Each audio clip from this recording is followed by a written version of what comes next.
so you can see what difference that change.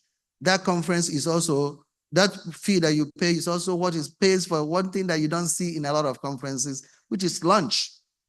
This includes lunch in all the days, the first and the second day of this conference, include the tea breaks and other things that is happening there. So what I wanted to do was to take a time, and this is where I'm gonna go through, then I'm gonna ask you to stand up and please join me and clap for them. And we do have sponsors that are here. Okay. So we do have sponsors that are here that I do wanna thank. And this is our brass. These are all in your thing, but take time to look at your brochure and then be able to give them gratitude. So I'm just going to turn through them in the brass sponsors, in the bronze sponsors, in the silver sponsors, in the gold sponsors. Please take time to look at this. These are the people that make this happen. These are the people that make sure that that cost is affordable to everyone. I want you to look at the people who have our platinum sponsors, and I want you to look at our diamond sponsors. All these people on the diamond sponsors each gave us 10 million naira for this conference. So please, will you join me and stand? And please, if you could give it out for all our sponsors, please.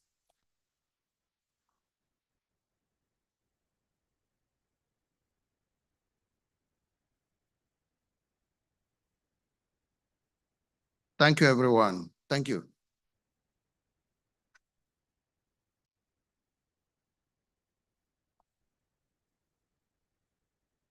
Thank you, Eche. And I think we should appreciate Eche one more time for this, keeping the, dream of NISA alive and making sure that NISA keeps moving from one big pedestal to the next. Now, like Eche mentioned, we have a very strong and new partnership in GIST. And it's important that we hear from them. So I'm going to be calling on the GIS board president. Now, the name is mouthful, but it's no other person than Nivin Abu Rimela. Please, let's welcome her to the podium.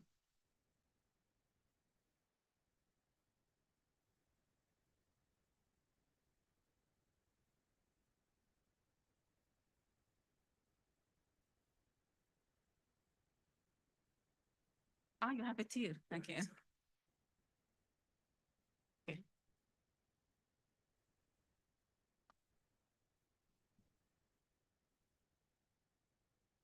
We have a very advanced technology here. So hi, everybody. Good morning.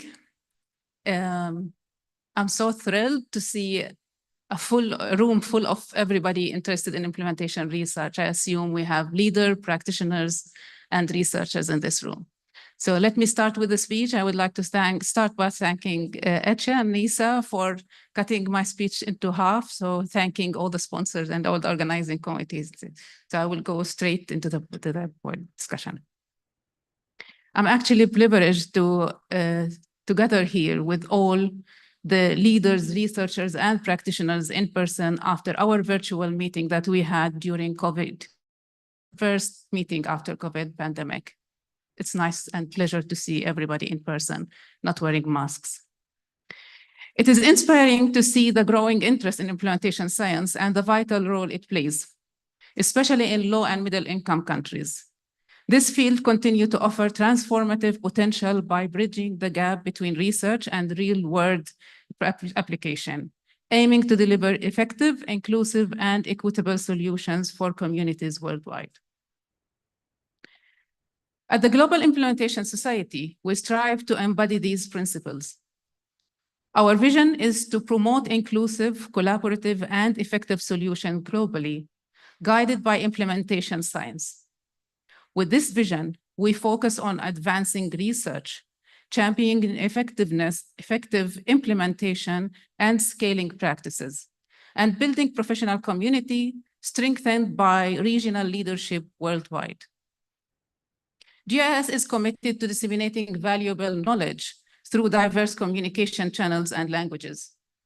serving as a trusted source for implementation tools, strategic partnerships, and policy solutions that enhance outcomes for children, families, and communities across the globe. Our core principle, diversity and inclusiveness, respect, equity, accessibility, and lifelong learning are not just values, but are foundational to all what we do. With more than 300 members representing more than 25 countries, we are proud to be a diverse community of implementations, researchers, practitioners, consumers, and policymakers, committed to amplify voices from all regions and backgrounds. We remain dedicated to enhancing accessibility, promoting equitable policies, and fostering ongoing learning opportunities for our members, with the goal of advancing implementation science in meaningful and impactful ways.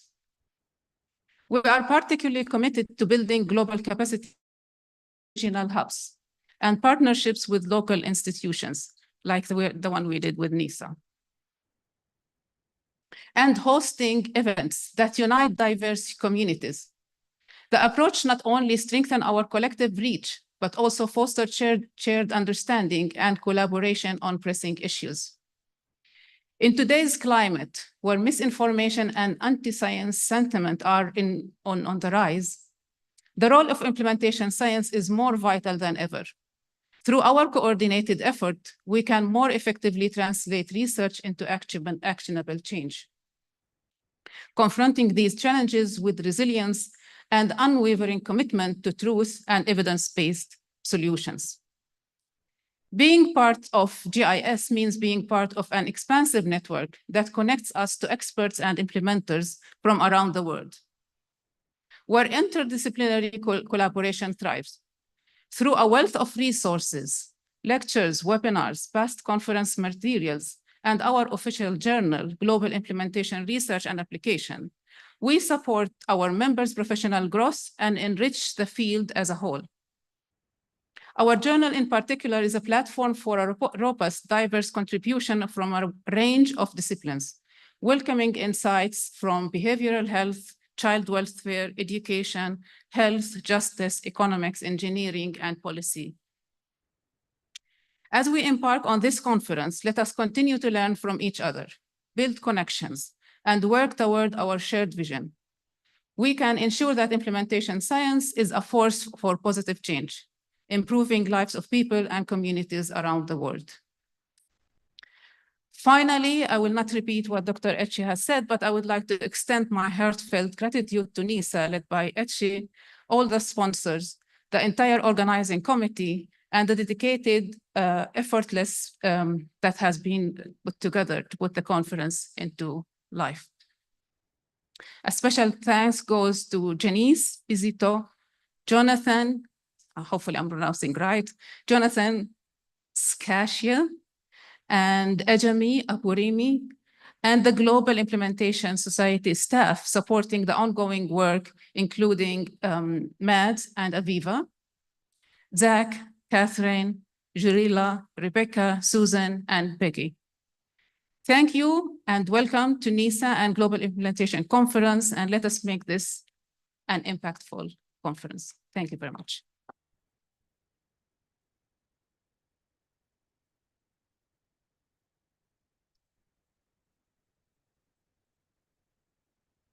Wow.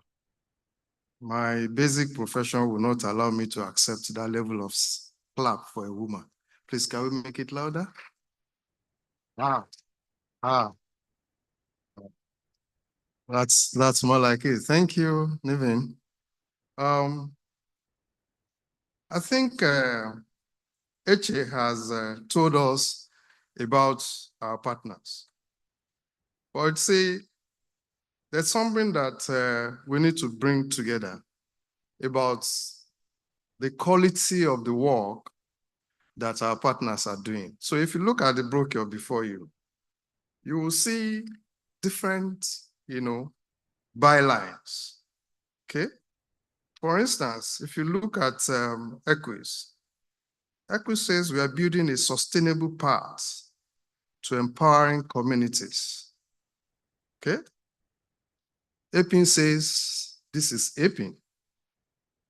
And they are in the business of improving lives and improving health and changing lives. Center for Integrated Health Program, CIHP, says investing in people, partnership, and systems. And you see Georgetown, they say driving innovations through implementation science. And our latest partner, from what Nivin just said, says advancing implementation science in a meaningful and impactful way. And when you look at the broad, theme for this conference, it says driving change, everyday implementation. So we can't be in a better time with respect to advancing the work of science and the things that we do that are geared to one goal, making sure that Nigerians live a better life. And not just Nigerians, all over the world, by transforming evidence into action. And for that, I think we should appreciate GIS for bringing that partnership again to the board. Thank you, GIS. So we'll move straight into the next aspect of this, program. And that is to hear from our keynote speaker. He's from the Roman Zuzada Medical University Institute for Global Health, China. And he's going to be talking to us about implementation of evidence-based practices towards a healthy world. I think that's taking it to, the very, very maximum possible. Roman Zu, you're welcome. Please come to the stage. Please let's appreciate him.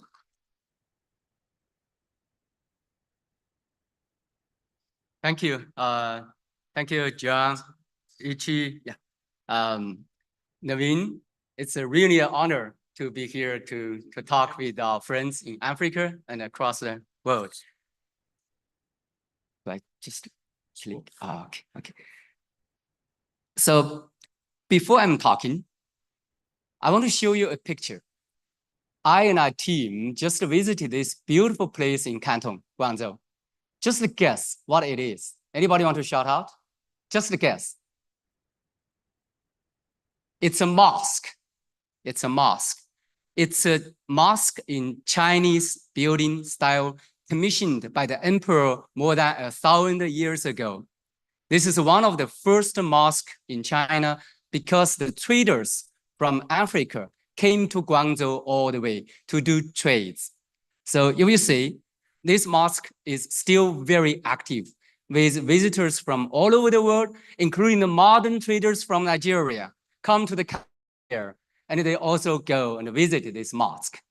This mosque is a testimony of more than 1,000 years of history between our hometown, Guangzhou, Canton, and Africa through trade. What do we do for trade? Trade is do mutual benefits. In what is for global health? We created a lab called Acacia Lab for Implementation Science. Why we use Acacia? Acacia is a very common tree in Africa. We want to put our linkage to Africa. We want to put Africa at the very high priority for everything we do. Because in global health, we share, and we share in this community. We have a shared future, China and the broader African and global community. So that is what we do. And implementation science is emerging in China, is emerging in global South. And we need to do things together in a mutually benefit way to make the better world. So why implementation science is important? Many people have talked about that. I think people are very familiar with this slide. It takes many years to get evidence into practice, but I want to get into one particular case. We came here through Ethiopia for a project. In Ethiopia, we want to introduce a Chinese evidence-based practice, the electronic smart pill box, to help the management of TB adherence. So we spent 1 week in Ethiopia. In China, 3 papers published in very high impact journals, Lancet, Lancet Global Health has suggested very strong evidence for the effectiveness of electronic pill box, we call e-box, in improving medication adherence for TB management. However, it is not really used, not even in China, not to mention in other parts of the world.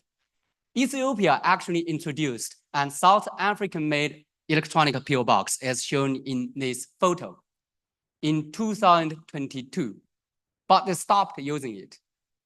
However, the Lancet journal already said with very strong evidence, e-box actually is cost effective and save a lot of time and energy and also improve adherence. So what happens? We talked with our friends when we were doing a field visit. It said, this e-box was not only come with a cable, but no charger. So people cannot charge it. The only way they can charge it is to bring it back to the clinic. The e-box is too big for people to be on the move. The e-box is quite easy to be broken. So there are lots of issues. And not to mention, the policymakers thought it was too expensive. So what do we do? What is implementation science? Implementation science, this is a systematic review about the definition of implementation science. But no matter what, it's very simple. Get what we know as evidence to do something and put it into daily routine and practice. The science around that in order to generate knowledge is implementation science. But still, it's an abstract idea. So in China, when I'm teaching a class, most of them are coming from Africa, by the way. We talk about implementation science. So we come up with the idea called pedals. So in pedals, implementation science is like a pedal or bicycle. Pedal, so we have radical incrementalism. We do small steps, but we accumulate our efforts. Then that will take us from point A to point B. So the image is very good. Then each letter of pedal says something about implementation science. Implementation science and implementation practice must begin with real life problems. We need to address the real problems and challenges in our daily doing. So we start with problem. Then we start with what are the evidence-based practice we already have, which are supposed to deal with this problem. Then we look at the determinants. What are the barriers and facilitators that may be around, which are hinder us from taking up this evidence-based practice to deal with the problem we have identified. The process of doing that is for what? Is to identify action. Because what really matters is we need to take action to deal with the matter, to make the EBP into adoption, implementation, and maintenance. Then what is the purpose of this process? The purpose is get that EBP into long-term use. So we call this process pedal. So pedal is implementation practice. But what we bring implementation practice into science is S. S is a scale. We need a very rigorous monitoring, evaluation, and design methods to generate knowledge, whether the pedal process actually results in generalizable knowledge. So that is the S. S is also for scale up. Once we are done with the implementation, can we implement that in another context, horizontally or concurrently? So that is pedal. This is another graphic presentation of a pedal, but adding on the top, throughout this process, we encourage to use theories, models, and a framework in this process. And also on the bottom, we need to co-produce everything. We need to work with our partners. We need to work with our community in this process. So that is another way to say, in the middle, in the white spot, the box, it's implementation practice, pedal. Then with S, it's implementation science. However, I want to talk about 3 divides. Because I, as an implementation scientist, we at KCI Lab as about 40 people fully committed to the science of implementation science. But increasingly we realize there are beginning to be some divide between the implementation scientists and the implementers. My understanding is that today here in the audience, we have implementation scientists, but we also have policymakers and implementers. What are the implementation science divides? I want to talk about at least 3 divides. The first one is evidence. Evidence required to be something to serve as EBP, evidence practice. Because implementation science, we want to implement something with evidence. But what is really can be considered evidence strong enough to make something into be EBP. I think we must implement something with some evidence. Otherwise, all of our implementation efforts is get something wrong into the place. So we are not doing good, we are doing maybe wrong. So we need to do something to implement evidence-based practice is critical. However, what evidence can be considered to be EBP? This is a traditional pyramids in evidence-based medicine. We have another pyramids as well, and they have modernized the pyramids. However, those are the traditional evidence-based medicine. How about the tacit knowledge? How about the evidence from the community? Because when you talk with the implementers, many times they may not be using the very high evidence in the traditional academic sense. They also argue, say, in the e-box example I have just used, they proved to be very effective in China because the control group, the context is that in China, we do not use DOT, the directly observed therapy. But in Ethiopia, in the first 2 months, they withhold the drug in the health facility. All of the patients, you need to go to the health facility every day to take medicine. So their adherence is very high.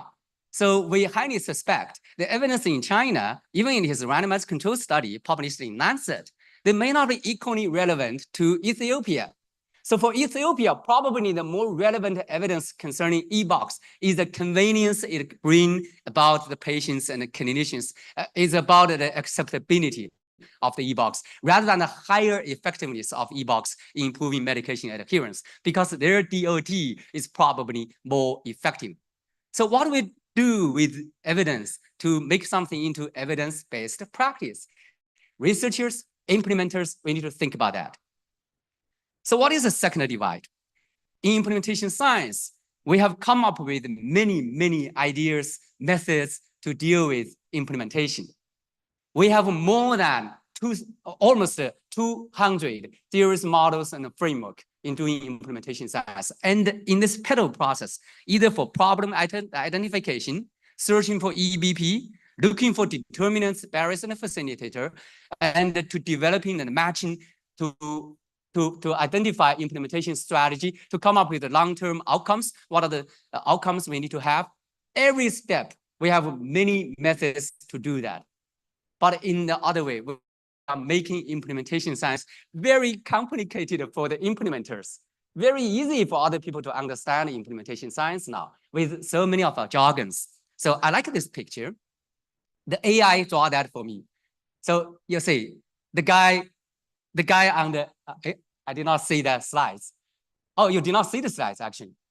I'm sorry about that, because I'm looking at the slides on my screen. It's coming with a PPT. So can the slides come out on the screen or not? Okay. Okay. So I need to get this done, or yeah. I didn't realize this. The slides is not actually coming. Yeah. So,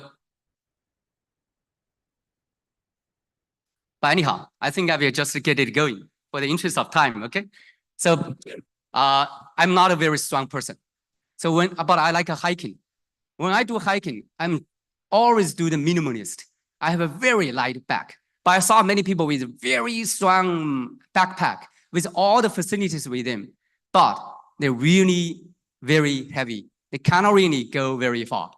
So this is when we have so many methods and the design, the theories and the models, sometimes for the implementers, they feel puzzled. They don't know what to do. So I think implementation science need to do two things. One, we need to continue to search for new methods. But on the other hand, we need to be doing some reduction. We need to make things easy and simple for people to do. So that is the third divide. Now, let's talk about that's the second divide. Let's talk about our last divide. Implementation strategy. What really matters in implementation science is we need to develop implementation strategy to get the EBP into use. But as a research scientist, what do? We are looking at innovations. Everybody wants to do something which is very innovative. So we want to say, I developed some implementation strategy, which is really innovative, but an innovative implementation strategy may not be the best appropriate implementation strategy for that particular context.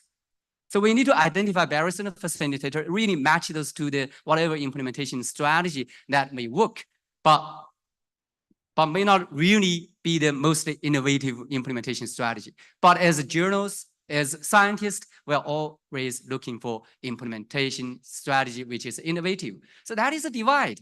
I recently wrote a commentary for the NASA Global Health because they published, this picture is finally coming. I have many. So you didn't really see the mask, right? I need to have you have a quick look at it. The beautiful mask. That is the mask I'm talking about. What to do? Anyhow, it's coming with a delay. So that's why I will simply continue. Anybody can come to us. I will share this with you. But I really, So that's a mask. Did you see that? Isn't it a beautiful Chinese mask? That's a mask in active use. Okay, that's the trading in Guangzhou 1,000 years ago. And now that's our Acacia lab. Okay, that's an e-box I'm talking about. That's a pedal I'm talking about. So for the interest of time, this is a 3 divide. Okay, we will be, as an implementation scientist, we need to be flexible. We will do anything. So anyhow. So I'm talking about 3 divides. My time is coming up. This picture is coming from Time magazine in 1979. It's about the paramount leader, Deng Xiaoping. In 1979, Deng Xiaoping became the cover story in Time magazine because he opened up China to the outside world. So China's economic boost really begins from 1979. Deng Xiaoping has a very famous quote as a communist, but he said, no matter it is a black cat or it is a white cat, as long as the cat can catch mouse, it is a good cat. So what that means in implementation science, as scientists, as implementers, what really matters is we get things done with good evidence. What we need to do is really get things done.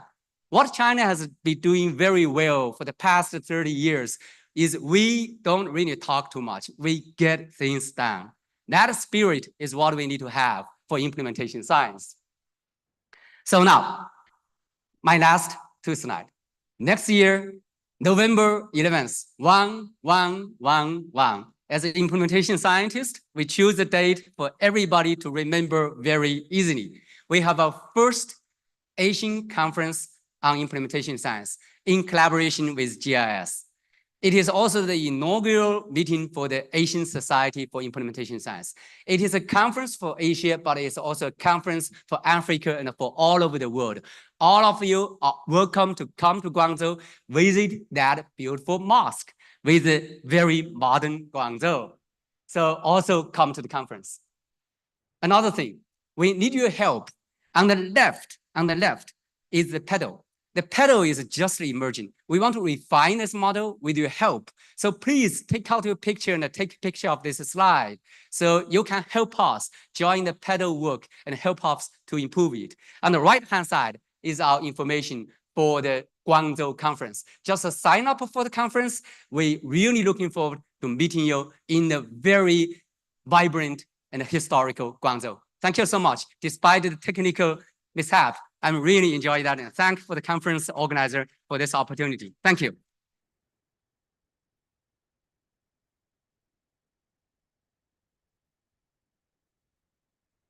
Thank you, Roman. We missed quite a lot because the slides didn't show, but you can be rest assured that we will have access, to those slides, and we can still get this full gist of that keynote address from Roman. So, going on to the business of the day, and having listened to the groundbreaking comments from NISA, from the LOC chair, and from GIS. It's time for us to go into the real business of the day, which we are going to have in 2 concurrent sessions. And the time being before we set for that, you can take a few moments, to stretch, go to the bathroom, meet and greet, make new friends, say hi to someone you've been dying to, say hi to since this meeting started. I have quite a number of them, so I'll be doing the same. So we have about 5 minutes. So when we are reconvening, by the time you come back, this hall will have been divided into 2. The A session is going to be on this side of the hall, and the B session is going to be on that other side of the hall. So there's a stage there, and there's a stage here, and there will be a dividing curtain. Now, just like Saleh, the security man, advised us, don't enter the wrong room. Be sure of the room you want to go into before you go in. But even if you do, I'm sure you can always find your way back. So we'll break for about 5 minutes so that we can quickly rearrange and then move to different sides of the hall. Thank you. So the concurrent sessions are 2, like I said. The first is the role of civil society and faith-based organization in IS.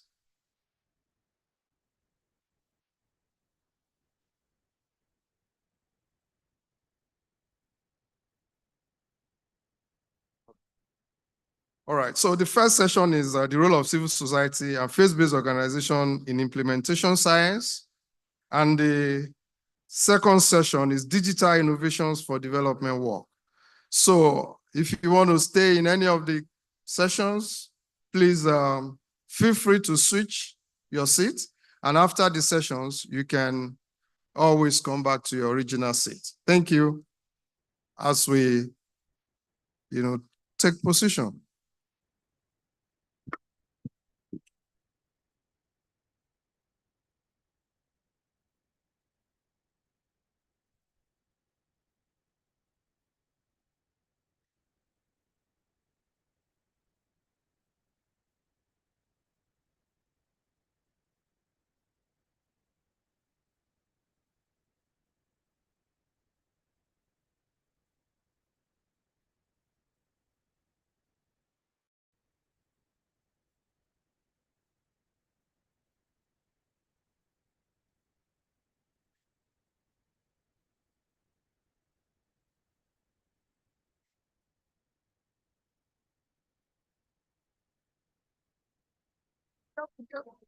Yeah, glad so. How you doing? I'm good. You're looking good. That's you. Well done. Nice. Well done. How are you?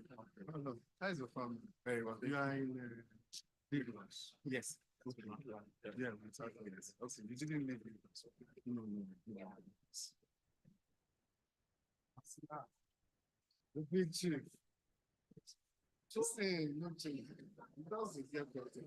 You know, you just see things.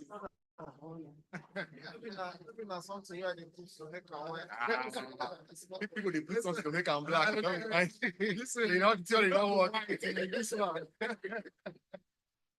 You don't go white like this one. So I wonder how do we achieve audio? Because it's quite loud. There are so many people outside that are still registering. They will work something out.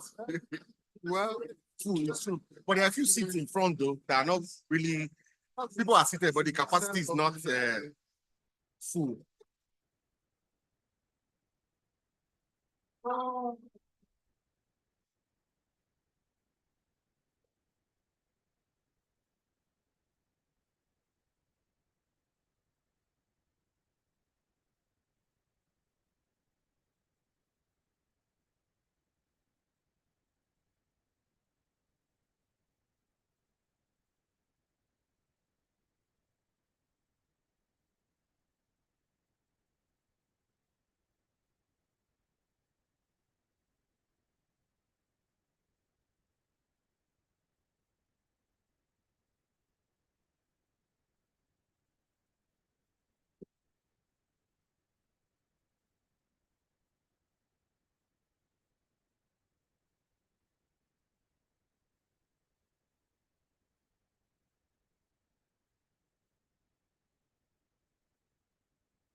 Hello, everyone.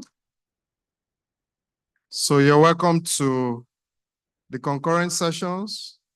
I will kindly request that we take our seats for the sake of time so that we can proceed immediately.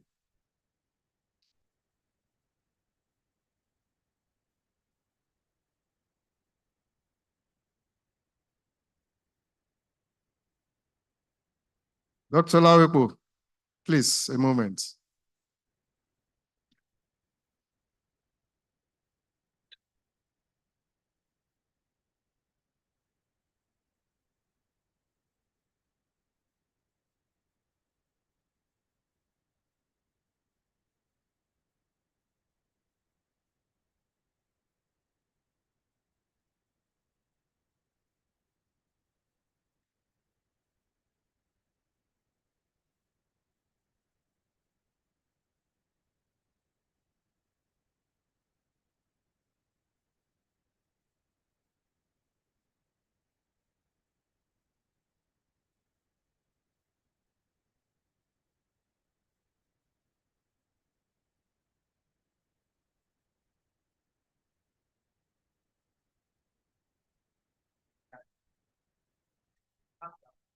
Okay. Okay.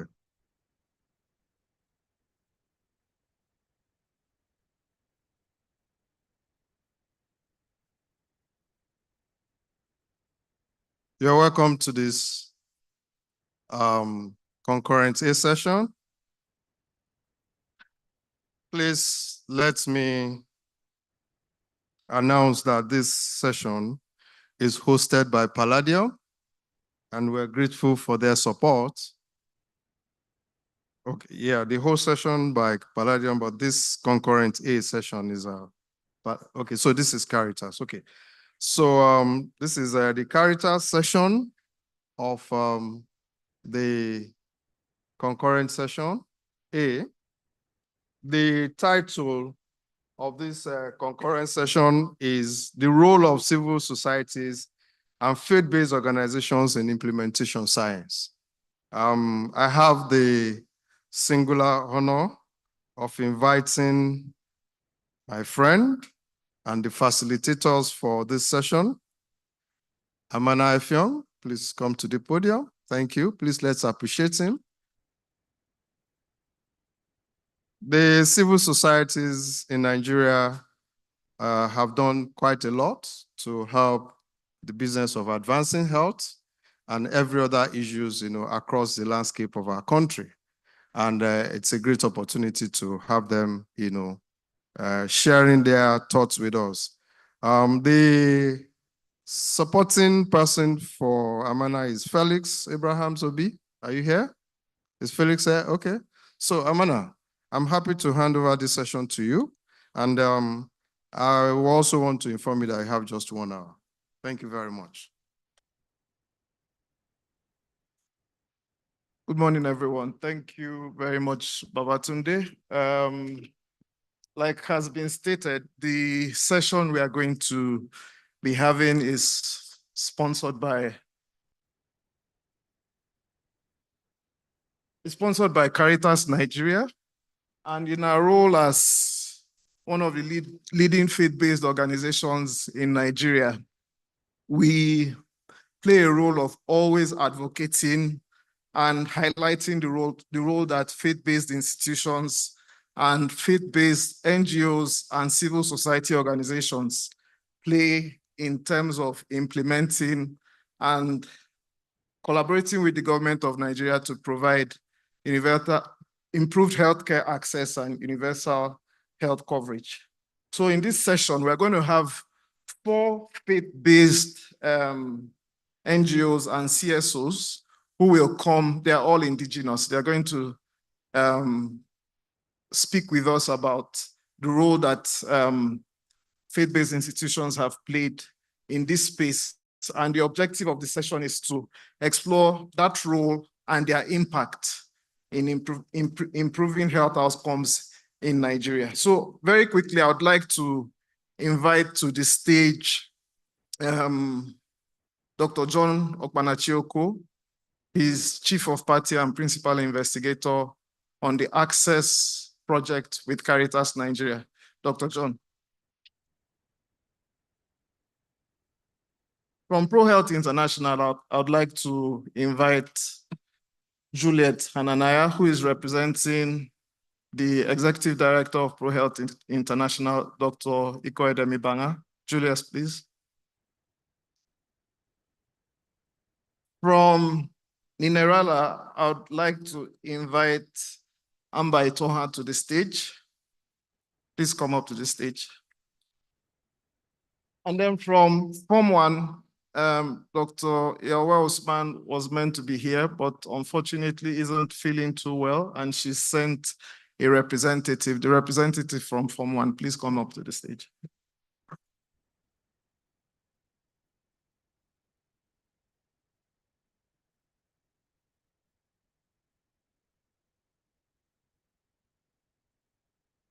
Form 1 representative.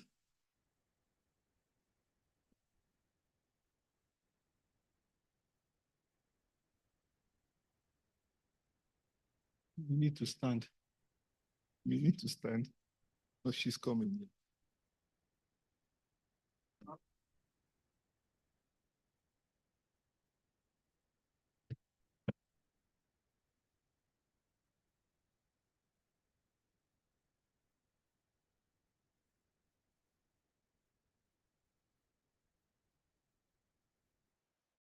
Hello. All right, thank you very much. So we are going to take questions for each panelist, but when we ask the first question, I'll just ask that each panelist takes a minute just to introduce themselves and the organization before they answer the question. All right, thank you. So we'll kick off with a question for Dr. John of Caritas Nigeria. And our question is, what unique role do faith-based organizations and civil society, faith-based civil society organizations play in program implementation across Nigeria, particularly in areas with underserved by traditional public service? Okay, thank you very much, Dr. Mana, and good morning. So my name is John Opanachioko. I work for Caritas Nigeria on the Access project, and I support program development in the organization as a whole. Caritas Nigeria is a faith-based organization and the agency of the Catholic Bishops' Conference of Nigeria that was set up in 2010 and is responsible for managing all the development and humanitarian interventions of the Catholic Church in Nigeria. And over the years, we work across health, education, humanitarian interventions, and other program interventions generally. Now, back to the question you asked, Dr. Mana, the role of faith-based organizations and civil society in program implementation in Nigeria. Now, it is known that I was recently trying to look at the list of hospitals that are registered at the Federal Ministry of Health some time ago, and I discovered that out of the across the country, 40% of the hospitals that are registered by the Federal Ministry of Health in Nigeria are faith-based hospitals, right?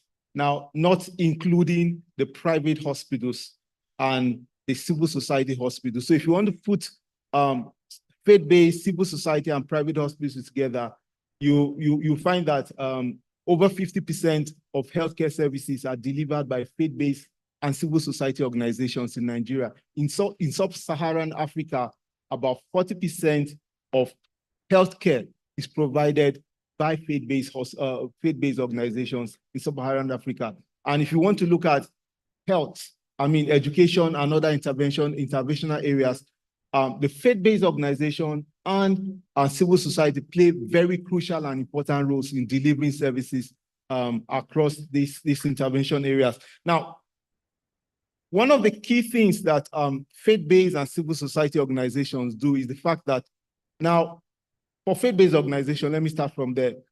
The place of trust between the people and the clergy now is very key. Now, because faith-based organizations. Now, Dr. Eche will tell you normally that when we started the congregational approach to PMTCT, now the reason why it was started was because if you go to every community in Nigeria, where you don't find a hospital or find a school, you will probably find a church, a mosque, or a congregational setting. So the faith-based organization acts as a connector between the people and the government. Now, so in every community, you will find a faith-based organization that is providing one form of services or the other.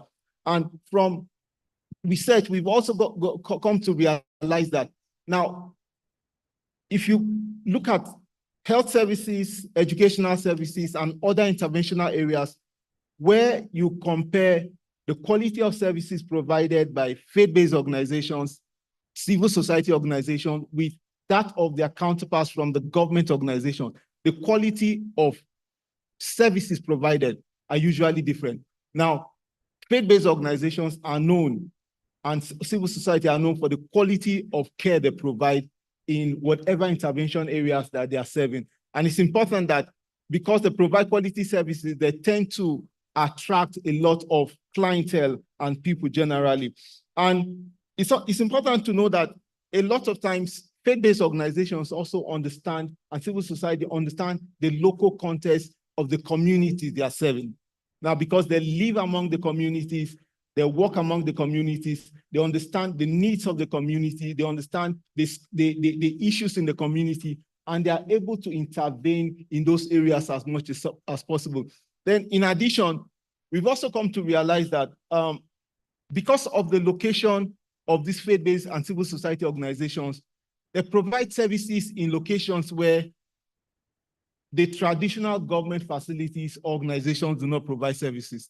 Now, if you go to a rural community, for example, you find a church, a mosque, you find that either has been set up by the church or the mosque, or the mosque, and then they serve underserved communities, hard to reach communities. Faith-based organizations, civil society organizations are there most of the time to provide and ensure that support is provided to these communities. Now, faith-based organizations and civil society organizations also act as the link between the government and the people, because they understand the needs of the people. They're able to speak out and take the issues or the problems of the community to the government. Now, the role of faith-based organizations and civil society organizations cannot be overemphasized. Now, one of the key things that I think that if this sector provides such care in terms of healthcare, education, and other intervention areas, I wonder why a lot of times they are not on the table when we are discussing the issues of health, education, and other related things. I'll end for now, Dr. Mana. Thank you. Thank you very much, Dr. John. When Dr. John started talking about faith-based CSOs and NGOs and institutions being at the table when policy is being formed, I looked at him because there's another question that most likely would address that issue. But just the introduction you've given us shows how wide and vast the reach of faith-based CSOs and NGOs are. And it would be nice at this point to just hear maybe a few successful examples of how faith-based organizations and CSOs have directly contributed to achieving significant change in health, education, or social outcomes within Nigeria. And I would like to call on the Form 1 representative, the representative of Dr. Yawa Usman, to answer that question. Thank you.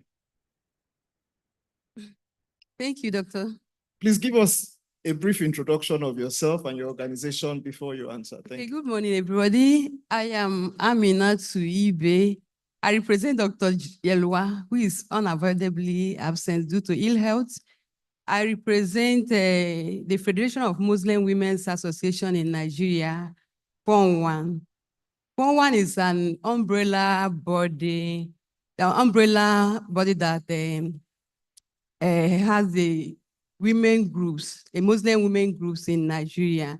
And we work, among others, in health, education, dawah, Islamic teaching, gender issues, capacity building, and the community development. So based on the question on faith-based organization, the role of faith-based organization, I can equally say that faith-based organization has become the last hope of the common people. I can say that the faith-based organizations are our own government, in the sense that they provide almost all the essential amenities that we need to have a meaningful life. One I represent is an umbrella body for Muslim Women's Association in Nigeria, and it was established in 1985, and it has its chapters among all the 36 states of the Federation, including the FCT. Likewise, we have the local chapters, and at the same time, the affiliate groups. One among others works on education, health, gender issues, capacity building, and community sensitization. Based on the structure of Form 1 connects easily from the national level to the grassroots through state chapters, local government chapters, and affiliate groups. We have national health committees, state health committees, local government health committee, as well as education. Likewise, the committee on the welfare and the humanitarian services.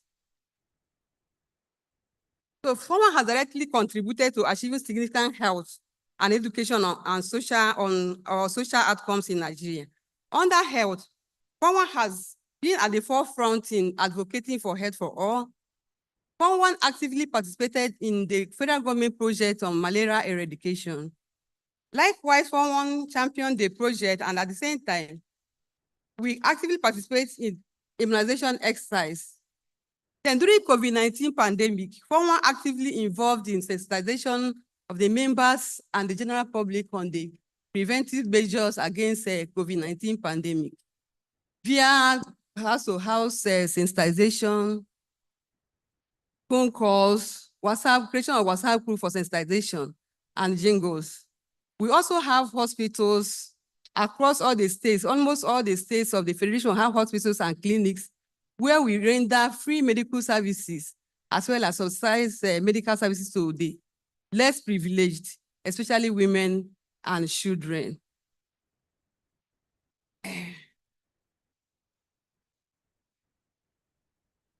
Then under education, Form has in all the states established schools in all the states of the Federation. Majority of Form schools are situated in rural communities in order to bring education closer to the people at the grassroots.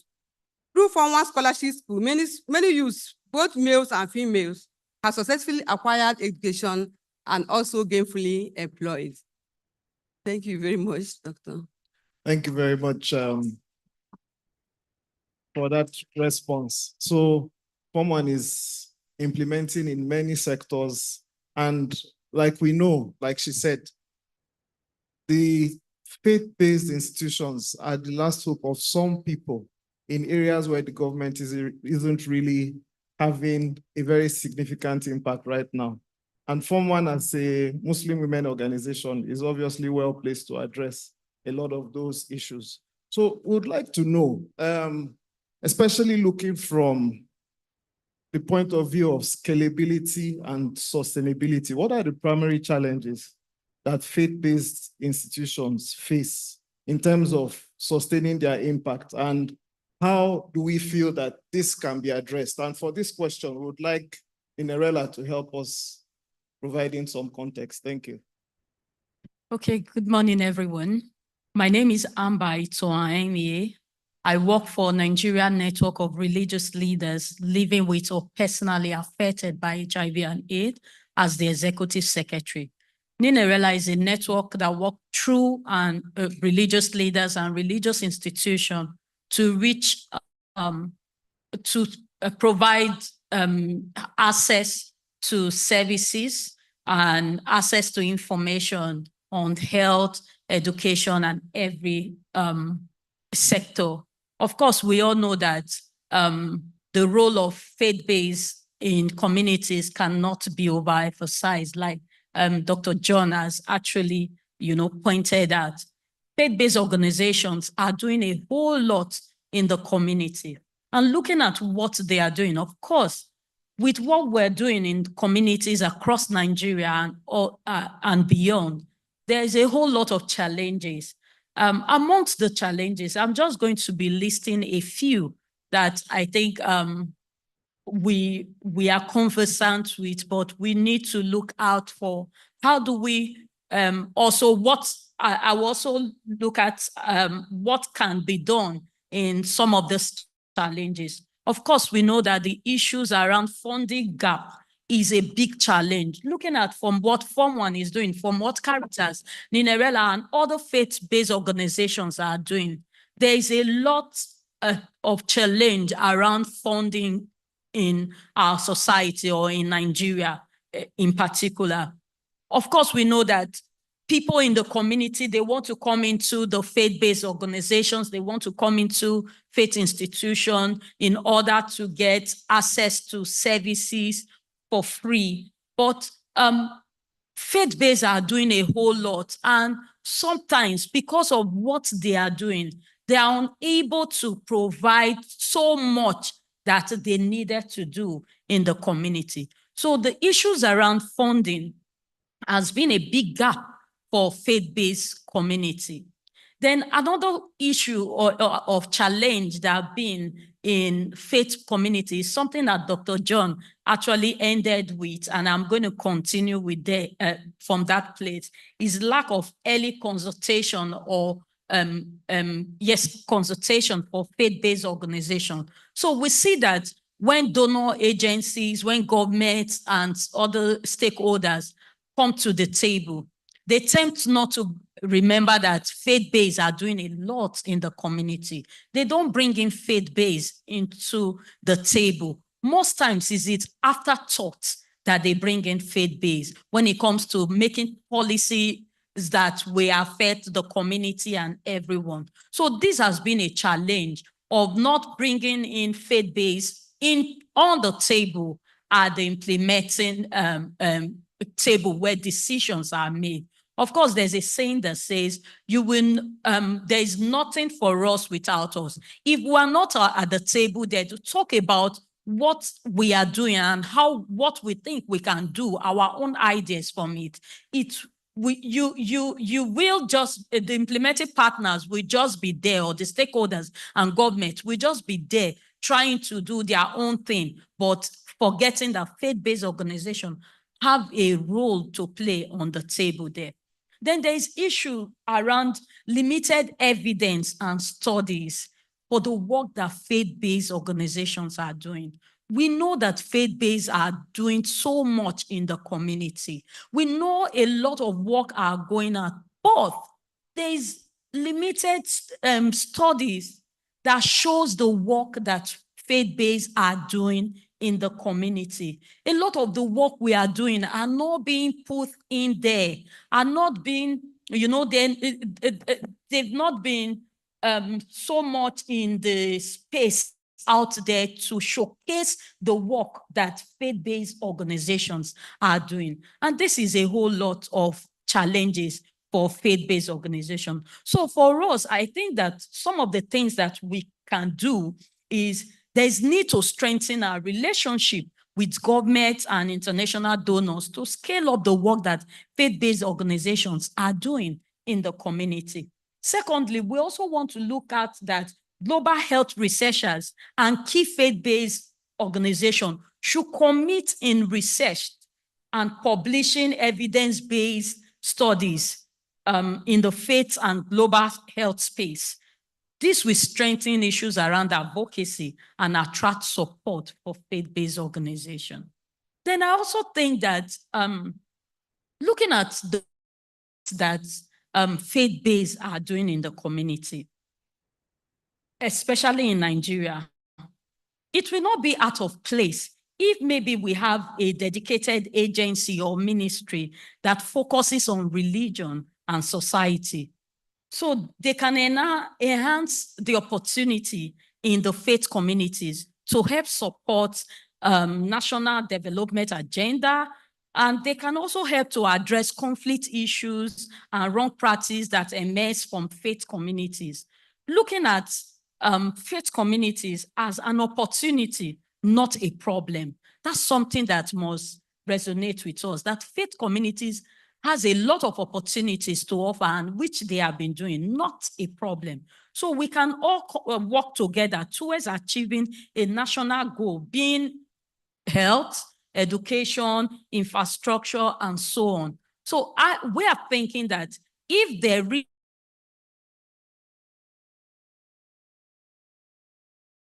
religion and society, it's something that would help to enhance the work that faith-based are doing in the community. Thank you. Thank you very much, Amber. Thank you.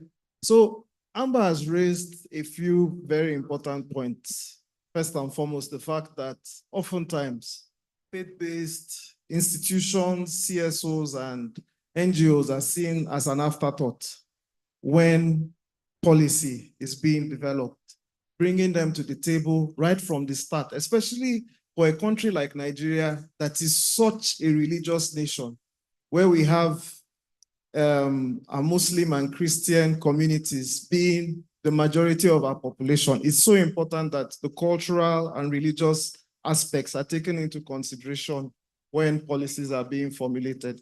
It's also raised the fact about evidence of what the faith-based organizations and institutions are doing, and the CSOs. And I think a place like this, an implementation science conference, and some of the things that Dr. Eche has said are being done to improve the quality of implementation science evidence within the country is something that the faith-based CSOs and NGOs will really need to key into so that their work is adequately appreciated in Nigeria, but on a global scale. So thank you very much, Amber, for those contributions and comments.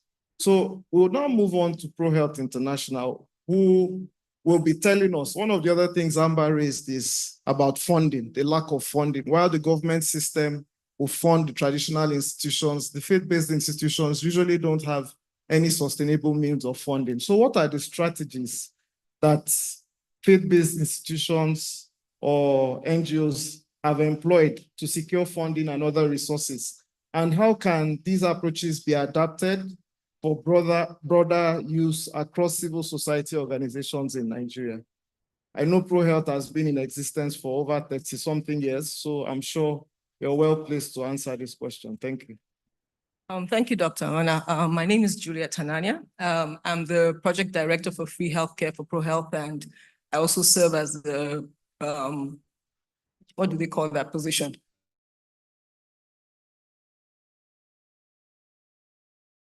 So funding is a big elephant, right?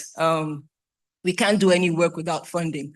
But as we know, faith-based organizations are, will I say, at a disadvantage in a sense when it comes to funding. But one of the things that we have done over the past 33 years, I guess, is tap into indigenous foundations and indigenous funding. There are a lot of people out there that want to fund, right? But how do we get them?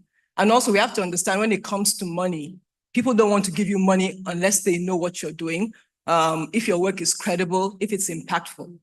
And also, one of the things that we've realized is if you don't put your own money into something, then it's hard for other people to actually invest in you. So we started, or ProHealth International started, my executive director is not here, but he can tell you the story. And some people that know him, he has actually told them the story of how he started. He started in his bedroom, right? And one of the, I think maybe the first 10 projects that ProHealth actually did was from funding from his pocket, right? He got money from his wife, got money from other people that were friends, the board members, and they carried out free healthcare outreaches. Now, ProHealth International, our foundational work is free healthcare. It's free to the beneficiaries, but of course somebody has to pay for it, right? So as we started, I guess people saw that, oh, they're really believing in what they're doing.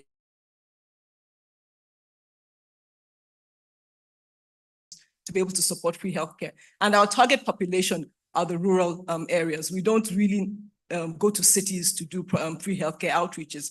Now, we know healthcare is a very important part of living, right? And as Dr. John has said, you know, we're uniquely positioned because Nigeria as a country is pretty religious. So any community you go to, you find a church or you find a mosque, and it's easier for faith-based organizations to connect. So one of the things that we've done is, because of the work we've done and because we have showcased, and I can say safely that our work has been impactful.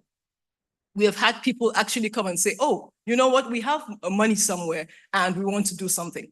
So can ProHealth come and take free healthcare to this village and that village? And so over the years, for the past, I think for about 9 years, that's what we were doing. And so we got approached by foundations like the T. White Njuma Foundation, who we've been working with since about 2009. And they've been funding us to carry out free healthcare outreaches in Taraba State and Edo State. And in fact, they started expanding to other states of the country. And I can proudly say that ProHealth International has actually carried out free healthcare outreaches in about 34 states in Nigeria and even in some African countries. So when we talk about strategies for fundraising, I'm sure my colleagues here have different strategies, right? But for us, truly one of the things that's helped us is by tapping into indigenous funding. We've been funded by T. White Njuma, we've been funded by Jennifer Etu Foundation, we've been funded by the Obada Foundation, and a lot of times too is through recommendations. So I'll tell you just a short story. So the T. White Njuma Foundation, who was our primary indigenous funder, actually recommended us to the Jennifer Etu Foundation and said, if you guys want to go to communities and do free healthcare, the people to go to are ProHealth International. And so they called us up one day and said, this is what they want us to do. And I can tell you that for the past 2 years now, they've been our major funders when it comes to free healthcare. Now, because of the relationships we've built in the communities that we've gone to, even our donor-funded projects have been influenced by the work that we've done and the relationships we've built, you know, in the communities. For all of us that have actually applied for donor-funded programs, we know that one of the things they ask us is letter of recommendation. So we go to the communities and we ask them, and without fail, they say, yes, you guys have done a great job. And you know, we will give you a letter of recommendation. So funding strategies are different, to be honest. And but for us, that's what we have done. And I believe that there's funding out there. There's so many, like for instance, the T. White Njuma Foundation now goes into education, maternal and child health, and all that. And they have funding available. If you go online, you can find a lot of indigenous organizations that actually want to fund projects. So I would actually say to my fellow faith-based organizations and civil society organizations that go out there. There are people that will actually want to fund it if they see the work that you do. So I hope that kind of answers the strategy question. Thank you. Thanks, Juliet. I also know that ProHealth International has been funded by the government of Nigeria in the past through the Niger Delta Development Commission. I guess that was an omission, yes. And also receives funds through PEPFAR. So I guess one of the major funding streams that faith-based organizations can also tap into is using their business development to write grants and prove their capacity through evidence-based approaches like Amber spoke about. So, and also the accountability systems need to clearly be in place, like Juliet also mentioned. So that's very important. Now we'll move on quickly to talk about how faith-based organizations can more collaboratively work with the government bodies to align efforts and ensure more efficient policy implementation across various sectors. And to answer this question, I would like Dr. Oko to help us out. He had already started earlier on. So Dr. Oko, please. Okay, thank you, Dr. Mana. So maybe before I go to this question, let me start by, I see Fumi in the room, right? And the PEPFAR coordinator for Nigeria. And if you look at the development space and the donor space in the world, I think the PEPFAR is the largest funder of faith-based organizations in the world. And I think it's something we need to really appreciate the US government for, because I remember doing PEPFAR 1 when CRS was implementing the AIDS Relief Project. You know, that was the largest PEPFAR funding across the world then. And AIDS Relief was implemented in 9 countries across Africa, Asia, and all that. And then after PEPFAR 1, a lot of us like Caritas Nigeria and a lot of other organizations are still being funded by PEPFAR. And I think we should applaud the US government for that. Now, but back to your question, in a 2014 development influencers survey that was conducted by Deves to look at what's the role or the place of faith-based organizations in development generally, 3 key things were found out. It was found that faith-based organizations are positively known for their impact and genuine care, right? And then secondly, it was also discovered that they are more responsive to the needs of beneficiaries. And then thirdly, that they have a greater connectivity between their programs and the community.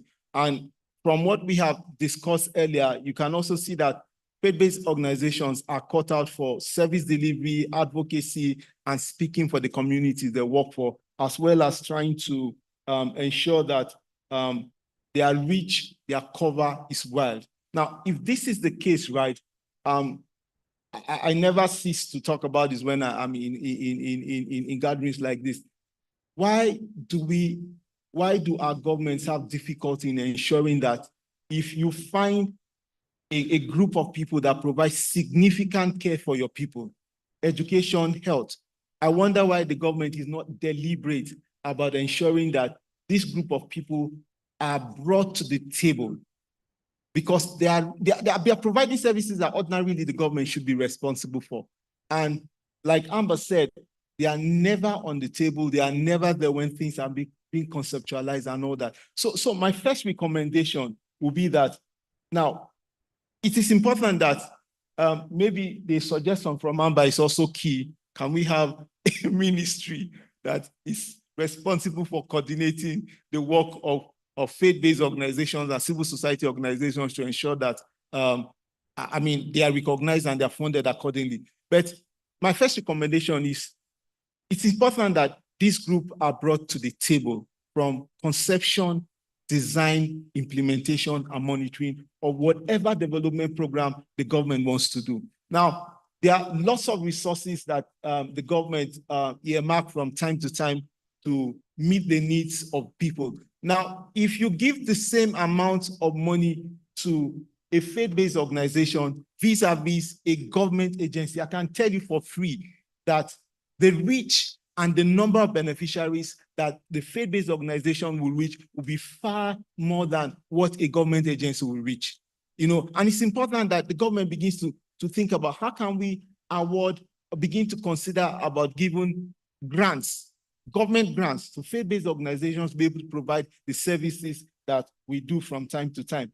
And I also think it's important that how can we come up with a framework where the government can use to be able to determine that if you know that you are going to certain communities, what are the needs you want to meet in those communities? Which groups of people are better placed to be able to meet those needs of those particular needs that you want to address? You know, and if there's a framework that can look at, okay, the issues, the services to be provided, and work with faith-based organization and decide that, okay, this framework is going to be used to be able to determine how we want to be able to provide the services, and faith-based organizations are considered and included in that framework, it will go a long way to ensure that we can collaborate better with the government and all that. Now, one of the things that I think Amber and Hajia spoke to is there are lots of structural, okay, let me say this. Now, there are so many faith-based organizations. If you look at the Christian sect, the Muslim sect, there are so many. Sometimes we are not able to work together in harmony to be able to ensure that we are meeting the needs of our people. But if the government is able to support faith-based organizations from an agency perspective where you know that you have a framework and you can use. How can we ensure that, and that's where an organization like Inerela comes in, building alliances, people coming together to ensure that they can work together to be able to meet the needs of the people, instead of just working as independent organization. We can work together to ensure that we can meet the needs of the people. And that's where I remember Christian Health Association of Nigeria, that's one agency that's tried to do that in Nigeria, where whether you're Catholic, you're Pentecostal, you're ECWA, you're cooking, it's a platform where Christian organizations come together, and they've been able to use that platform to reach out to people and provide a lot of services to people as much as possible. And then I also think that it's important for us to ensure that we can align and collaborate better. How can we learn from the things we do? How can we ensure that in the programs we intervene, the government works with us to ensure that we can learn from our mistakes, learn from lessons learned, and ensure that we can improve our program and ensure that service delivery by faith-based organizations continue to be better. Now, one of the things I've also discovered, sometimes in funding, and let me also speak to Fumi now. Now, sometimes when you look at a faith-based organization, other secular organizations, I don't know whether it's an issue of trust or issue of capacity. I've come to realize in Nigeria over the years, I look at implementing partners in the PEFA space in Nigeria. A lot of times, the non-faith-based organizations are more funded than the other or faith-based organizations. The IDVNs, the APINs, and all that, they tend to get most of the money. Meanwhile, the faith-based organizations have the wherewithal and the connections and the community to be able to do much more than some of these organizations can do. I rest my case at this moment. Thank you. Good, Dr. John. Dr. John is doing some serious advocacy here.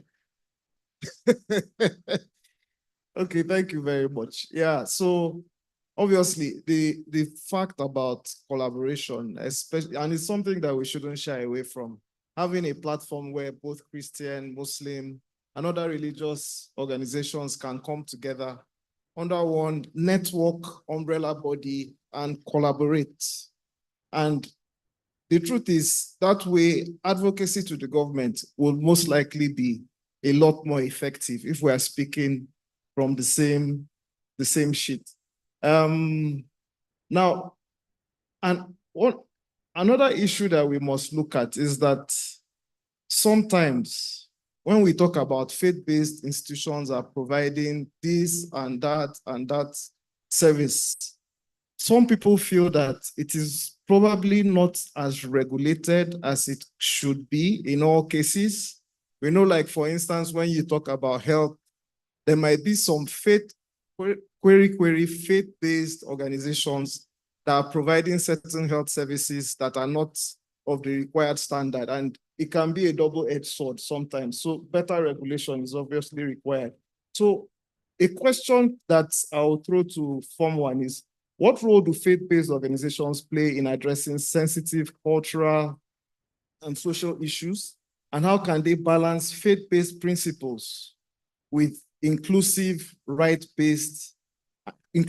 right-based program delivery? Thank you.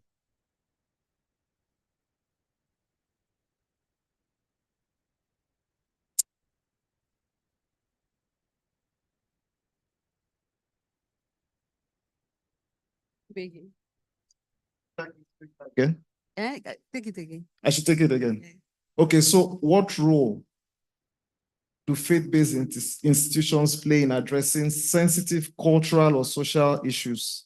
And how can they balance faith-based principles with inclusive rights-based program delivery? So for instance, there are certain health-related issues that may conflict with certain religious or faith-based beliefs and issues. What role would an organization like Form 1 play in ensuring that we're able to put forward things that are past messages that are inclusive and rights-based within our communities, especially on such sensitive cultural and social issues? Well, I will start by selecting some of these sensitive cultural or social issues like in Nigeria, like poverty, violence, terrorism, HIV, and drug abuse, and religious intolerance. FBOs addresses the above issues by integrating faith into the services through spiritual support and religious teaching. Like issue of 411. 411 discovered a lot of young guys in Kaduna State that were mostly involved in drug abuse, substance abuse. So, and those boys were actually going to the mosque. Actually, they would go to mosque, pray, but still come out and they start smoke. When someone discovered that someone used the religious teaching by gathering those, but since especially they go to mosque, we use the religious leaders in some of the mosques, organize them, address them, and teach them on the issue of drug abuse. So LBO plays in addressing both spiritual and material needs within communities. Like the issue of this drug abuse I selected, we were able to address such by balancing these issues with religious teaching, whereby such boys were being educated on the risk about the drug abuse and the side effects or the effect it has as a Muslim, as Muslims. So someone was able to address such through the religious leaders. Since we were able to discover those boys within the mosque area, they were actually going to mosque, but they come out and engage themselves into substance abuse. I don't know whether I answered your question. Thank you very much. Dr. John, do you want to contribute to that? Okay, yeah, I thank you very much. Thank you, Aja, for now. So let me use Caritas Nigeria as an example. So as a Catholic organization, there are things that we can't do because it offends some of our principles and practices. Now, but Caritas Nigeria is implementing a comprehensive HIV prevention care and treatment program that also involves the key population, right? That also involves the fact that you must provide services for people that require family planning and all the sort, but based on our principles, there are things that we cannot do. How do we circumvent and ensure that the beneficiaries get comprehensive and holistic service? So what we do as an organization, we've learned that the fact that you cannot do something should not prevent your beneficiaries from getting comprehensive services. And what we try to do is to ensure that if there are practices that we know that we cannot get involved in, we've tried to build collaborations and partnership with other organizations that ensure that what Caritas cannot do, another consortium member within the project can do that. And in our two projects, a comprehensive HIV campaign project we've implemented, we've always built such partnership where in reaching out to key population and other populations that require sensitive services that we cannot provide, those partners have been able to ensure that they can provide those services, to the beneficiaries. At the end of the day, nothing is lost. Everybody gets what they should get, and the project is implemented in full. So that's one of the strategies we've adopted in the past to ensure that we can provide holistic services. Thank you. Very much, Dr. John. Just to mention that very soon the audience will also get an opportunity to contribute, ask questions, provide their own perspective on the questions and things that we've spoken about. So moving on now to Inerella once again.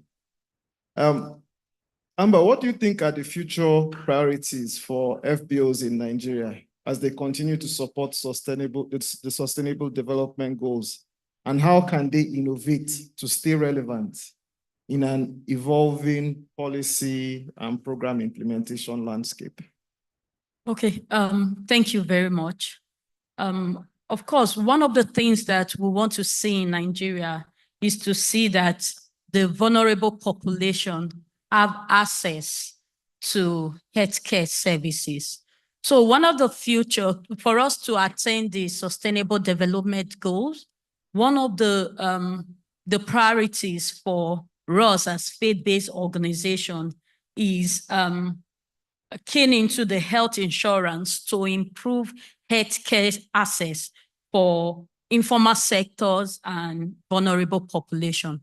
This for us as Ninerela and for some other faith-based organization has actually started this over time. We have some churches who have enrolled their indigents on health insurance, because the truth is that is the way to go, so that we can get to a world where even the vulnerable population in the rural areas can have access to health insurance. They can have access to health care for free, not paying from their pocket expenses.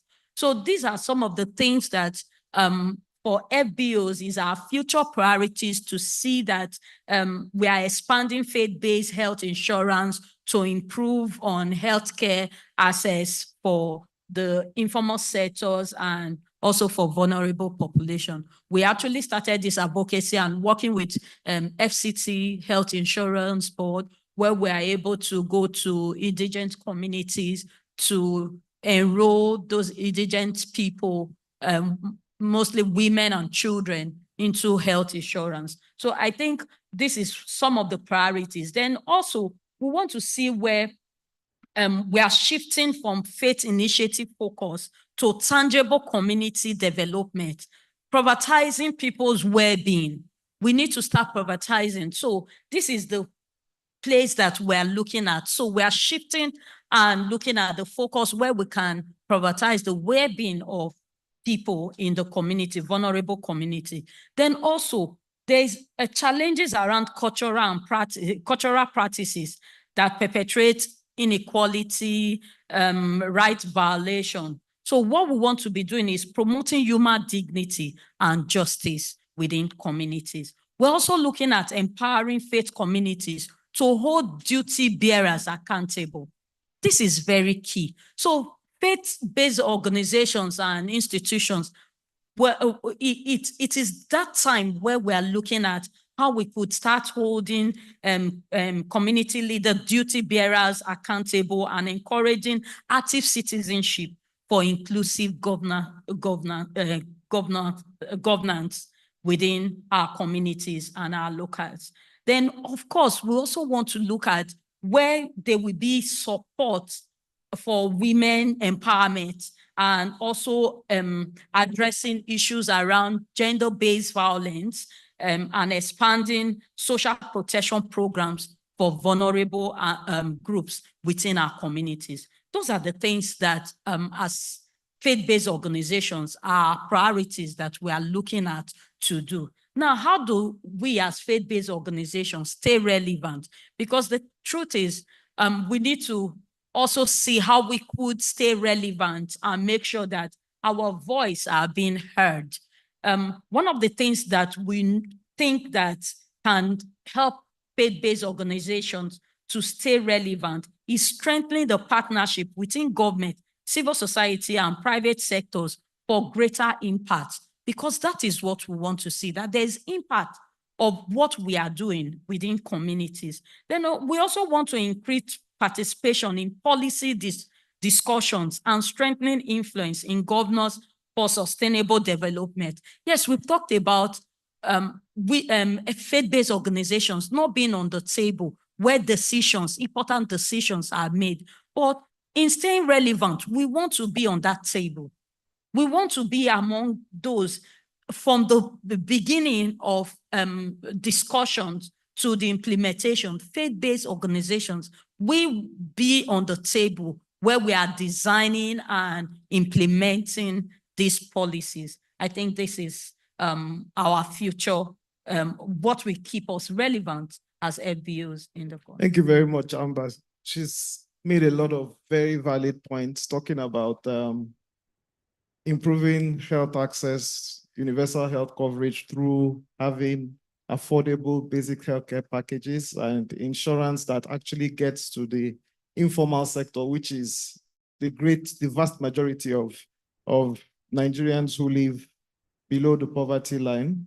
She also talked about holding our duty bearers accountable. I think faith-based organizations actually play a very important role in terms of advocacy and consistently improving the knowledge and orientation of our communities to hold their leaders accountable.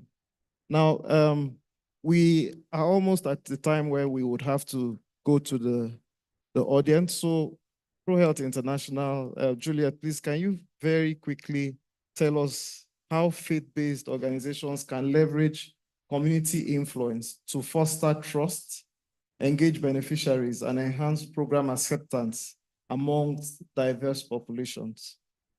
Okay, thank you, Dr. Amana. We realize that a community can actually make or mar your implementation. One of the things about communities is they're tightly knit together, right? And they have gatekeepers and stakeholders that actually influence a lot of what they do. One of the things that I believe faith-based organizations can do is to ensure that they understand the community, like Dr. John said. Before you go to, initially we'll go to a community believing that, oh, we want to come and save the community and bring our own ideas. But we have seen over the years that that doesn't really work because they also have the issues that are bothering them. So one of the strategies that we have done is that, or we've worked on, is actually fostering relationship with the gatekeepers, with the stakeholders that will I say, have a voice or lead or guide the people in the community. For instance, of course, the church leaders in the mosques, the emir of the community, market women, the head of the market women, the different groups like the youth leaders and all that stuff, ensure that they understand what we're coming to do and also involve them in actually planning what you want to do. And we've seen over the years that that has actually helped and that has made them trust us a little bit more. So once you go there one more time, they're not thinking you're coming to take from them.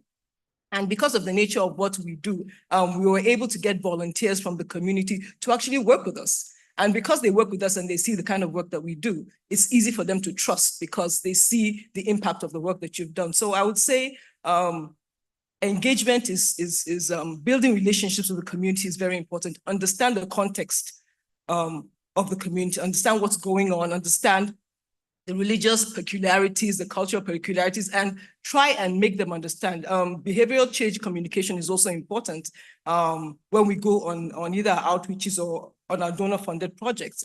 We try to make them understand or educate them on different practices and all that stuff. And because they've seen change over the years, I think we've been able to foster trust amongst the different groups, actually. For instance, when we go to a community, I like to talk about our free healthcare outreaches, but we get the youth leaders to come and do logistics, right? And so they feel empowered and they feel like they're doing something for their community and their society. And so they join us. And in fact, if there's any issue going on, they try to solve it for us, So relationship is key actually in the work that we do. So I would say that stakeholder engagement and communication, gatekeeper relationships is very, very key in community influence. Thank you.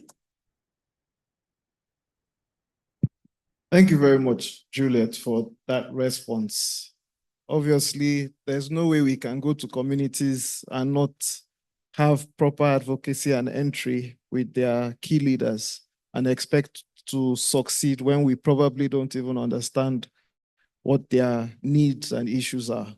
All right, so a final question. Dr. John had raised an issue earlier on talking about why he doesn't understand why, when it comes to funding, the secular NGOs always seem to get a lot more of a bigger piece of the pie than the faith-based organizations. And so in closing, I'd like to ask you, Dr. John, regarding accountability and transparency, how can faith-based organizations ensure they maintain credibility and effectiveness in their work, especially in donor-funded programs? Thank you, Dr. Mana. So in the development space, one key thing that is important is trust. I remember when I started my development experience, one of the trainings I attended, I remember the facilitator telling us that It doesn't matter if you are given a grant. It doesn't matter how well you do. If you misappropriate or the funding from any donor, just be sure that you are going to lose that grant. Even though you meet your target and surpass your target, once your financials are not it, you're going to lose your grant. So I like to look at it from a few areas. Now, first, financial transparency is key and important when ensuring that you can build trust and accountability with the donor community. Now, if I want to use my organization as a case in point, having clear, transparent financial principles, policies, and guidelines is important. And one of the things we've done as an organization is ensuring that our financial processes is automated. Once things are automated, it's difficult to maneuver and do some things. Our financial system is automated, and in that, from the beginning to the end, everything can be checked from the front end, the back end, and all that, so that you can build trust with the donor, and also ensuring that from time to time, our accounts are audited. It's a requirement from the donor, from most donors. But nevertheless, we also try to ensure that you don't pick audit firms that can compromise with you. From time to time, there are the big fives in them that we ensure that our books are audited by such firms to ensure that you can gain the trust of the donor community from time to time. And also trying to ensure that you have clear financial, your cost is clearly broken down, and there are no ambiguity in your transactions, in your distribution of your resources and all that. So that's number one. And then looking at from the program monitoring and evaluation component, it's also key that faith-based organization, if you say you are providing 10 services to 10 beneficiaries in community A, how can you ensure that the donor transparently looks at your processes, looks at your reports, look at your documentation, and everything is clear? Trying to ensure that you can build strong and robust monitoring and evaluation system, and also ensuring that from time to time, you can also have external independent assessors or evaluate your program to ensure that you're doing the right thing.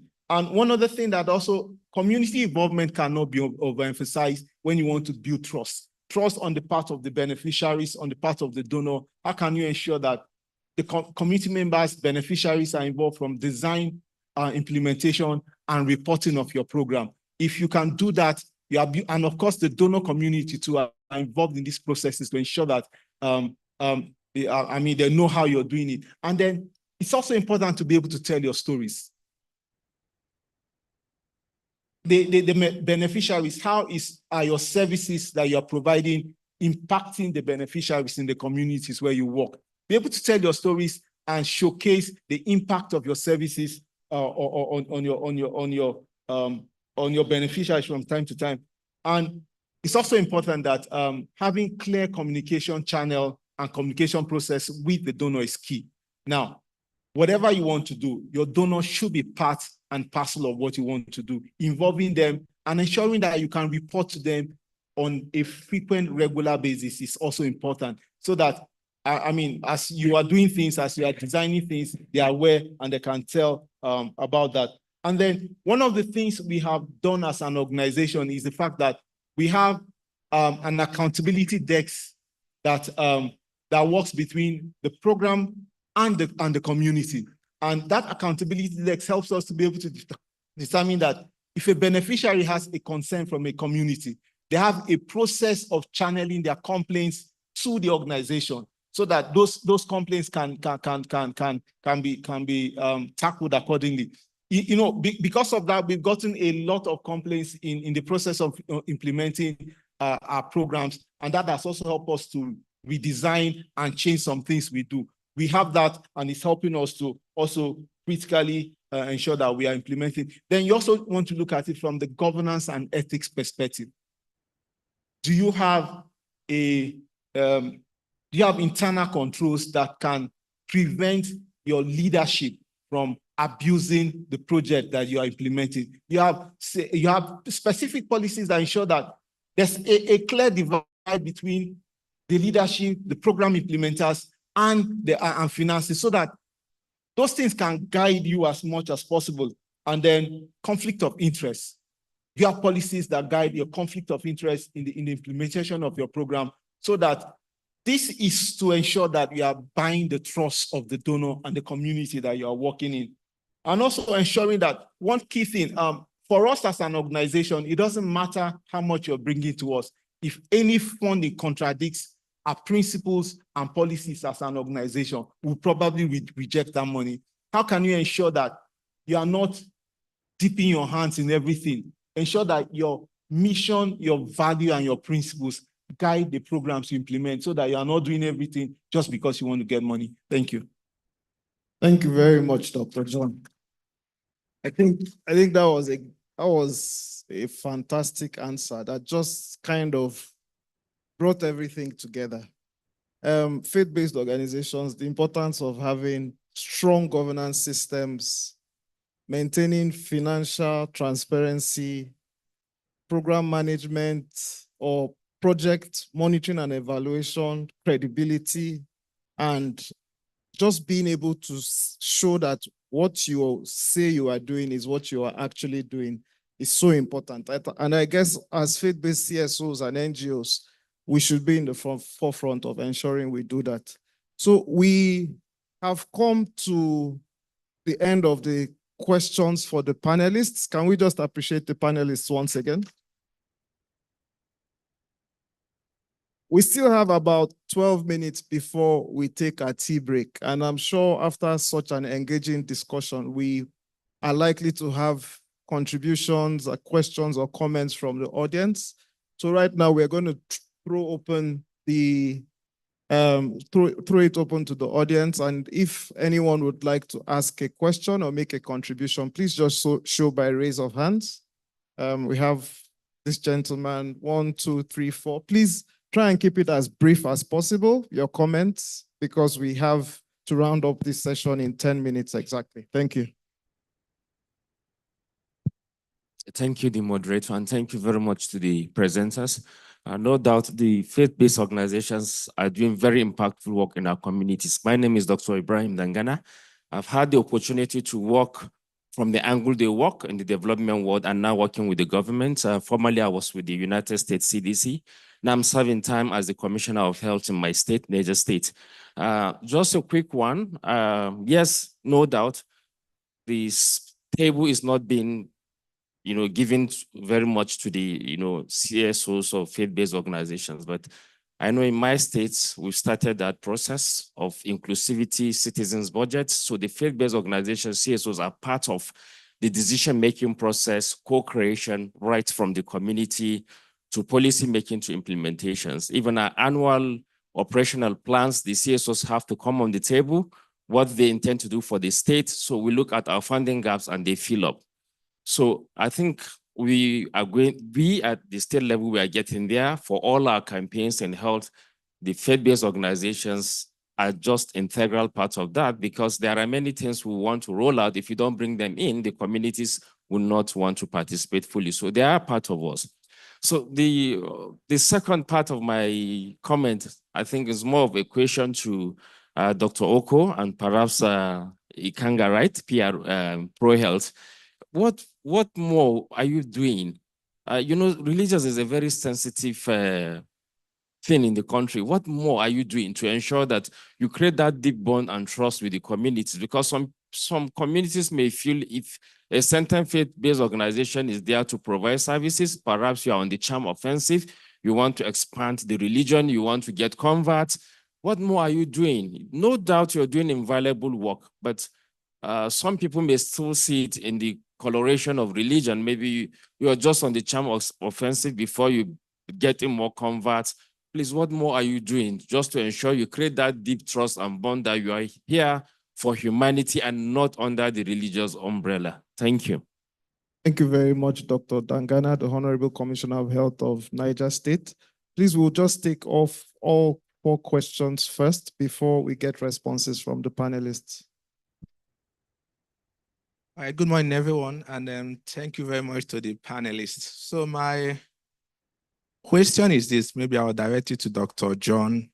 He mentioned something in the communities where you can find hospitals, you might find faith-based organizations.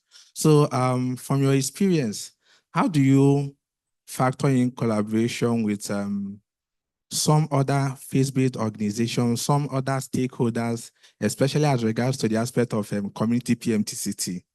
So looking at the congregational approach to get community PMTCT to be effective, what is the collaboration with the traditional medical board and the state government like from your experience? Thank you. All right, thank you. Next question, please. Okay. Sorry, can the other people who have questions raise their hands? There's two over there. Okay, so we'll just take those last two and then we'll take the responses. All right, so thank you very much and good morning, everyone, and thank you to the panelists. So mine is more like a question or food for thoughts. So, and its first one is on the funding. And we all know there is decline funding. It's not a story.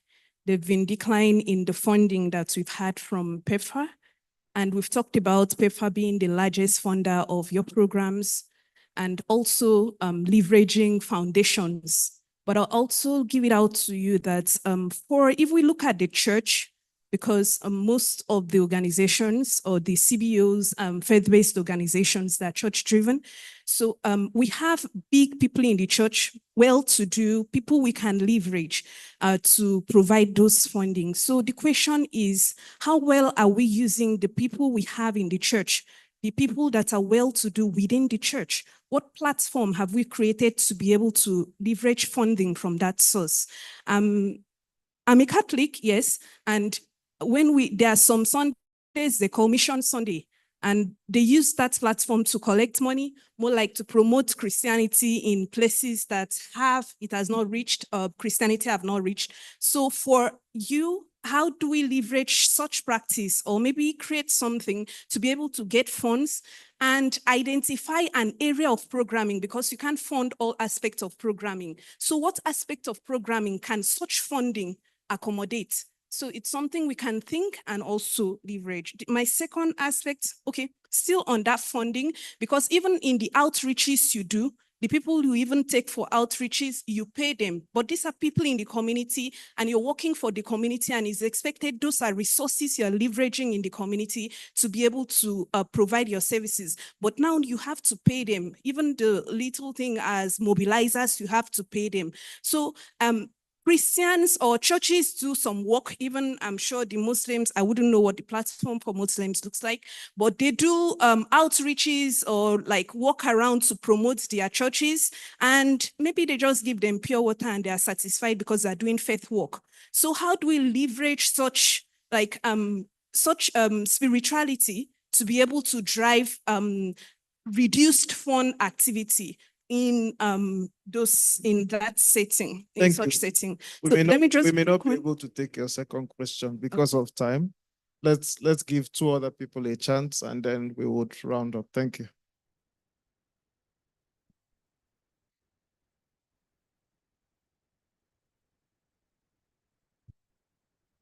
Okay, thank you very much. And I'll try to be very straight to the point. Mine is not really a question, but looking at everybody seated on the podium, I see an obvious need for us to integrate more. And that's because we might say we're not brought to the table when conversations happen, but we have leaders that are brought to those tables. We have people that we represent that are brought to those tables. If it's the Catholic, Christian Association of Nigeria, the Muslim clerics or whatever it is, I think there's some form of, most organizations, most governments have this as irreligious and all that, right? So what I'm thinking and I'm suggesting we need to do more is just like what Dr. John Oko said in his speech, right? What's very important is for us seated at this table, we are uniquely positioned to reach the people the greatest. However, looking at the religious biases and the undertones that the various groups represent, can we come together in a table where everyone seated here collaborates and integrates more? Because what I think is significant when it comes to issues around health, for example, is A Christian will be sick, a Muslim will be sick. Everybody might have one issues around health or the other.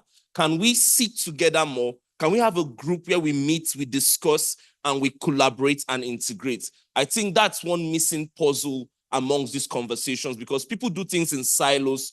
People are doing what other people are doing. But if we integrate and leverage more, we'll achieve a better level of impact and results for the Nigerian community. Thank you. Thank you very much.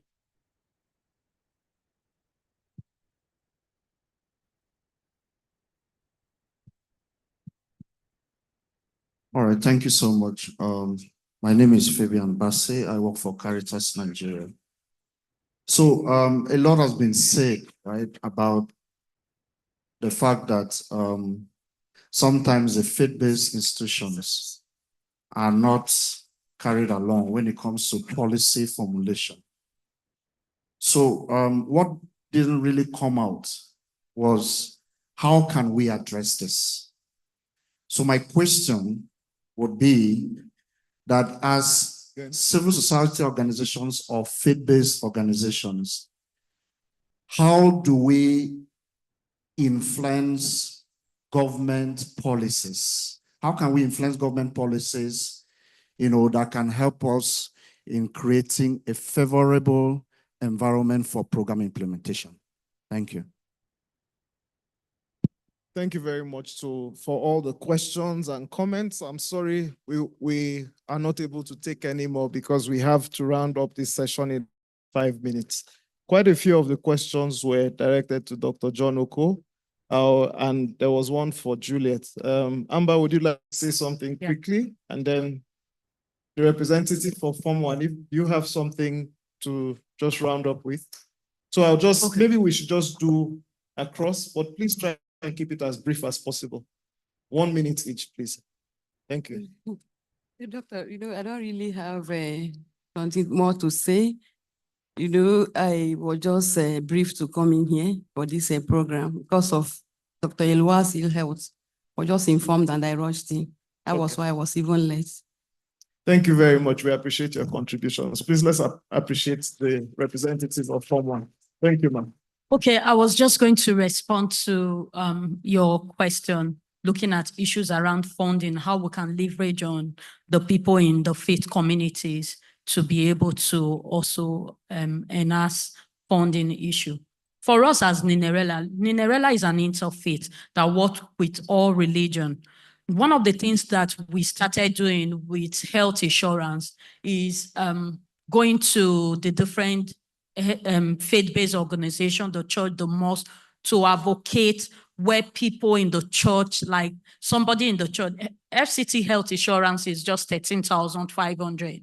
So for us, we started this advocacy over the years ago to go to churches and mosques to say one person can give 100,000, and that 100,000 would save the life of 8 persons enroll 8 persons for health insurance. And this actually has been going on. A lot of faith institutions have grabbed into this. So there's so much that the faith communities are also doing, but we know that we can also scale up the work that we are doing. I just wanted to measure that these are going on in communities. A lot of people are contributing. The faith congregation themselves are also, because a lot of times people come to the church to Thank you very much, Amber. I'm sorry, I'm going to have to pause you right there. Thank you.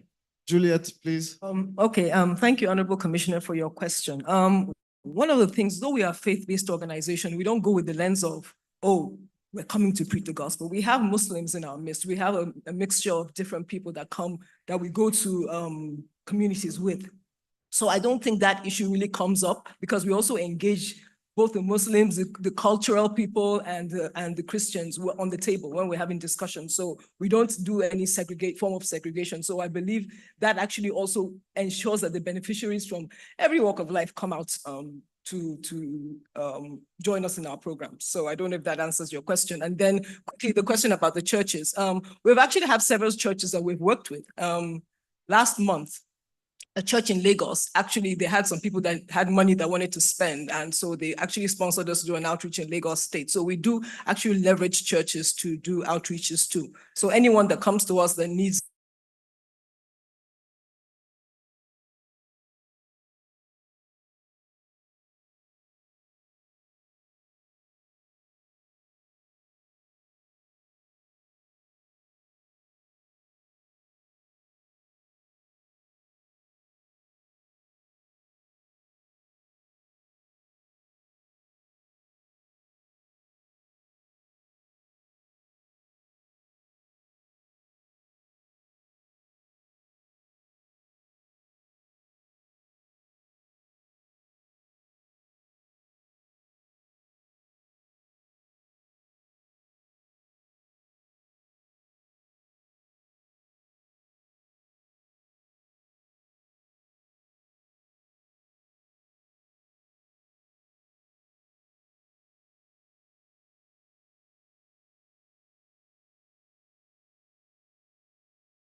We're running a bit late. So please, we are about to start the next session. Please, our colleagues outside, please come back in. Please come in. We'll start in about, we're even running behind time, start in the next 3 to 4 minutes. So please, get our friends, anyone who's sitting next to you, can't find the person, get the bag. It's promised to be a very, very exciting session we're going to have in the next 1 hour. It's a session that speaks to our heart directly. It's a special session that talks to the work that a lot of us sometimes take for granted. And it'll be focusing on a special set of healthcare workers. So please look around you. If you can't find anybody seated next to you, we have quite a few seats vacant. I won't let the cat out of the bag by telling you the panelists, but we are going to have an exciting session, fully loaded. And as I said, one that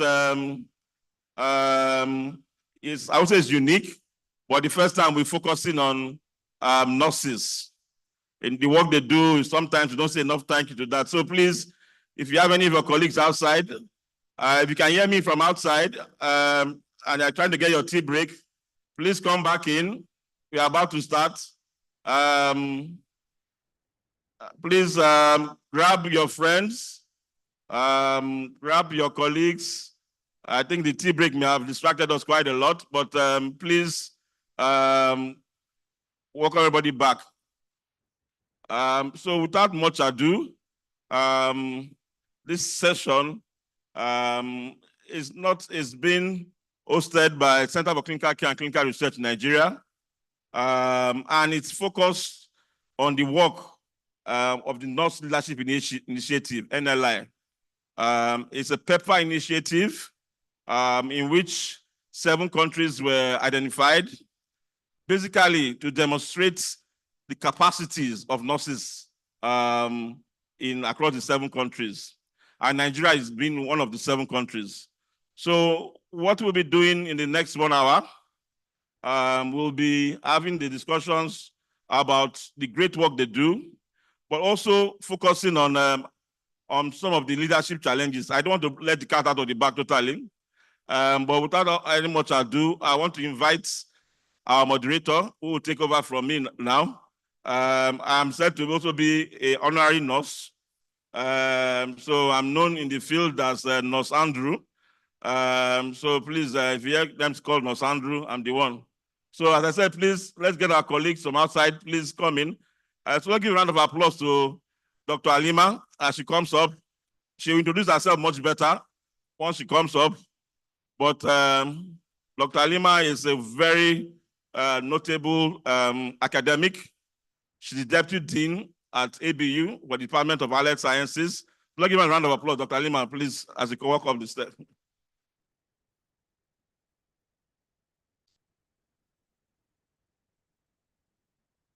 Yeah, welcome. Thank you.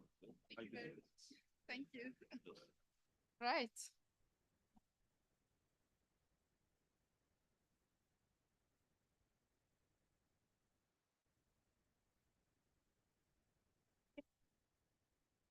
So thank you very much, Nurse Andrew, for that introduction. Yeah, I'm going to just say a bit about me again. My name is Dr. Halima Musa Abdul from the famous Ahmadu Bello University Zaria. I'm a registered nurse, registered midwife, a passionate public health nurse, and of course I have a master's and PhD in midwifery, yeah. So I'm going to be moderating this session, and then, yeah, we are going to be talking about optimizing. The theme of this session is optimizing nurse leadership in Nigeria. Trust me, nursing is facing a lot that we need leaders that will be able to find a way around the problems, because even from anecdotal evidence, even from a mere cursory glance, you could tell that nurses working are under siege. So we need to find a way around it. And how do we do that? Is by having leaders that are super passionate about how to revolutionize nursing in the era that we are now. And thank God to PEPFAR, who are super passionate about the nursing, and thank God to the Nursing Leadership Initiative program that the Nurse Andrew has just talked about. So I'm going to be moderating the session as I've talked about. Yeah.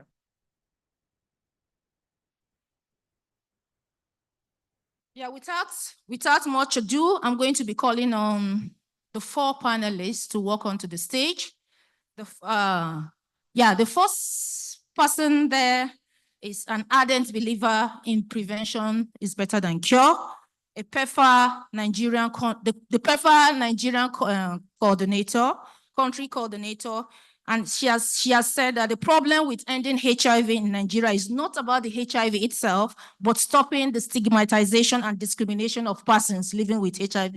And that is nobody other than our super passionate, a public health specialist that have worked in many low and middle income countries in the person of Fumi Adesanya. Please give her a thunderous clap, please. Please, can we give a thunderous clap? This clap looks a bit miserable for me, please. Yeah, the next person who is welcome to the stage is, ladies and gentlemen, prepare yourself for a moment of inspiration today. We have the rare privilege of welcoming a visionary leader who has redefined what it means to lead with purpose. Trust me, this individual is not just a leader, but a catalyst for change. Trust me, someone who has challenged the status quo and dared to ask questions that others shy away from. She has led many organizations. She has been the head, she has been the dean in other universities, and currently the dean of Faculty of Nursing Science in University of Ibadan. Yeah. Please today join us to share insights with the promise to spark new ideas, challenge our perspective, and ignite meaningful conversation. So without much ado, let's give a standing ovation to the trailblazer, the innovative leader we have been waiting for. Please welcome Professor Priscilla Olabisi Adejimo to the stage, please.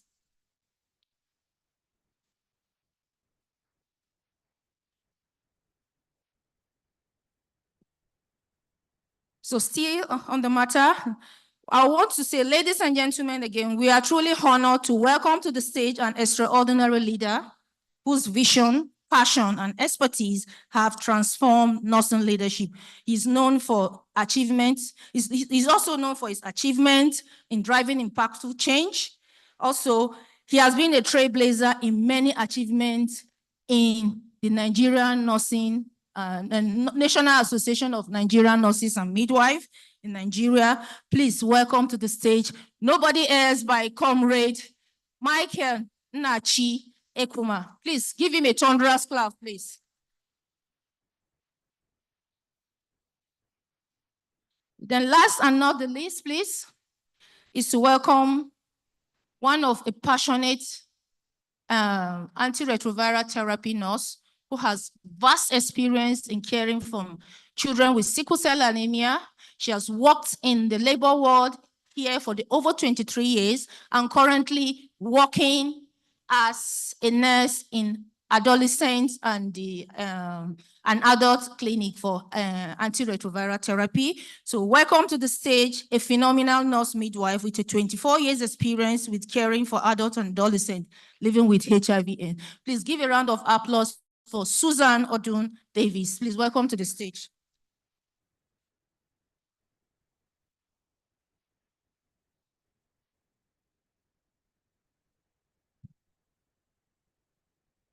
Yeah, so I want to say a little bit about the objective of this session, and then I'll take my seats. I've talked about the panel topic is optimizing nurse leadership in Nigeria. And then the objective of this session is to highlight opportunity for professional. Sorry, the first one is identifying systemic and cultural barriers that we all experience in the face of the work front. Highlight opportunities for professional and development and mentorship. Share personal experiences and resilience strategy. Trust me, resilience is the ability to bounce back even in the face of adversity. We need leaders who had experience that have survived and also tried to share and tap from their wealth of experience as well. Then encourage collaboration and networking for nurse leadership support. So I'm going to take my seat and then we'll take the questions for the panelists. Thank you.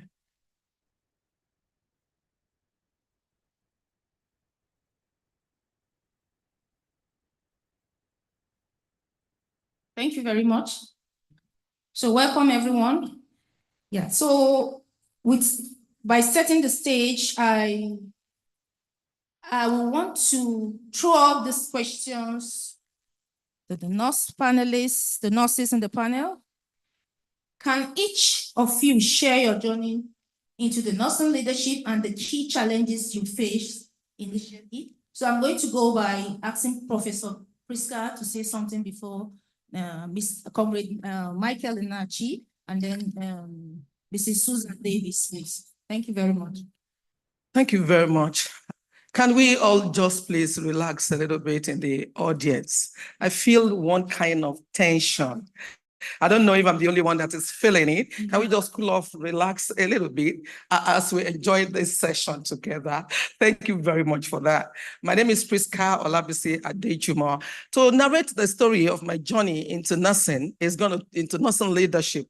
Thank God for that part of it that says leadership. I actually was thinking about journey into nursing, which is going to take us from now till several days for us to be able to finish. But if you're going to be focusing on leadership per se, permit me to state that leadership, some time ago, NLI program that was organized for us recently, which honestly speaking to my mind is the first of its kind in this country.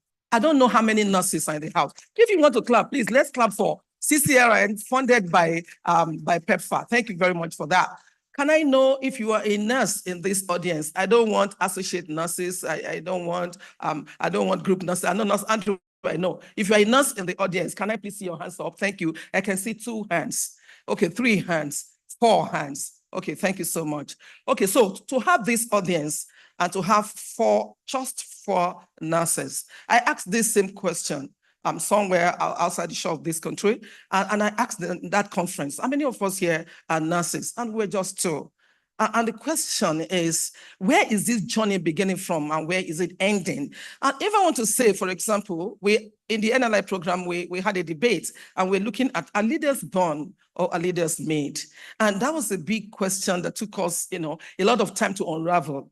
I don't know what the audience will feel about that question. Are leaders born or are they made? For me as an individual, I've always taken every opportunity to be a leadership opportunity. In my primary school, I was the head girl in that primary school. In my secondary school, I was the assistant head girl. And so in the School of Nursing, I was the president of the association. And so in the university, I piped low a little bit because of so many extraneous variables, that went into play with that. And of course, I was working in a place where that time, it was a taboo to hear that as a nurse, you want to venture into any higher level of academic environment. And so to talk about going into an institution of higher learning as a nurse is an unheard of kind of scenario. But somehow I broke through that barrier and I was able to move into the university, not without the problem and the challenging of combining. I don't know how many of us here went to universities as full-time students. You had all that, you had your parents sponsoring you, and you have every opportunity that we had to disposal as a student, full-fledged student. For me, I didn't have that opportunity because I had to fend for myself. I had to look for an opportunity to be able to make sure that in school, I was not going to be able to lag behind. At the same time, I couldn't leave my work. So I had to have an opportunity to be a student and at the same time look for opportunities to work. And so that was a little bit very difficult for me. But of course, because whatsoever it is that you're interested in, whatsoever it is that you want to pursue, you don't look at anything as an obstacle. And so somehow, I was able to navigate through that as well. Combining working to schooling is an Herculean task for some of us. And at the end of the day, it ended, well, that university was, over. Now to start working in an environment where we are in Nigeria, and our nursing profession, beautiful profession, has a lot of females as practitioners. And in an environment like here that patriarchal system operates, where everything that comes or has an identity of men or man or manhood or malehood is considered a little bit of higher value and importance than any other thing that is coming from looking at it perspective from female perspectives. For sociologists in the house, so we understand better what I'm trying to talk about. And so the point is, in a patriarchal environment, finding yourself in a profession that is female dominated has inherent challenges in itself. But that notwithstanding, like I was just trying to make us understand that you need to navigate through this and be able to make the best you can as much as possible. So in that work environment, it quickly dawned on me that, look, you need to begin to ask yourself some questions.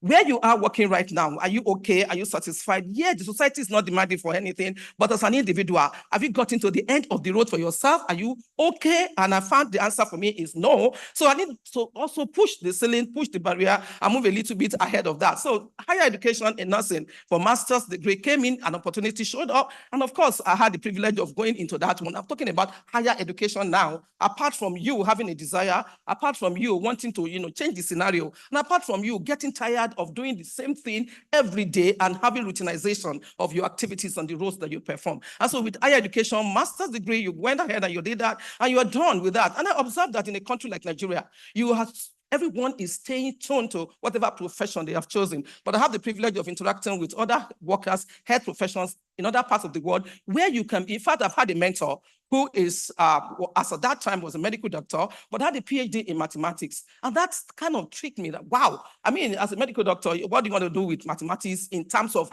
getting it to the point of PhD? But this guy I'm talking about, very great guy, yeah, you will know when you interact with people who have that polyvalent ideas and polyvalent background. It's different when you interact with them. The kind of care you want to bring to the recipient of care is definitely going to be different. Your interaction is going to be different, and the kind of quality of care you're going to be rendering is also going to be different. And so in terms of higher education, that was fantastic for me. And it opened my head to say, look, this journey, if I'm going to end to where I want to end, this master's is not going to be enough. So apart from master's in education, master's again in medical sociology, move ahead and went into PhD. And after PhD, what next? It's not enough to have a PhD without bringing a change into the patients that you're looking after. That's where the issue of patient outcomes come in. When we talk about outcomes, in those days, we began to look at positive outcomes. But now, positive outcomes is not enough. It's not adequate. We're beginning to look at positive outcomes as well as negative outcomes. What lessons are there to learn? So in the journey to leadership, I've talked about three things which are very important. One, personal desire, your conceptualization of what leadership means. Who is a leader? How do you see someone who is referred to as a leader?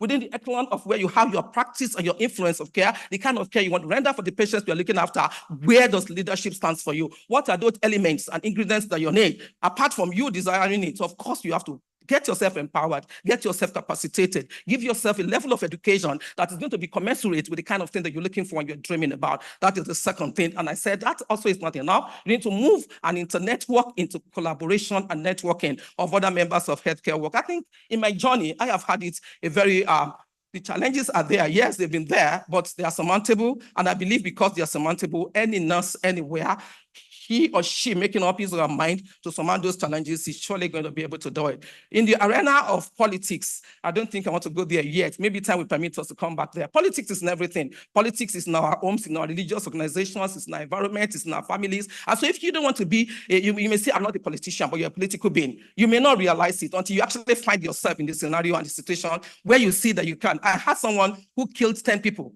It is a wife of a military officer. And ordinarily, she would have thought that I cannot kill. I don't know how to do it. I don't even know how to get a gun. But they were harassed. Some guys came and armed robbers attended them. And then she just picked up the gun and shot and killed 10 people. That is a woman who ordinarily would have thought that she cannot do that. She can't kill. But under circumstances and situation where she found herself, she killed not one, not two, not three, not four, not five. So the journey is really Herculean. There are so many challenges, but inside and inherent in the challenges are also opportunities. May I stop here? Thank you. Honestly, we allow Professor Priska, she's going to be on that for in the next 3-4 hours. Yeah. So thank you. I'm afraid I didn't mention about the time. It's supposed to be 2 minutes for each of them to talk about their challenges. But I could see Prof have taken a bit of time. So I need to remind them of the 2 minutes because the next speaker is also may take the next 6 hours if you don't give him the time. So Comrade Michael Inachi, we also want to say something about, share your experience into the nursing leadership and some of the key challenges you face initially. I'm sorry, and I'm afraid you need to have just 2 minutes to be able to navigate this question. Thank you. Thank you, the panelists, and good afternoon, viewers. I'm happy to be coming from the community that cares from birth to death. That is the nursing community. Incidentally, today, we are looking at operationalizing nursing leadership. And the question is, what is my journey into nursing leadership? like an elephant, from any angle you look at it, you view it from your own perspective. I want to sincerely say that I never knew how deep it was before I came into it. With a desire to care for human beings, came into nursing. And that exposed me to clinical situation where I noticed that a lot of people are in need of care. I now developed personal interest and commitment to ensure that at any point a patient is left for me, I'll make sure I better the life of the patient. It became obvious that the essence of nursing is to improve patient care outcome at all costs. Whether what is needed is there or not, you ensure that that patient goes better than he or she came for, the condition he came. Now, as a result of that commitment, I also noticed that my impact will not only improve the outcome of the patient, but will also improve the healthcare system. By extension, I noticed that patient care you cannot do alone. I saw a kind of teamwork and collaboration with other professional groups. The medical doctors are there, the pharmacists are there, the laboratory scientists are there, psychologists and other groups. And when we work as a team, we achieve the best for the patient. You will never know that patient. It could be me, it could be you. And that is why commitment is important and working as a team is important.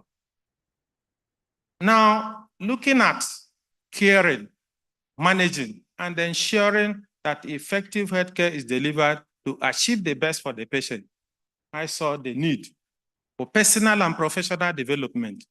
I didn't need anybody to tell me I need to go to school, but this was to personally help me to cope with the challenges on a daily basis, because you are going to attend to people that are highly educated. As a result of that, if you are not competent, you may be able to face some challenges you will not be able to handle.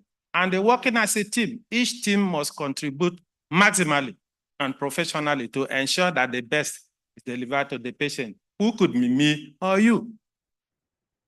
So moving forward, it became necessary that we need to improve ourselves.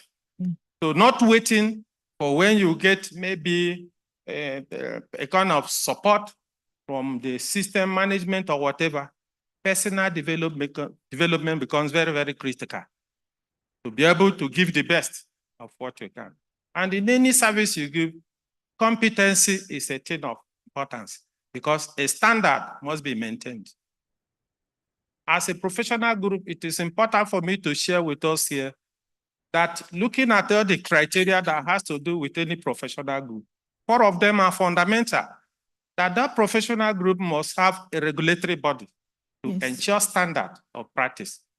They must have a professional association that will serve as a vanguard to the practice. There is also need for continuing education. And that is why in nursing we have MCPD, mandatory professional education. And after 3 years of you are using your practice license, if you don't engage in MCPDP to renew it, you cannot proceed. Yes, to be abreast, it must be competent. To be abreast, it must be renewing your license as at when due. The other area is professional code of ethics. That's the 4th one among litany or 21 items that had to do with criteria. Comrade Michael Inachi, thank you very much. Code of conduct is very, very important. Thank you very much. Thank you very much. I know. Thank you very much.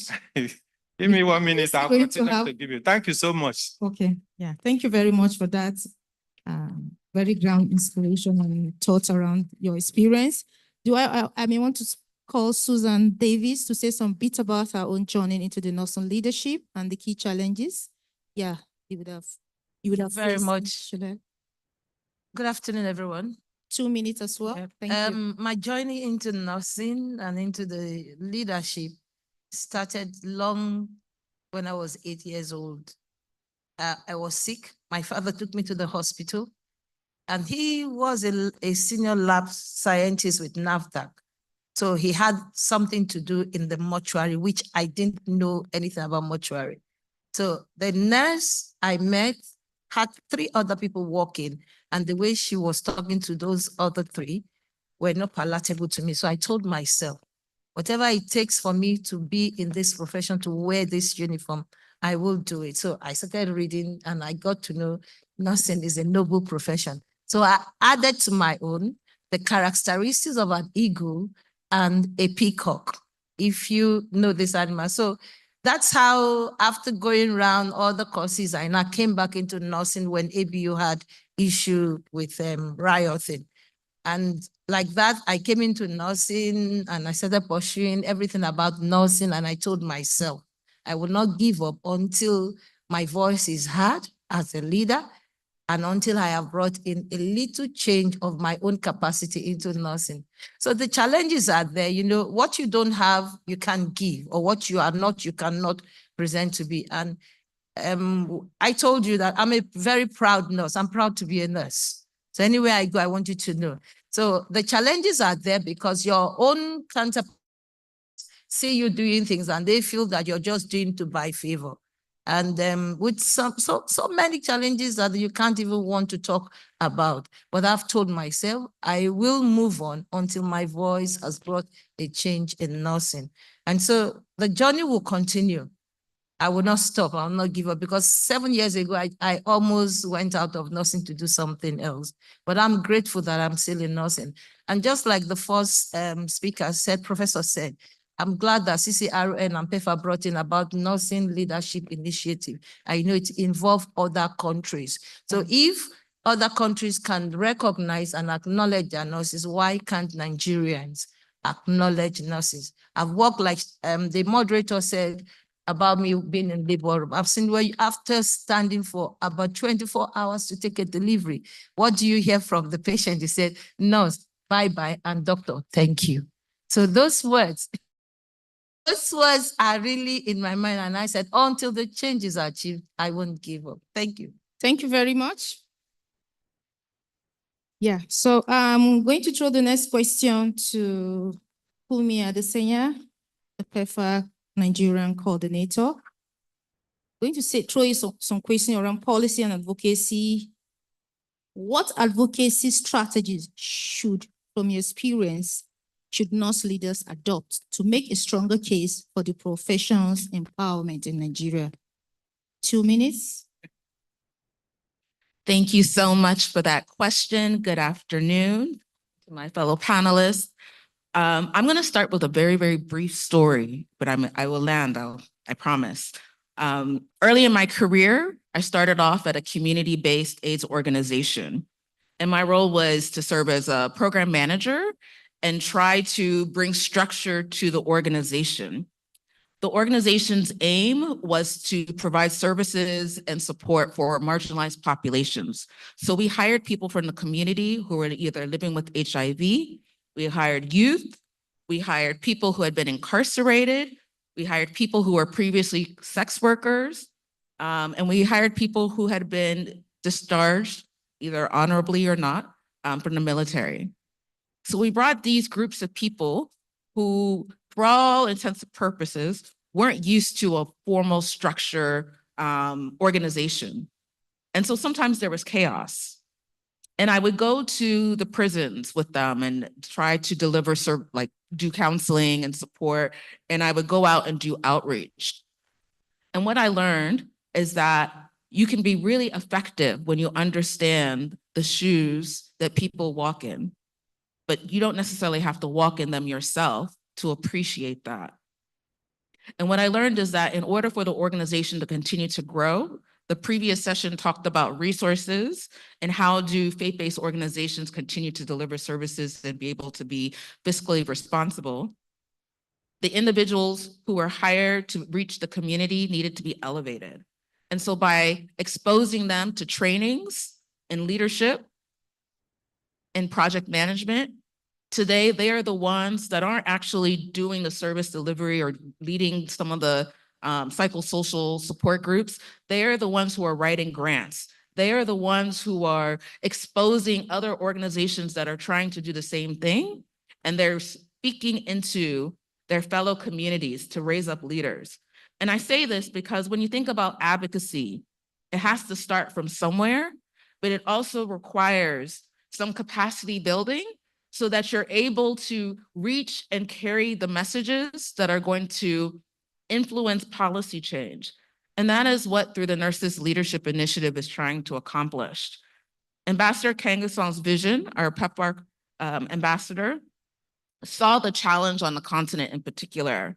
And Nigeria was one of those countries where we saw marginalized populations, we saw gaps, we saw under-resourced settings, and we saw nurses carrying a significant load. So when you take those individuals out and expose them and capacitate them and give them some leadership skills, they now can use those experiences to advocate not only on the behalf of the patients that they're serving, but also in influencing policy. Because then now the walls that they're carrying their torch for are not just providing light within the facilities they're supporting, but now they're responsible for carrying that light across the country.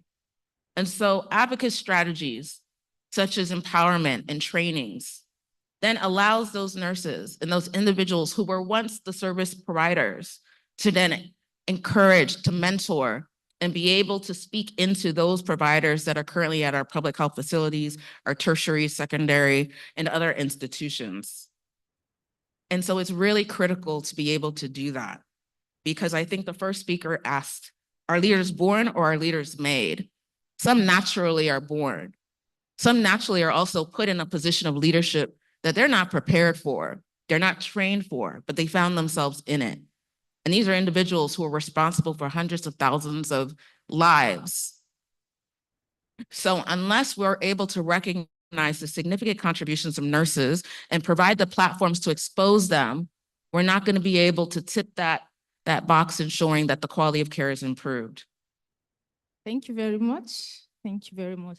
Yeah, I think some key things I've drawn from this conversation.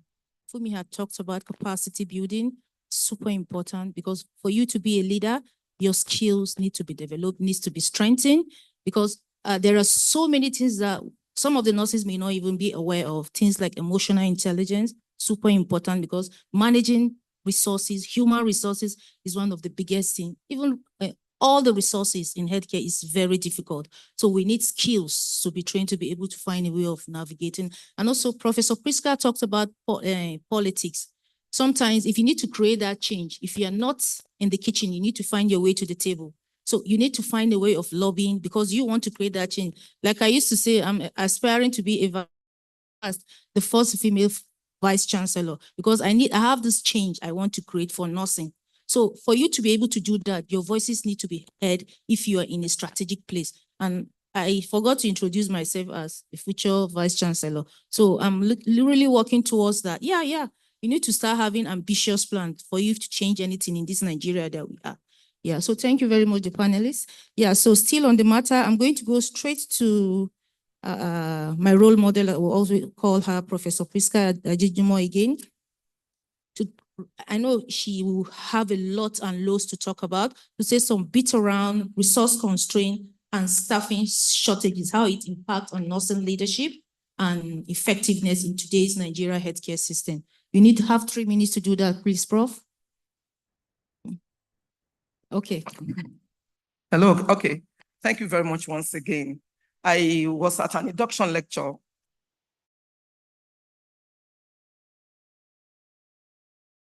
Ochara nurses who were coming into the world of nursing. And I asked all of them, we're so glad for you that you're graduating today and you're being inducted into our dear noble nursing profession. Can you just tell me, how many of you are really ready to help optimize quality care in Nigeria? Amazing, not even one person. So all of them are ready to japa.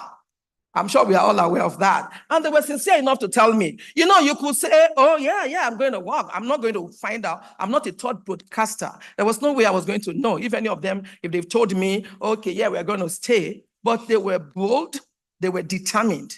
They were certain. They were sure of what they wanted to do. They are not going to stay. And they declared it. They made it bold in that induction ceremony. Now, the question is, there's resource constraint.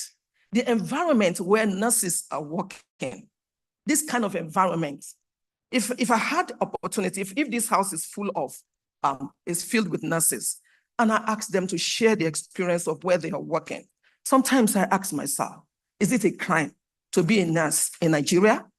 Because we come across nurses in other parts of the world, and it's not the same. I know you can be saying, yeah, it's not only in nursing, in every other aspect is the same as well. But the truth of the matter is, if there is no fund, don't expect any improvement in whatsoever thing it is at all that you're doing.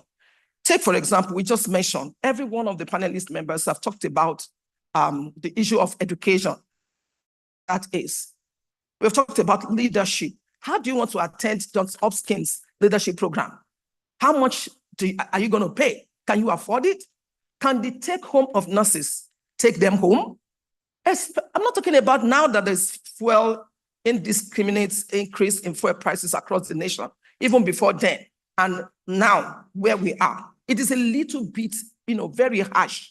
And in terms of the environment where nurses are working, it's not conducive. So when you look at the constraints that nurses are faced with, apart from the fact that the environment is harsh, environment is not conducive, which is making many nurses to leave the country and go elsewhere to look for greener pasture. How green the other pasture is a different kettle of fish. But that is one issue that we need to look at. Can nurses be better paid? Can we have better remuneration for what they are doing? Is there a way of ensuring that nurses are trained? What NLI did, the RN program did, I have a lot of feedbacks from the nurses themselves who gave testimonies of the fact that they've never seen this type of thing before. They've never had the opportunity. How do you want to compete? How is it going to be possible for you to be able to compete with others who have funds to attend international conferences, to have mentors who they can relate with, they can work with? What kind of exposure do you have that is going to bring you to the table? And if there's no table, that you can create one by yourself and invite others to come join you on that table. All of this require resources. So when there is resource constraint, the quality of the kind of nurse that you're going to produce is going to be the kind of nurse that whatever funding you're put into it is going to produce for you. Thank you very much, Professor Krista Olabisi. Thank you very much. Yeah, so I love listening to you speak. Yeah, thank you very much. I'm going to go to my amazing friend, I forgot to add that Comrade Michael Nachi is a lion. I'm a lioness because we all went to the University of Nigeria. He was actually my classmate during our masters. So we are all lion and lioness. So Comrade Michael Nachi, I have a question for you. Yeah.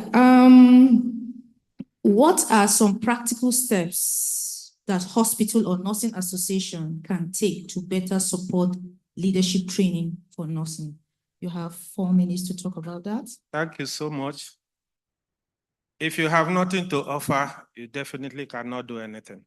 So I extend my greeting to PEFA, Nurse Leaders Initiative, for what they are doing to improve the skill of nurses generally.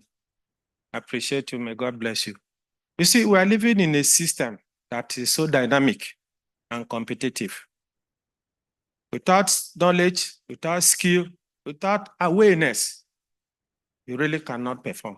The society is becoming very, very complex, that unless you have the qualities, that professional qualities, you cannot impact. I've said it and I want to say it again. Without teamwork, we cannot break an even. In Nigeria, unfortunately, the health sector is in a situation, in a pity situation, let me say so. Most often we talk about funding. Year 2000, it was recommended that the national funding of the health sector should implement what is called 15% of the total budget. Up to today, nothing. The national budget is consistently less than 6%. And when you see the way and manner the staff are being handled, it becomes a subject to the other side. And that is why a lot of people only train to go outside and then render their services. Because across every professional group, brain drain is no longer a story. For those who are here in Nigeria, are those who have decided to sacrifice, because all of us cannot go there. Our families are here. And what about a situation that your relation is sick and you don't have money to either pay to a private hospital or to a hospital where you don't have true facilities. Of course, everybody cannot be politicians. And if you are not, definitely you cannot afford. How much is the salary? So generally, there's a lot of issue. Driving down, the only way you can take this knowledge is to expose yourself to conferences, seminars, all forms of educational training. For instance, I belong to National Association of Nigerian Nurses and Midwives. On annual basis, we hold international national conference that people outside the Nigeria come. But most often, the challenge is funding. But as a result of that, insofar as you seek to put in the best, you must always sacrifice, because any money invested in education is not a wasted money. It's already a good investment for tomorrow's use. So as a result of that, we must seek knowledge, not waiting for anybody to assist you. And I know even most people that are here, some sacrifice other things to be here. And in a situation you are going to acquire new knowledge, can put away any other thing, because it is that knowledge that will drive you. Is it not Nelson Mandela that made it very clear? As a statement, he said that it's only education that can do what? Empower the whole world. So with education, can penetrate. In as much as the health sector is not in a good shape, I call on each and every one of us as professional group to work together as a team to salvage the system. Otherwise, the Nigeria health sector will collapse. Thank you very much. Most often, they are good policies, Comrade. but the implementation becomes another thing. So these are the issues. We should not politicize the health sector, because life is precious.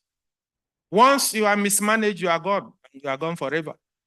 It is only by ensuring effective delivery of healthcare services that we'll be able to guarantee this health sector. Thank you very much, Comrade. Remember, Comrade that Nati. patient could be you Thank you very or much. me. Yeah. Let's work as a team to salvage the healthcare system. Thank you so much. Thank you very much, Comrade. Yeah. So the next question is question is going to Susan Odun Davis. Gender bias remain a major concern in many professions. Have you encountered this in nursing leadership, and how has it affected your career trajectory? You have 2 minutes to say some little bit about this. Thank you very much.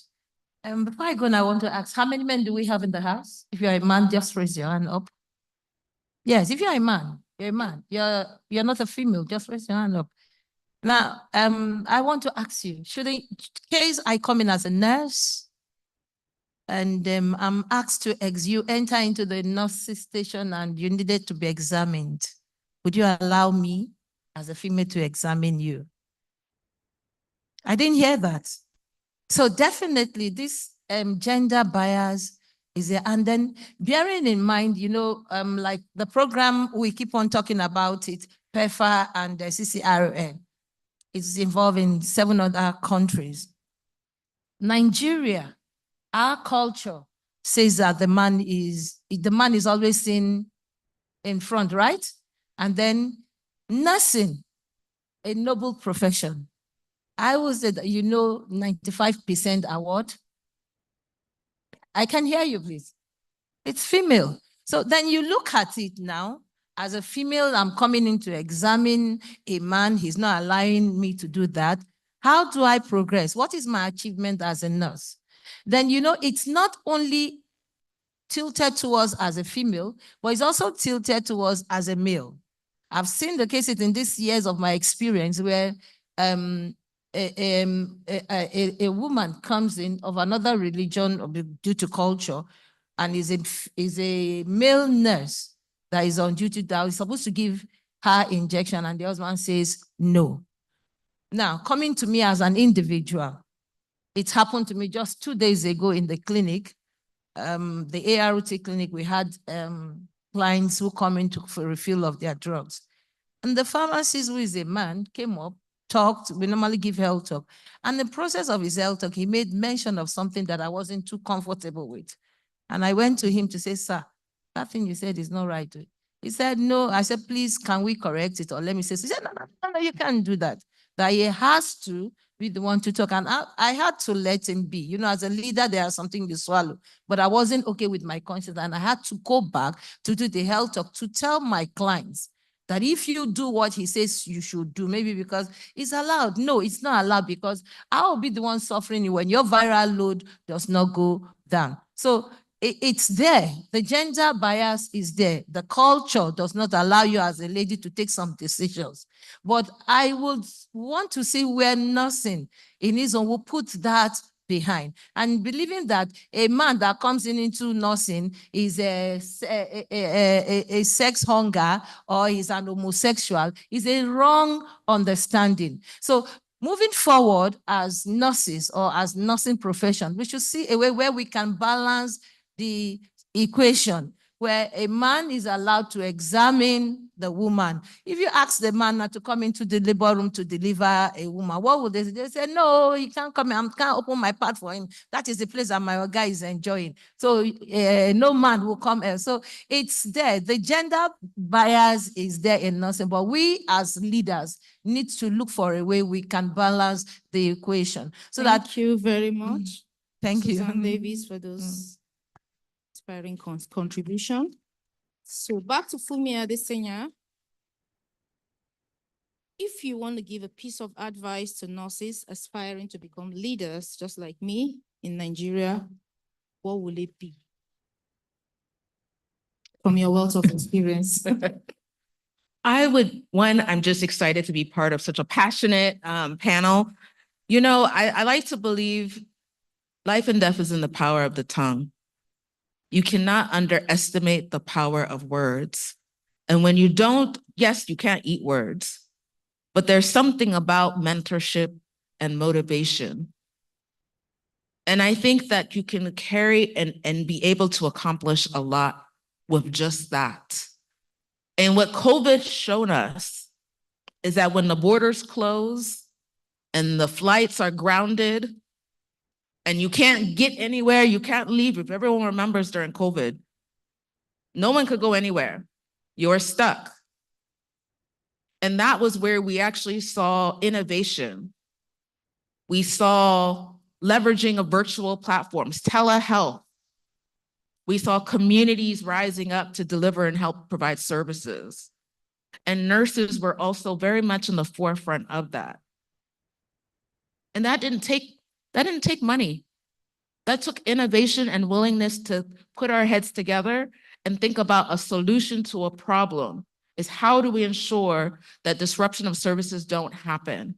And how do we motivate our healthcare providers, recognizing that they may not be able to get out and do some of these really important opportunities, such as coming to a conference? So I would just encourage that those who are in leadership positions, you carry so much weight and you have so much influence. And your words of encouragement, even sharing when many of you return back, I mean, I know we only have 4 nurses in the room, but when you go back, sharing what you've learned from this symposium and from the NISA conference, sharing the materials, you don't know how far that will go. It was only a few words of encouragement I received, and God, that has allowed me to get to where I am today. And those words were transformative for me. So words are powerful. Mentorship is powerful, and it doesn't take a lot. We talked about the resource constraints. We talked about the environment. I think almost everyone in this room would probably not want to access services in some of the places that nurses are providing services. But the reality is they're there because they're sacrificing and they care, and they're doing what they can with what they have. And we can do the same. And everything isn't about money, but you can optimize and do a lot with what you have through virtual platforms, through the mentorship, through the exposure, emotional intelligence. There's so much we can do to capacitate and train. So that's what I would do, is encourage. Thank you very much, Fumi Adesanya, for all this massive contribution. Yeah, it's actually thought-provoking. Thank you very much. So next to Professor Priska Olaviso Adejumo. Yeah, so working as in nursing academia is one of the craziest jobs anybody could do, because you have loads of council exams, you need to be moderating. You're looking at undergraduate research, master's research, PhD research, and then you need to be in many committees. Now, you need resilience. What are those resilience strategies you would advise for nurse leaders to adopt to survive and thrive in the face of workplace adversity? Thank you. Thank you very much. The first thing I'd like to say is that 2 you need minutes. to be alive yourself to be able to look after the health of other people. And so look at what is going to be very useful for you. Once again, the NLIA program that we all attended, they decided to give us just 1 day of outing. Please listen to this. And every one of us, we all went out to zoo or one park. And I asked everybody there, when last have you attended a park? When last have you visited the zoo? You may be smiling, but I tell you, not many people of those nurses. We are busy looking after the health of the other people, and we are not doing something that needs to be done for ourselves. Some nurses are on vacation, and when they're on vacation, actually they're on locum in another agencies, another facilities, and so on and so forth. So it's good to be resilient, but think about it very well and ask yourself, have you paid yourself? Please let nurses begin to pay themselves a little bit. Physical health, mental health, spiritual health, psychological health, whatsoever that means to you, take care of it. It's very important. In being resilient, it's also very good to want to raise the bar, but look at what resources are available, search opportunities, look for mentors, seek out international opportunities, collaborations with other partners that can give you an avenue to explore some other things that you may not be able to explore here. Attend international conferences where you can have opportunity to get exposed to some other things. Perhaps if you continue to do it here, you may not be able to get access to such things. It's also very important to have a very strong support system. A very strong support system in terms of association of whichever subspecialties that you belong to, whether you are an association of nurses, midwives, palliative care, operating room nurses, whatsoever group that you belong to that association. Don't just be functioning and be working like spoke of tire all the days of your life.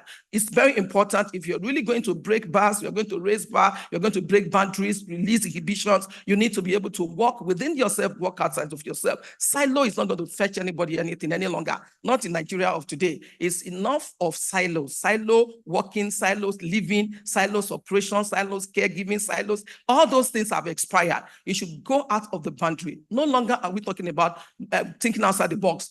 It's not enough any longer. Look through the box, look beside the box, look beneath the box, look above the box, look around the box, and be able to look for what is it that's going to help you in being resilient. Apart from strong support system, personal relationships are important. If you're going to be resilient, you are not going to break yourself. You need a very strong social relationship. There is nothing that is complete by itself and itself. Nothing. If you pick up that water bottle that you have on your table right now, whoever is preparing that water table will say, oh, I've done something. Fantastic. But without the cork, it's not going to be useful. If you don't have that cover there, whatsoever you're putting inside that water is going to be problematic. And even if there's a cork there, there's no label. You don't have opportunity to check if this label can give you information about NAFDAC number, about the expiry date of the water, and so on and so forth. So nothing in itself is complete by itself. Therefore, my suggestion is, if you're going to be resilient, try as much as possible as an individual, develop yourself, get educated, improve yourself as much as you can, look for opportunity to get support networks from your professional collaborations,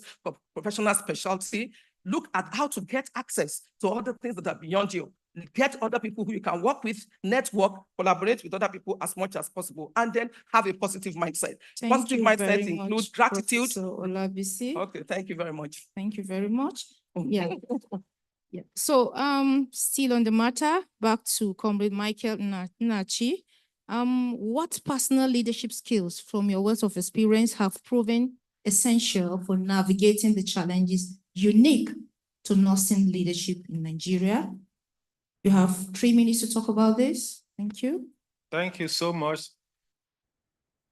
The audience and PEFA Nurse Leaders Initiative, because they have exposed me to a lot of issues. On that area of personal skill, I think assertiveness is very important. We have just talked about resilience. And what is resilience? Ability to adapt, ability to contain stress, ability to manage situation, even in an adverse situation. That ability to contain and control yourself, to be able to manage, because perpetually you have somebody you are taking care of. Therefore, if you are not able to take care of yourself emotionally, then you may not actually do the best. So assertiveness is very, very important. Then self-skill development, very, very important. With knowledge base, be able to impact. And very important, confidence.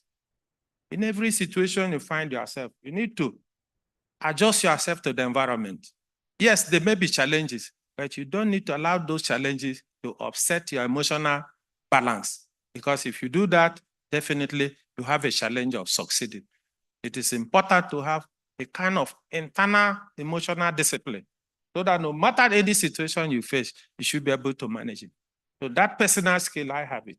But even if this house building is collapsing, I will know what to do. I will not shake, but I will see how I can protect those who are probably maybe going this way or the other way. So that personal skill is already in me. And I want to tell us one thing that we need to share. Most often we look at the ratio of nurse and patient. We say WHO. It is a time we look at the Nigerian population and look at those who are actually in need. And we have Nigerian ratio, not always WHO. WHO is our standard, but let us have Nigerian ratio so that in case we are not able to meet up with the World Health Organization ratio, we do the Nigerian style so that we'll be able to cope. So always exposing yourself to all forms of training will always go a long way because you have a lot of things to learn. There's no way you can be exposed to a learning situation that you can have an additional thing. Most often people resist when you ask them to go to another place. But in shadowing in leadership, you are expected to, after saying maybe 6 months in a particular place, you can be posted to another side. As you go from one stage to the other, you learn a lot. You interact with other colleagues. You interact with others in the course of your managing human beings. So you learn from all this. So resistance to change usually is not encouraged. So always be ready because change has become the instrument that is also always constant. Thank you very much, Comrade Michael Nachi. The final question to Susan Odon Davis. How can, from a wealth of experience, nurse leaders mentor the next generation to help overcome the already identified systematic challenges in our workplace? Thank you. Thank you very much. I want to start by making a quote by J.C. Maxwell that says leadership is not about title, position, or flowchart. It is about one life you are able to influence. So I join my voice with the previous speakers to say that as a leader, you cannot give what you don't have. Gone are the days that you just give instructions. To the new upcoming nurses that are coming, you can't just say, do this and they will do it. They will want to be more, there must be a rationale behind why you are saying do this. So I would encourage us to develop ourselves, do collaboration, do networking, be an expert in the craft that you are in, which is nursing. In clinical aspects, don't say because you are not a lab person, you will not know how to take blood for sampling. Don't say because this is not, it's not nursing. There is nothing that you cannot do as a nurse.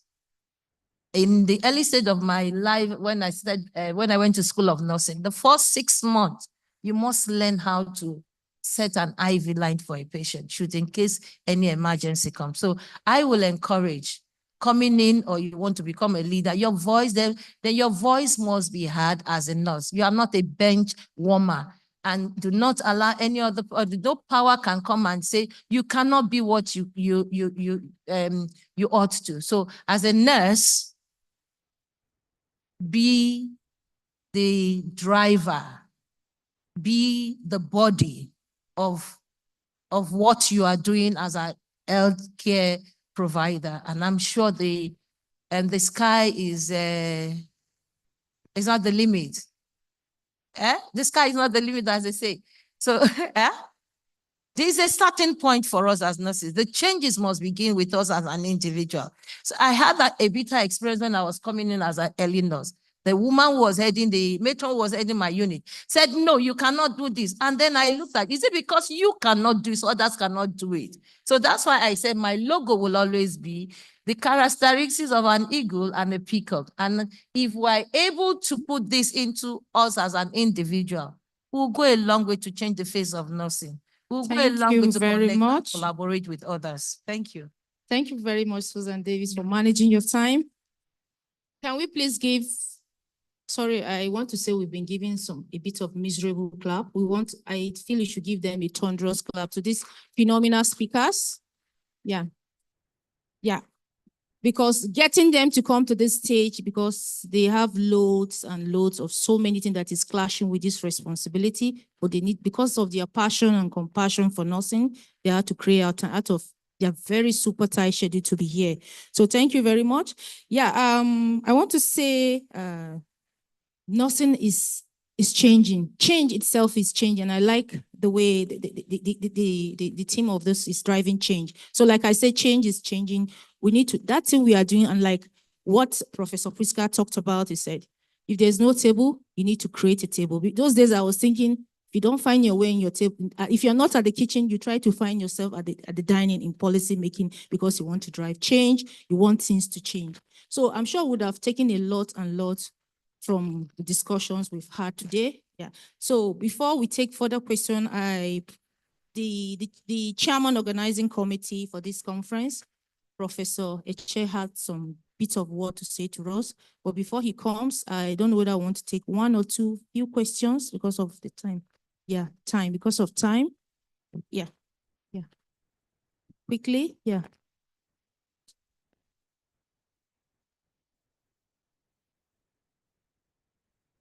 Okay, good afternoon. I'm Dr. Shakira Akinfelumi. I work with Atlant Alliance. Thank you to the panelists. Thank you for that very robust and engaging conversation. So the leadership training, I mean, it really helped. My colleagues that attended, the feedback has been really great. A lot of them did not even know there was a problem, and now they're aware and they really learned a lot. But the question that I ask myself and why I'm here is, how can I'm not a nurse or a medical doctor, but how can I help to continue this conversation? What can I do in my own power to further optimize leadership among nurses? And also as an organization, what are the things you think that organization can do to start creating paths for nursing leaders? Thank you. Thank you very much. Does anybody want to take that question? Just 1 minute to answer that, please. Thank you.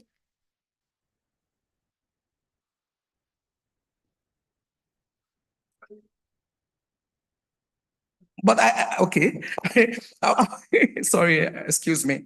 I said that's a very beautiful question, and I appreciate you. I appreciate the questioner.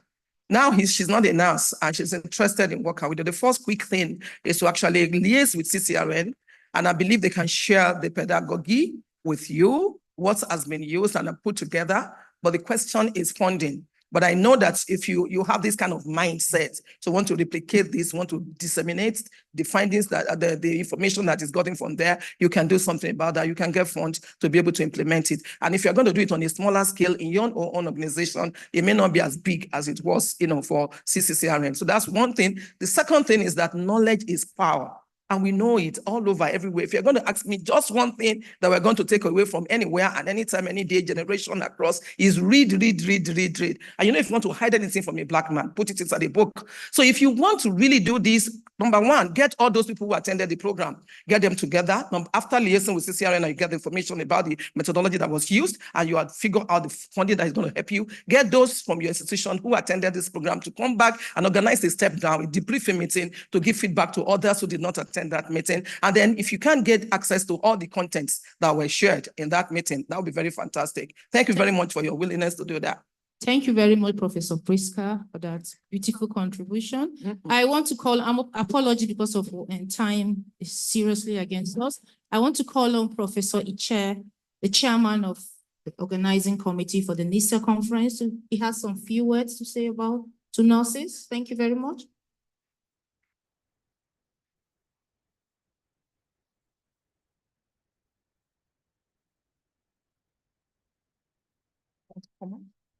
Thank you so much. So for most of you, nursing is a profession. For me, it's a profession, but it's also something that is very personal to me.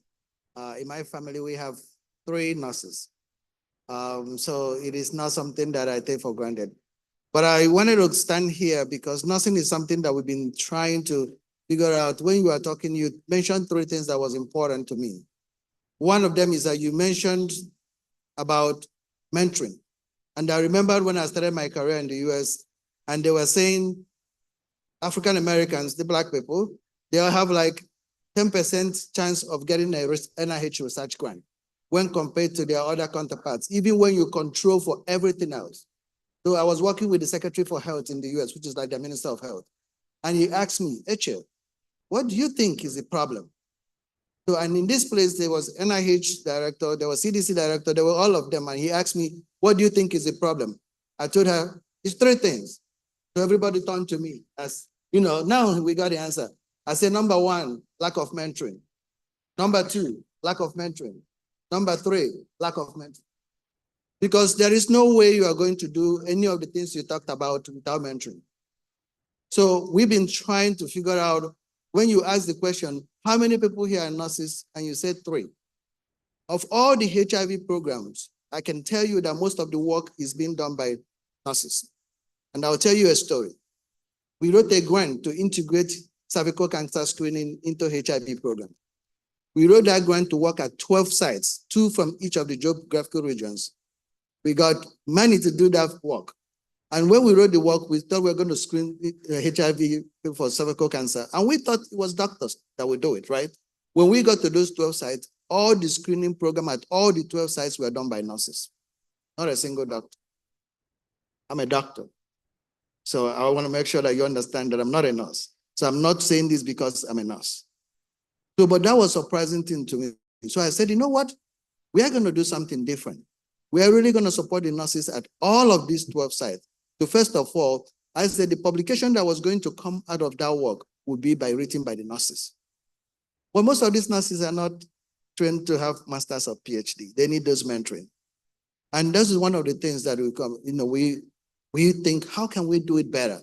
So when CCRN actually reached out with their NLI program, I was so excited to partner with them to be able to have this session.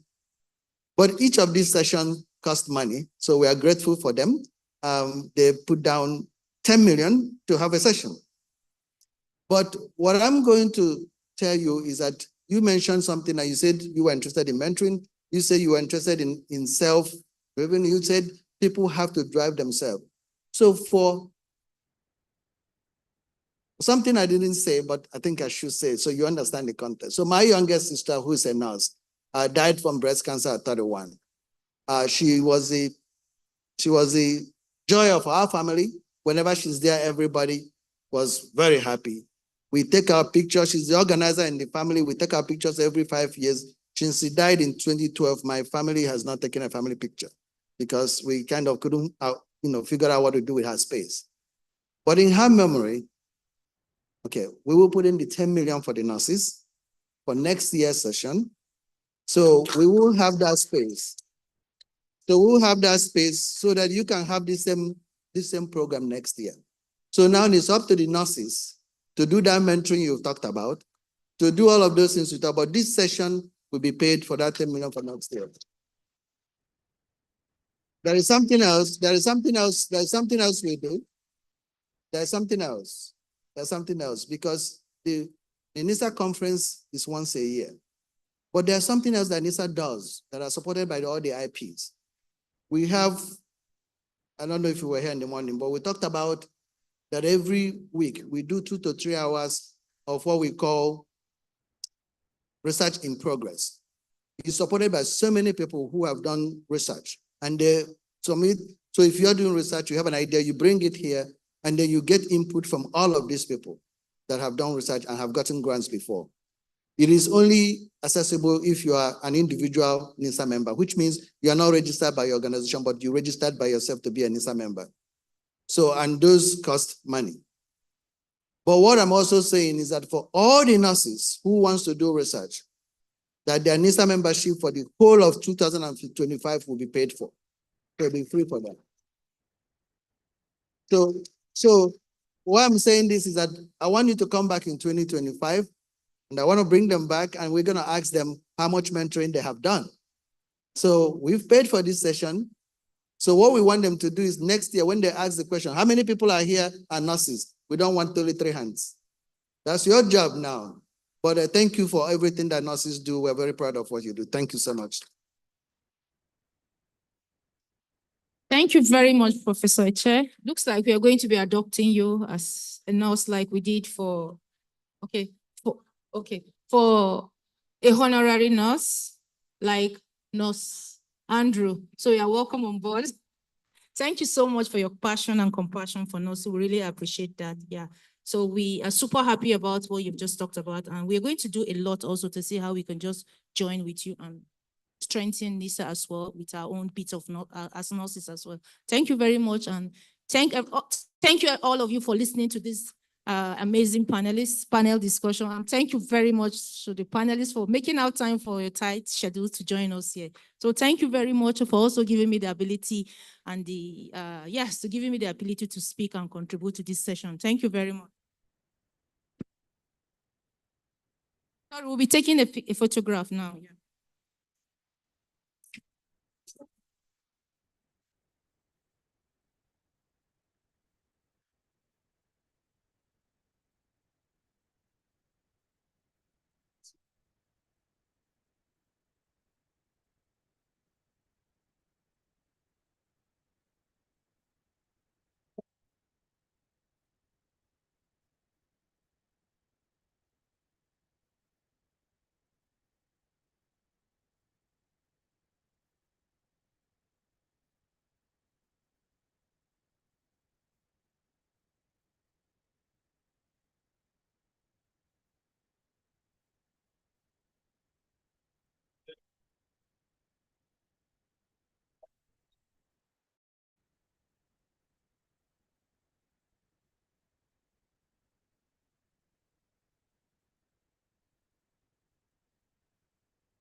Et vous?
Hello. Welcome back from lunch.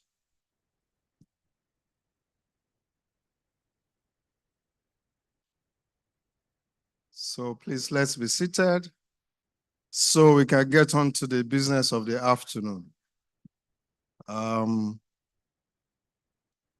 From experience, this is the time that you really have to watch out for your neighbor in case they are falling asleep on you, so you can tap them to wake up.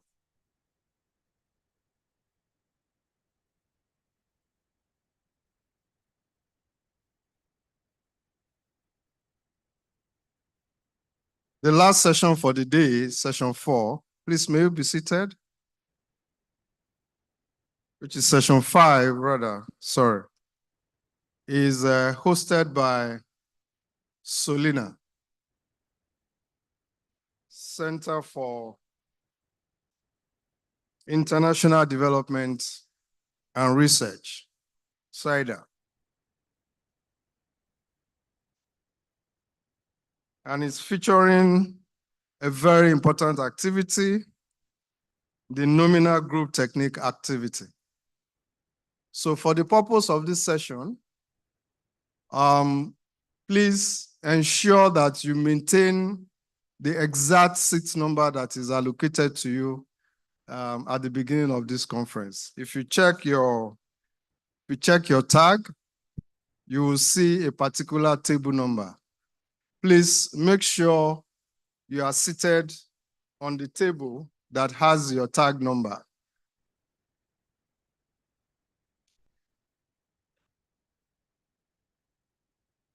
So Andy, what's your table number?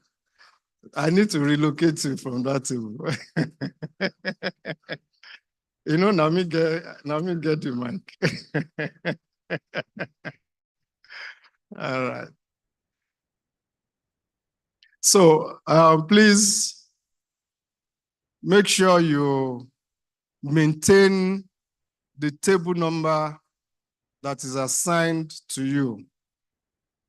This is deliberate so that we can achieve the exact purpose for which this session is designed.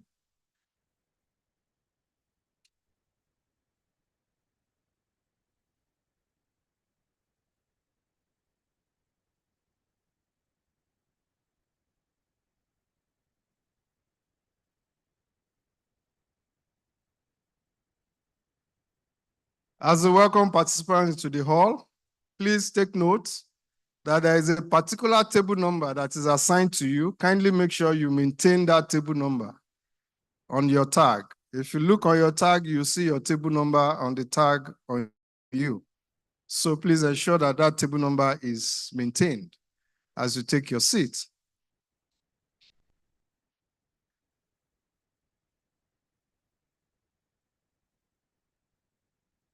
If you don't have a table number, please kindly signify. Do you have a table number? It's on your tag. It's on your tag. Check.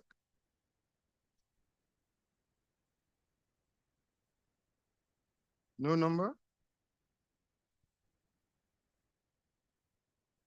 If you don't have, it's fine. You can keep your seats. You've been at that table since.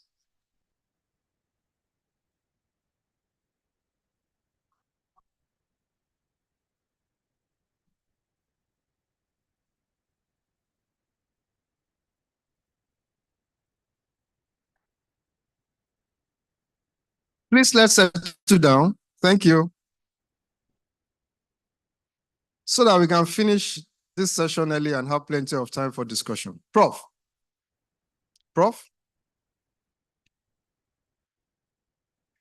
Are we good to go?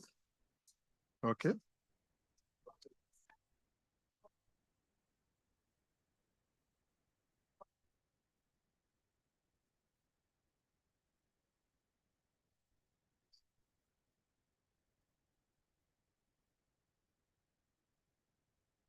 Once upon a time, I know you like stories. There's no story to be told. Because if I start telling stories now, I wonder if I will not get into trouble with the stories. Okay, once upon a time. Do you know the story of tortoise and dog?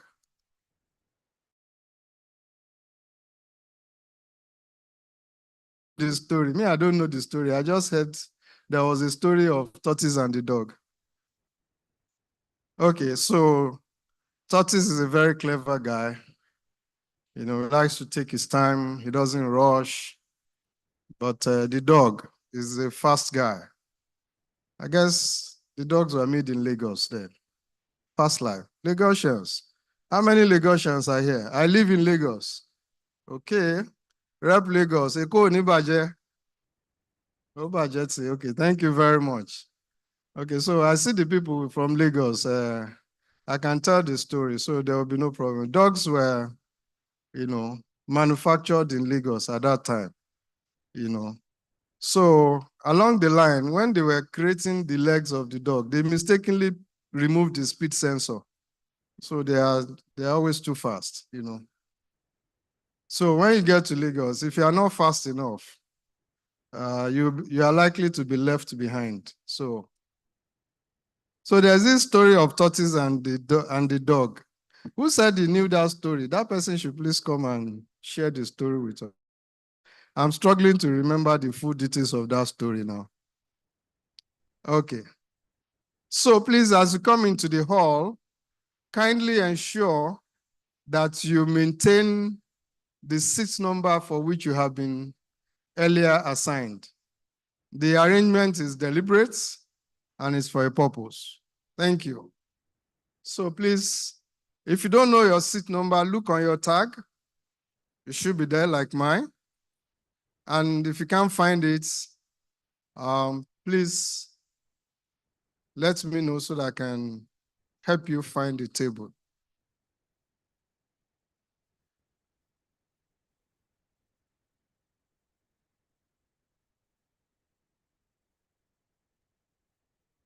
So if your neighbor is not back in the hall, please kindly call out to them, let them come in.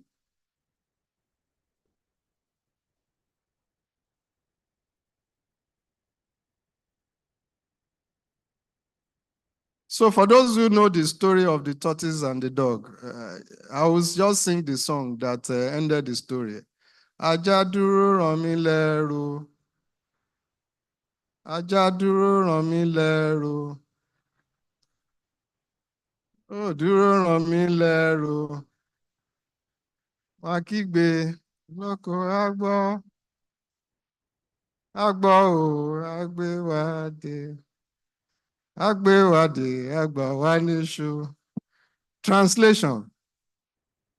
You know, when the tortoise and the dog were in the business of stealing yam, you know, I told you the dogs are fast. So the dog, sharp, you know, has carried his own and left. The tortoise is taking its time.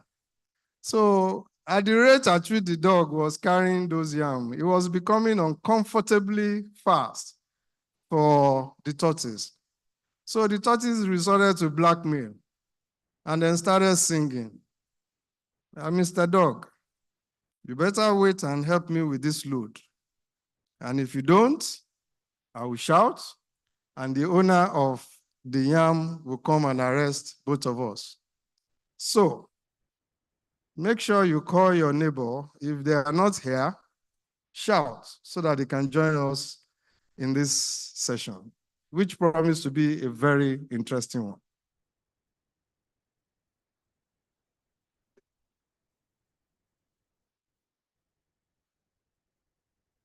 Excellent. So as we take our seats, you will see a QR code paper on your table.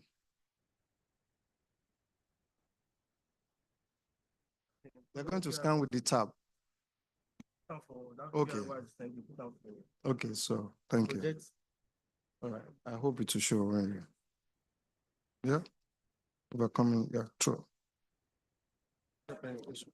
Okay. Where's the QR code? Is it here? No. Tell him to show me.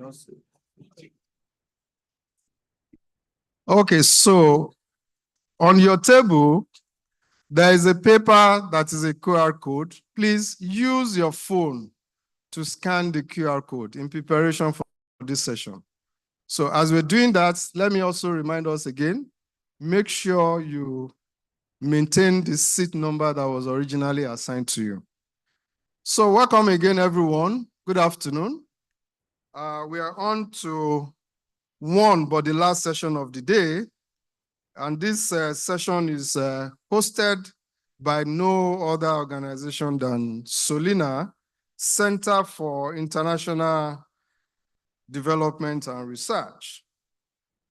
And the title of this session is the Nominal Group Activity Technique, Overcoming Everyday Barriers to Implementation, Key Strategies for Success in Resource-Limited Setting. It's going to be very, participatory, and I hope that we will all contribute effectively to this session. I would like to invite the moderator for this session. I hope he's here. Dr. Mui Aino. Is Dr. Mui Aino here? Okay, so we might have to continue. And as soon as Dr. Mui is here, he will take over the session from me. Thank you. So to facilitate this session, I would like to invite the following people to the high table.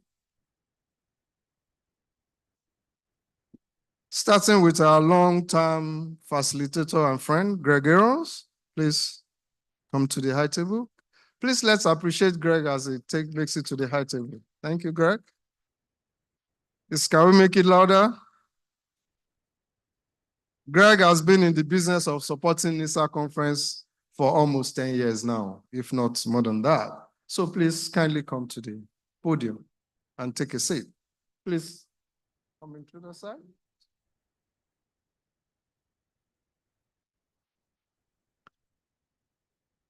Also facilitating the session is Tonia Onyeka. Tonia Onyeka, Prof, please come to the high table. Victor Enejo. Victor. Is Victor here? Okay, as soon as he comes, he will join us.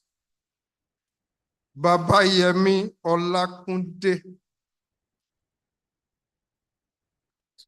Yes, already there.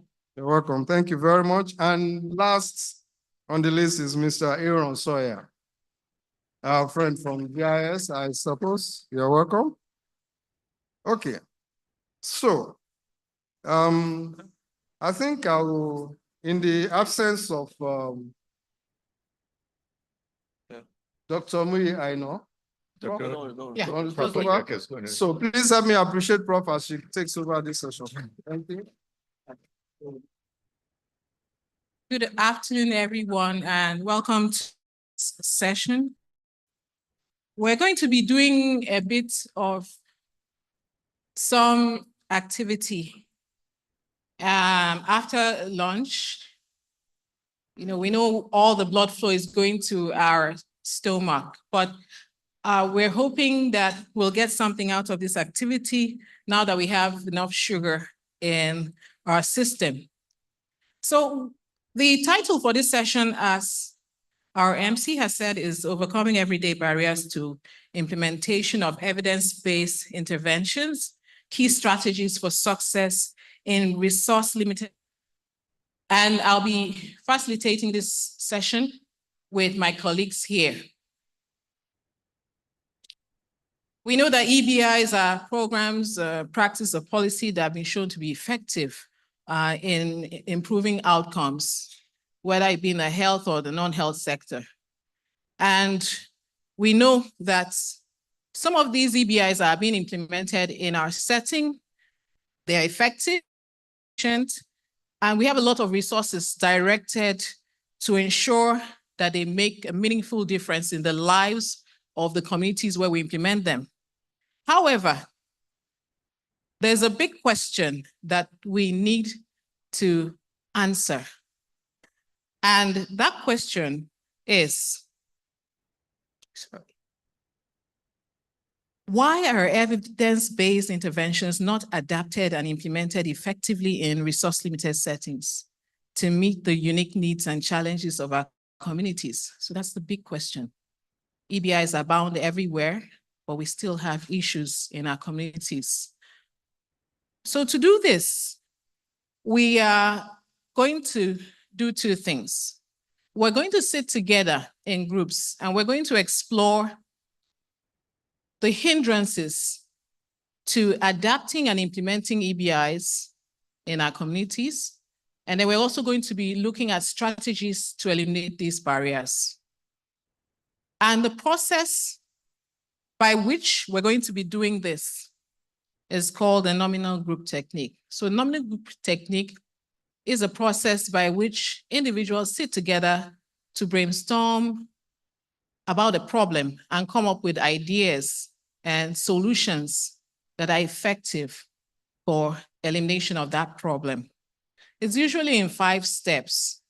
And the reason why this process, the nominal group technique, which is NGT for short, is important is that it helps everyone make a contribution. So in our groups today, we're going to find that some people are more vocal than others.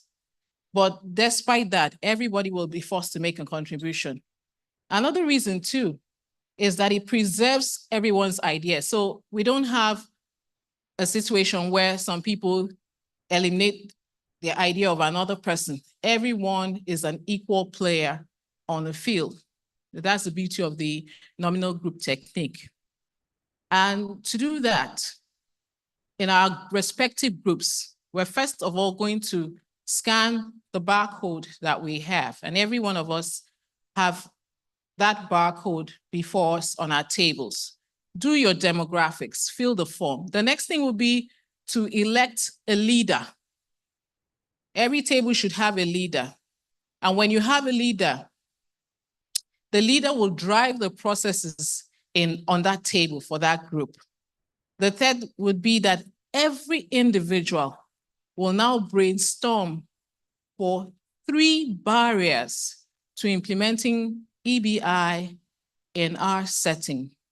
3 barriers to implementing EBI in our setting.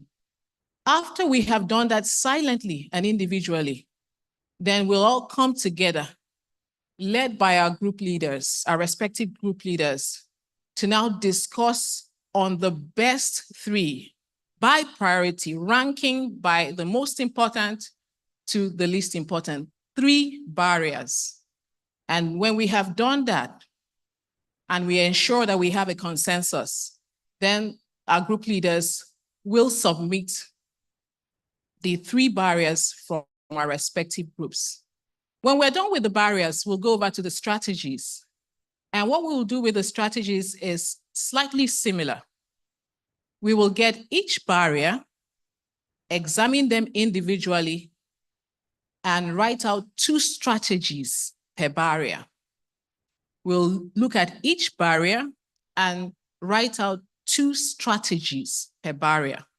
When we have written out the 2 strategies per barrier individually, silently, we will now come together, led by our respective group leaders, and we will sit to look at the best 2 strategies for each of those barriers that we have examined.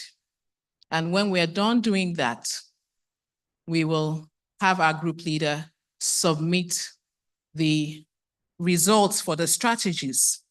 Now, I know we've received this. This is for everyone, a barcode, but our group leaders will be getting 2 things. They will be getting a tablet to do the submission, and they'll be getting this paper with 2 barcodes on it. One to send the result for their barriers, and the other to send the result for the strategies. So while this process is going on, we're going to go around. If you need help, a lot of us, the facilitators are here, we'll go around and ensure that if you need to call on us and ask us any questions, we're available, and that the process is going on well. We'll also put the process up on the slides so that you will have it there for barriers. And each session is roughly 15 minutes, and you'll see it's time. So we'll make the announcement when you need to go from one step to the other. So thank you very much. And I think we can proceed now quickly by doing our demographics and choosing our leaders on the table. So please, can you confer now and choose a group leader? Confer between yourselves on your tables and choose a group leader.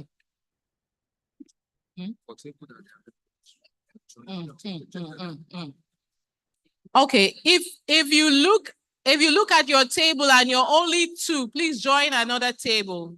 You have to be a minimum of 3. You have to be a minimum of 3.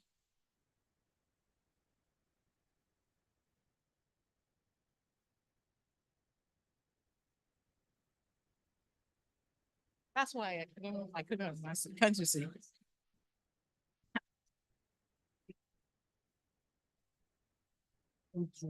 Oh, okay. Yeah, that's it. That's But it's still not sure. yeah. They should take it down. They should take it down. Okay. No, I wanted to remove off the mic. Oh, where do you have the mic? Where do you have the mic? Okay. Let's give the tablets now. The tablet already on the table. Oh, okay. Ask. Okay. So do we have group leaders? If you're a group leader, please raise your hand. Oh. Okay, sir. Thank you so much. Group leaders, please take possession of the tablets. And I hope you have your double barcode. Tablets and double barcode. Okay, it will get to you. It will get to you. Group leaders, take possession of the tablets and the double barcode. No, I don't. For submission, okay, yeah, okay. Yes. So please, if our group leaders, as soon as you have your tablet and your double barcode, please scan the double barcodes because that's what you're going to use to put down the statements that your group has made and submit. Scan the barcodes.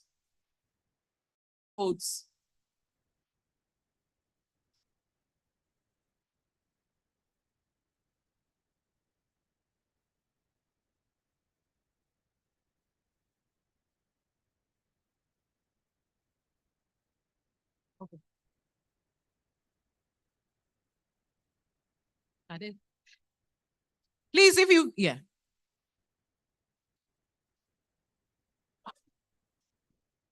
It's a wrong slide. I think so.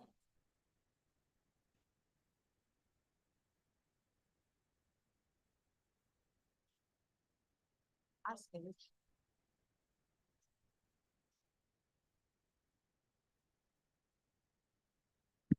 Okay, please, group leaders, can you raise your hand?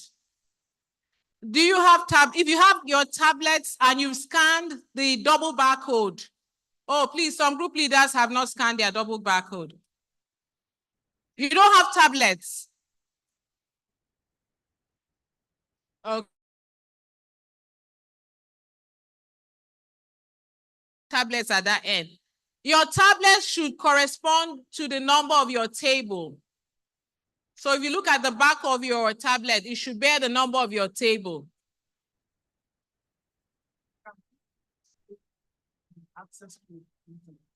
Oh, okay. Okay. Tell them. Displayed now. The internet. So we have internet access, and the media will briefly display that. So that's for internet access.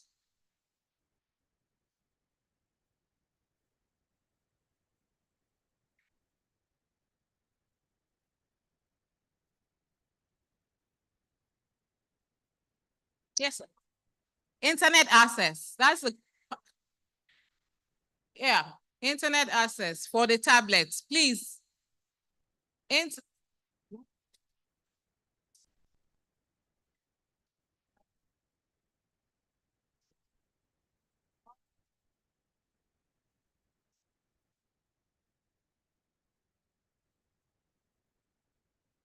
Why didn't they drop it according to the table number? Why? Okay. We do it that way so that when we're collecting it, we don't miss any. That's how, that's what we did last year. So let them use. Oh, okay. No, they said they randomized it. Okay, guys, so the tablet numbers are randomized, so you may not get the tablet with the number of your table. Please, this is Caritas. So this is the network is from Caritas for your tablets.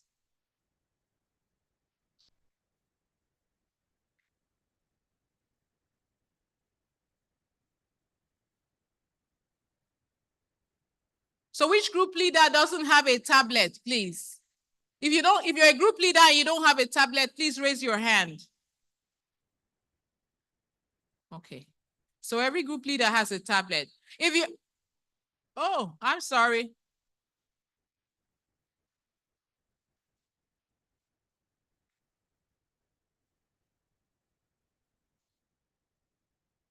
So I think every group leader has a tablet now. If you're a group leader and you don't have the double barcode, please, can you raise your hand? You're a group leader, you don't have this double barcode. So group leaders, please look on the screen. You have the Wi-Fi from Caritas for your tablet.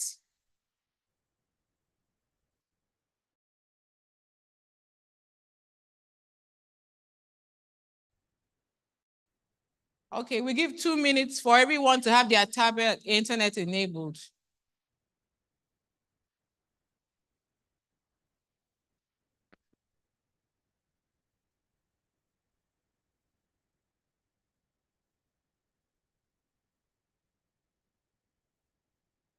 Just 2 minutes, 2 minutes. Okay, so I'm going to ask the question again. How many group leaders have their tablets? Raise your hand. How many group leaders have their tablets? Raise your hand. Group leaders with tablets. Okay, take it down. How many group leaders don't have a tablet? Don't have a tablet. Okay, how many group leaders have placed the 2 barcodes on their tablets, have scanned it onto their tablets? How many? The forms. Oh, please do that quickly. Group leaders, please scan 2 forms to your tablets quickly.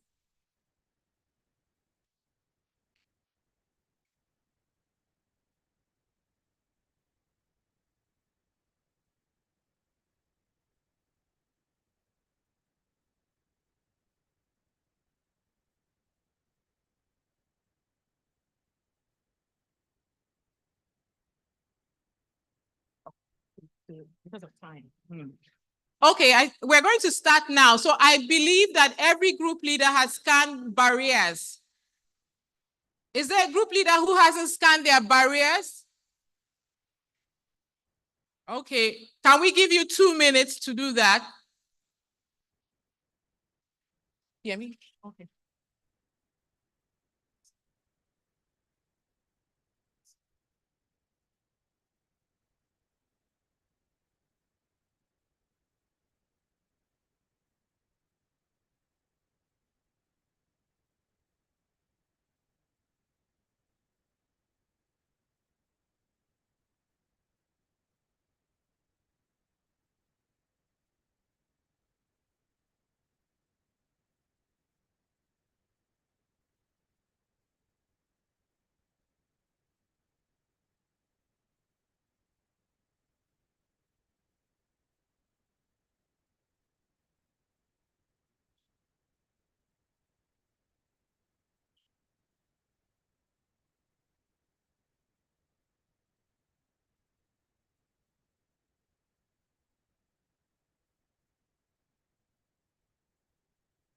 Okay, guys, can we start? Are we ready to start?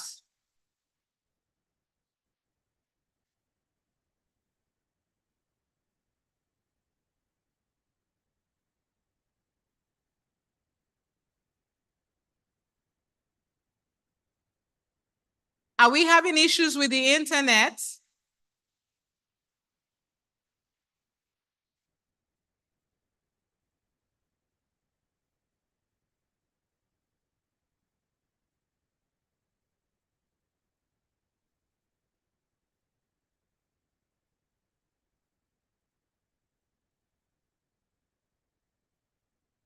Okay, so please, can we try using the Wi-Fi for Abuja Continental? I believe the password is on our tables too. Let's see if that works. If you're not able to get on the Caritas Wi-Fi.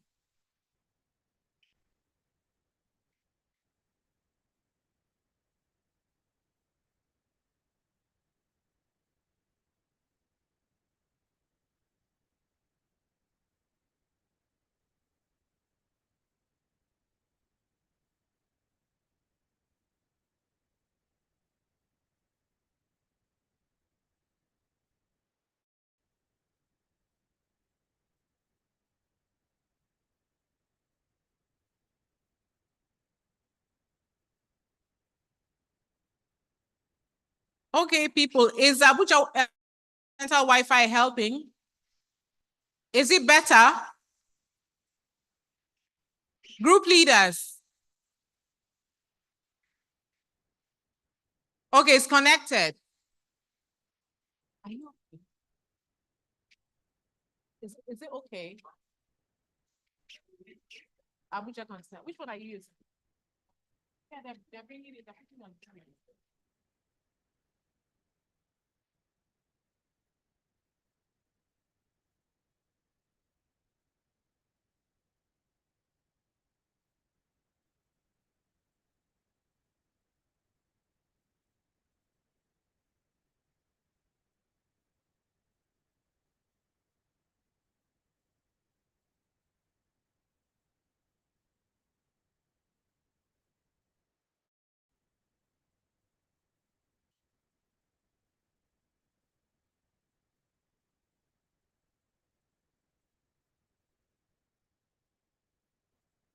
That's fine.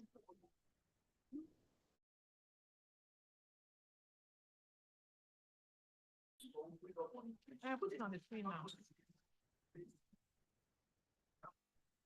Okay, please, password for Abuja Continental is ACH 2024. The password for this hotel is ACH 2024. Yeah, okay. All capital. Okay. Okay, put it off if you can. Okay. All capital letters.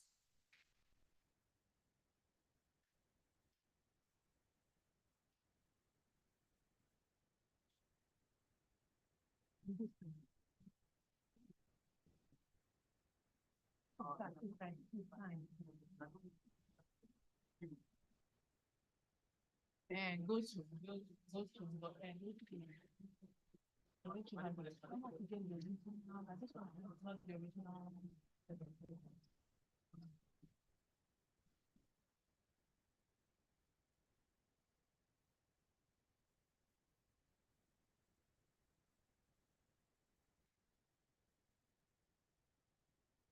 Okay, so group leaders, have we connected? Have we connected? If you haven't connected, please raise your hand. Okay. Do we have the Wi-Fi or do we need it up again? Abuja Continental is ACH, all capital letters, 2024. Yes, password is, yeah. It's not working. Right side, Okay. Okay, thank you. Yes. Okay, so sorry, group leaders, can you do it off your phone? Can you scan with your phones? Please, so that we can kind of shorten this. So if you are not able to, can you do it off your phones?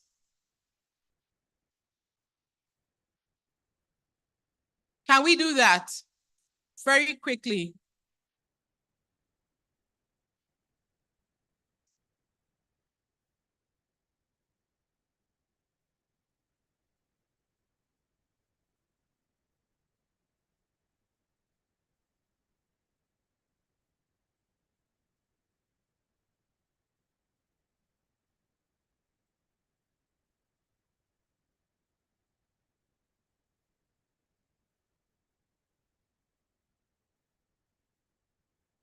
Okay, so I'm going to ask again. Group leaders, are we ready? Are we ready? If you say no, please raise your hand. We need to know why. Okay, just one group is not ready.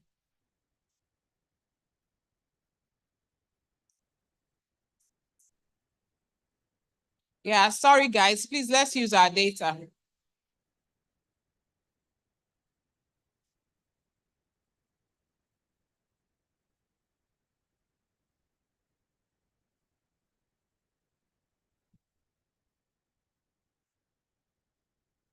Okay, so have we scanned? Okay, so we're going to go ahead now. I know some people have started discussing. Have you?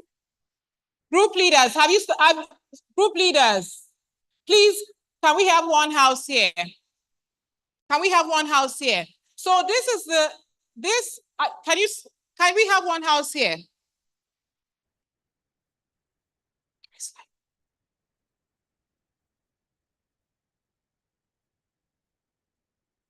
They're putting it up.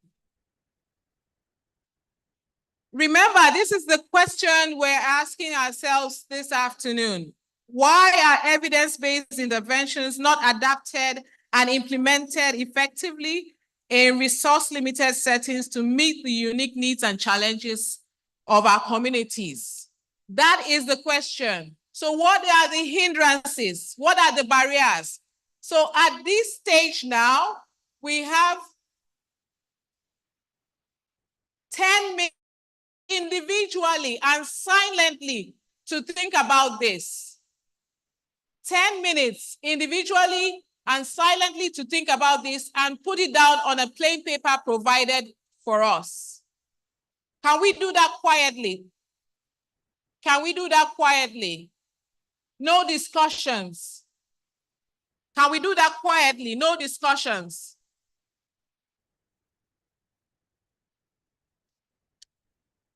One house, please. No discussions, no discussions, no discussions. Individually, everybody just do the thinking and writing by yourself now. Don't share with anyone, don't discuss with anyone, please.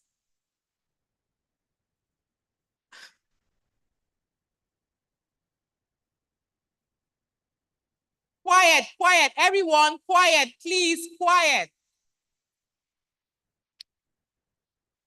Nobody should be talking, save me. Nobody should be talking right now, save me, please.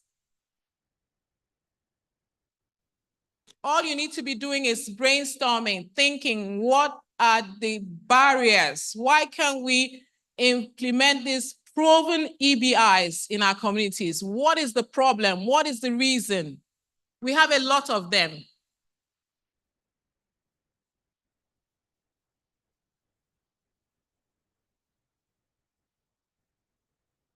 No discussions. This is the stage where you silently put down your ideas. We're looking at the barriers now. Put down your ideas.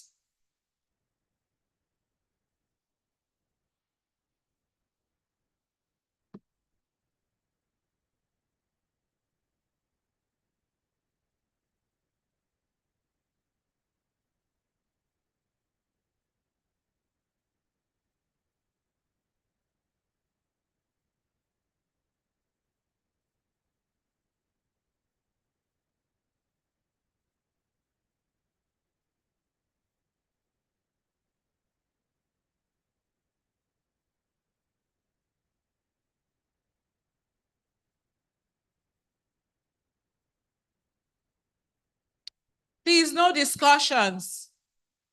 Please, no discussions. The time for discussion will come. Just put down your ideas. We need 3 barriers from each and every one of you, 3 per person. Put down your ideas. Think about all the evidence-based interventions you know. They work, but we have difficulties implementing or adapting and implementing them in these settings. Why? What's stopping us?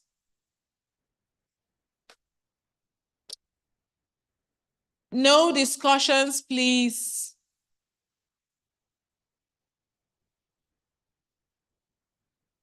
No discussions, please.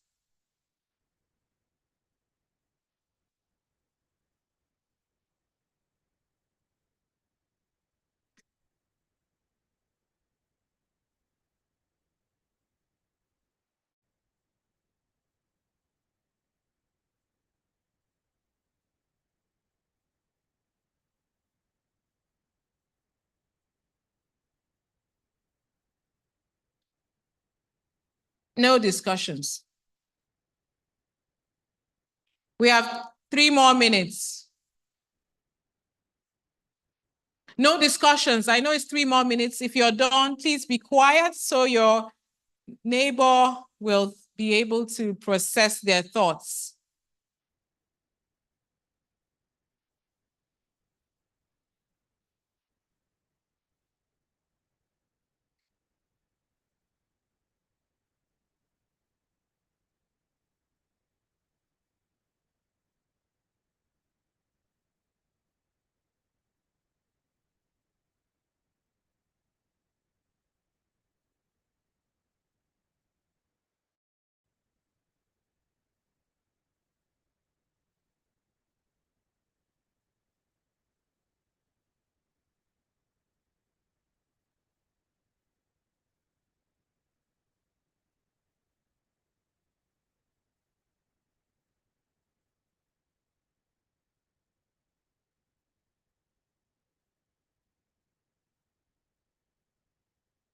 Together.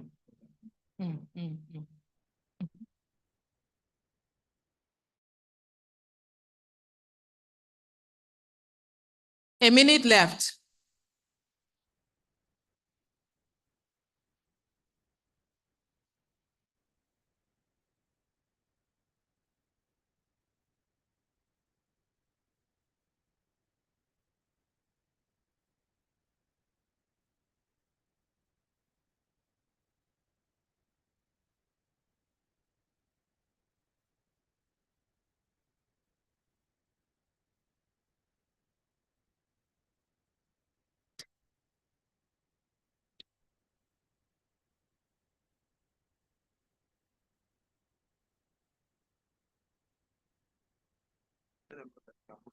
Okay, so we can move to the group discussions now. So group leaders, take charge. Every group should brainstorm on all the ideas. So pull your ideas together and discuss everyone's idea to come up with the best 3 barriers, ranking them in order of priority. Number 1, the most important barrier. Number 2, second most important barrier. Number 3, third most important barrier. So you have 20 minutes for this exercise, 20 minutes.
So how many groups have finished?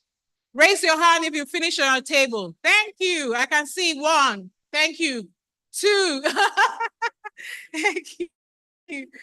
Groups that have finished. Okay, guys, you have 5 minutes. 5 minutes. 5 minutes to submit. The group leader will submit. 5 minutes.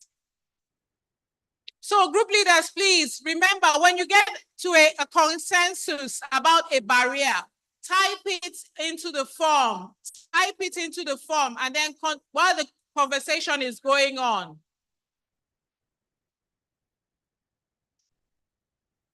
And everyone, please don't forget to do your demographics. The barcode, the big barcode is for your demographics.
Okay, can we move now?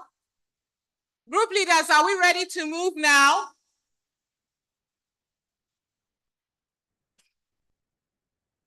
Group leaders, are we ready to move to the next step? Okay, okay.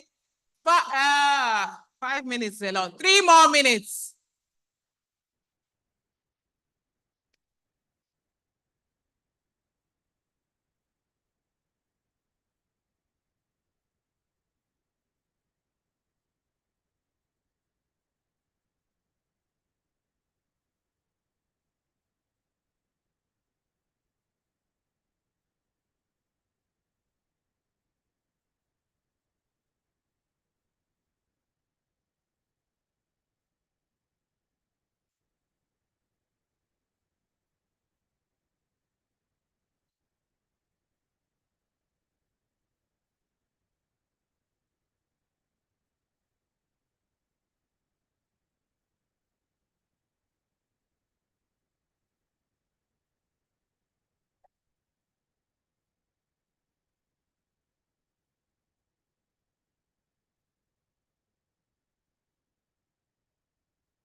Okay, we are moving to the next.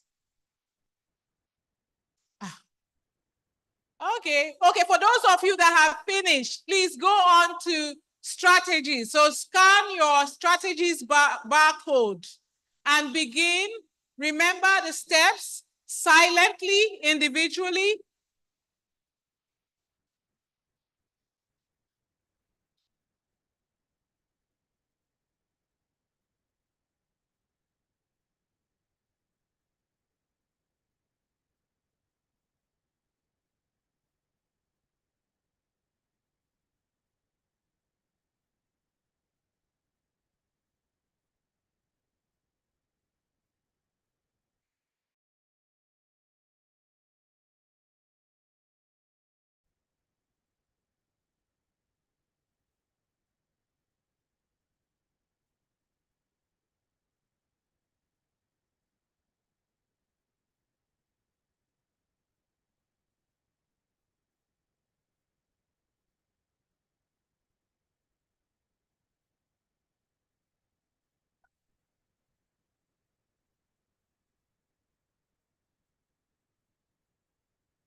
You see, God, I was told to leave them for a few more minutes.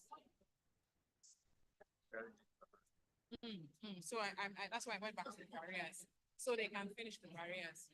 But I heard some of them are ahead.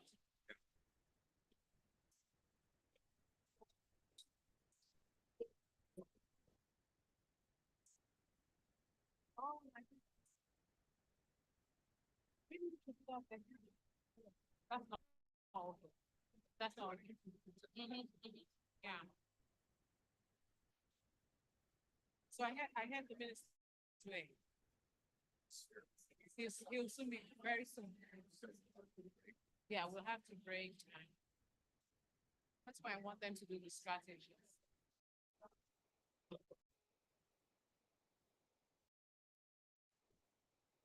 Okay, can we stop with barriers?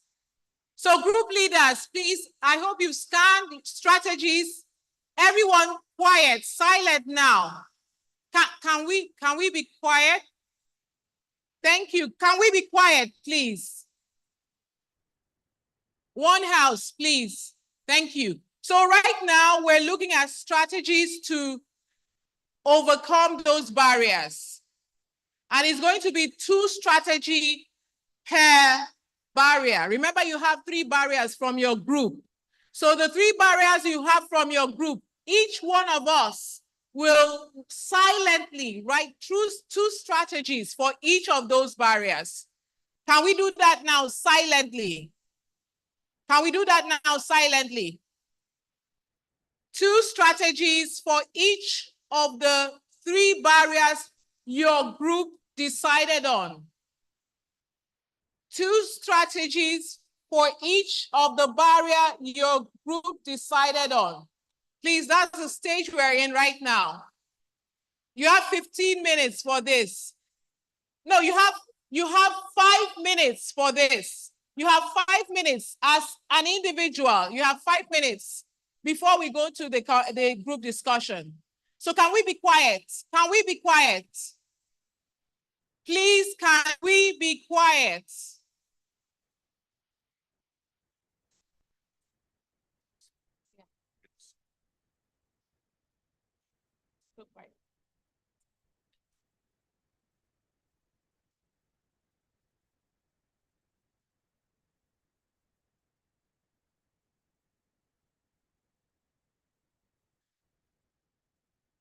Thank you.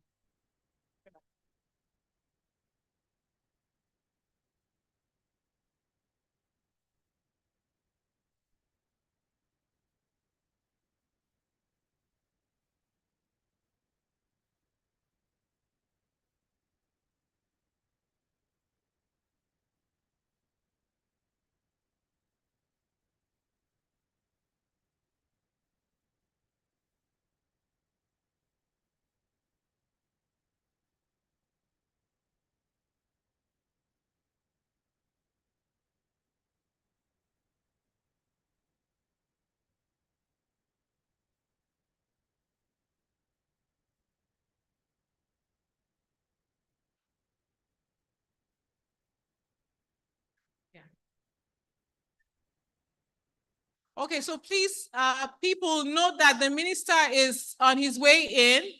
When he comes in, we'll suspend this process. And as soon as he's done with his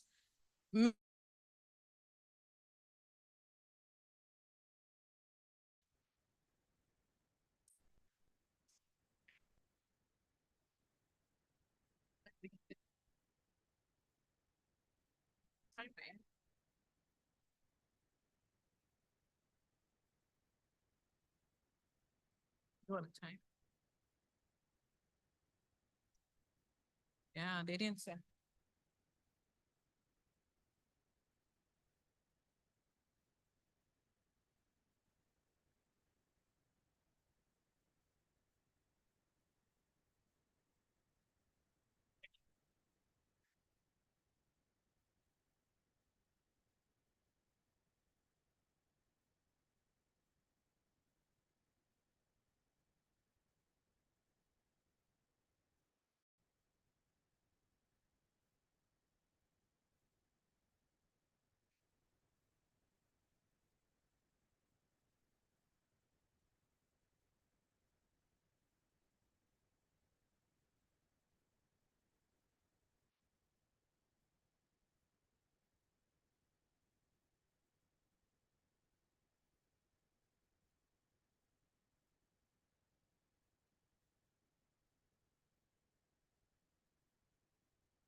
Okay, group leaders, please get the ideas from your team together and start discussing the strategies. Remember, for each group, the 3 barriers you have agreed on in a consensus. For each of the barrier, agree on 2 strategies from the number of strategies your group members have produced as the most ideal for each of those barriers, each of the 3 barriers. Please, let's do that now.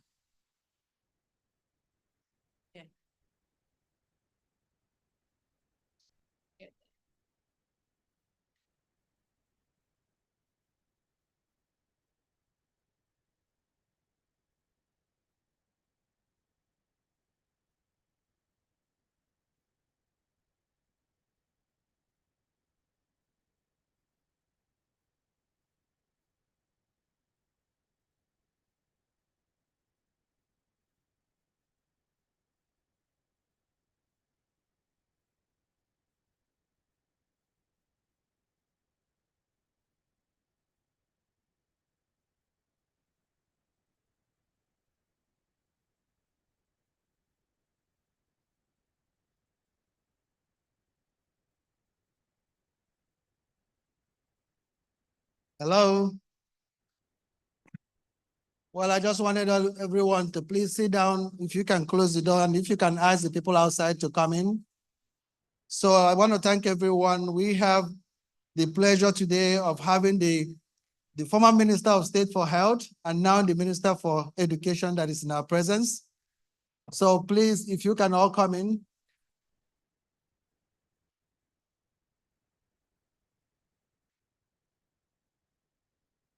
So first of all, I am going to call on the Commissioner for Health, Niger State, Dr. Ibrahim Dagana, to introduce the Honorable Minister. And yeah, but please, Dr. Dagana, you want to come up, please?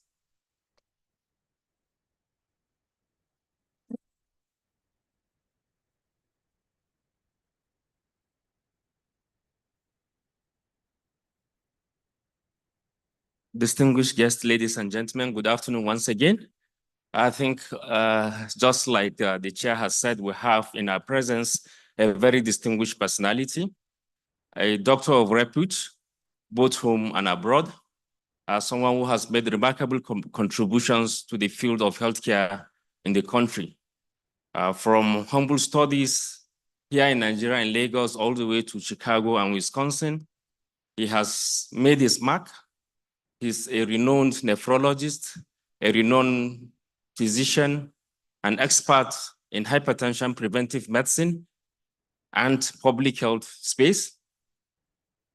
He's someone who has also carved a niche in terms of healthcare governance and leadership with remarkable contributions in all the scope of health, from infrastructural development to HRH, health insurance, community engagement, health policy, and of course, he's on the verge of digitalizing the Nigerian healthcare scape when the president recognized him for another role. He's a member and affiliate of several organizations, both home and abroad, including the Nigerian Medical Association and National Postgraduate Medical College of Nigeria, the West African College of Physicians, and of course, the American Medical Association.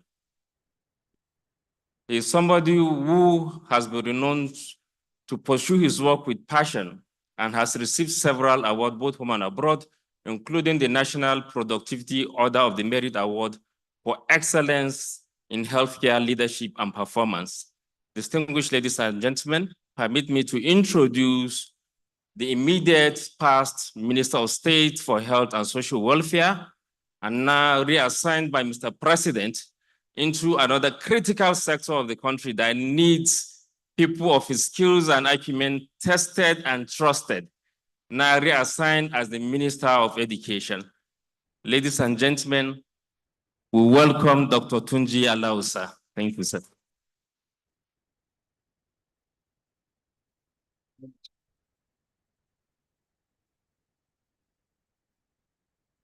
Good afternoon, everyone. Honorable Commissioner, thanks for that generous introduction, and thank you. I'm very happy to be here with everyone today. let me commend the organizer of this event at the NISA group, the Nigeria Implementation Science Alliance. Now, and all our visitors that have come in, people that are working internationally to help us bring capacity to Nigeria. I was at the Ministry of Health before I have the privilege of being deployed to the Ministry of Education by the President. And it's actually is a lateral movement extension of what I've done at the Ministry of Health, and more importantly, what I believed in.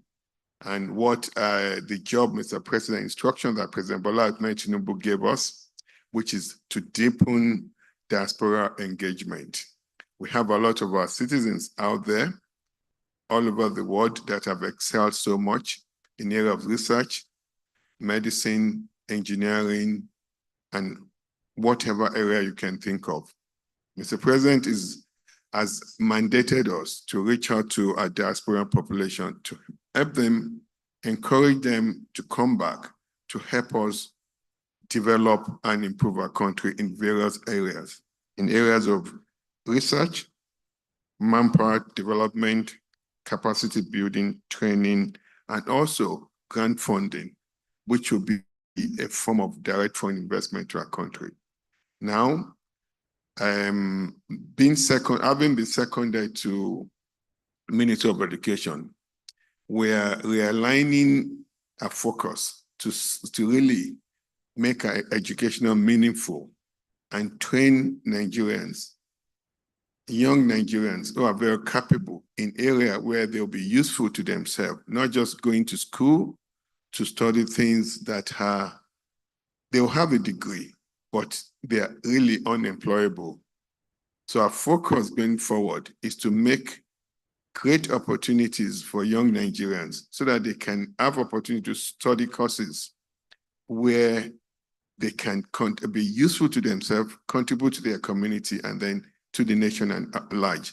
And also, because of our big population, get them to go abroad, be useful, be productive to other countries there, and we would turn that into capital gain for the country as a form of direct foreign investment. And what do we plan to do? How do we plan to do that in the Ministry of Education?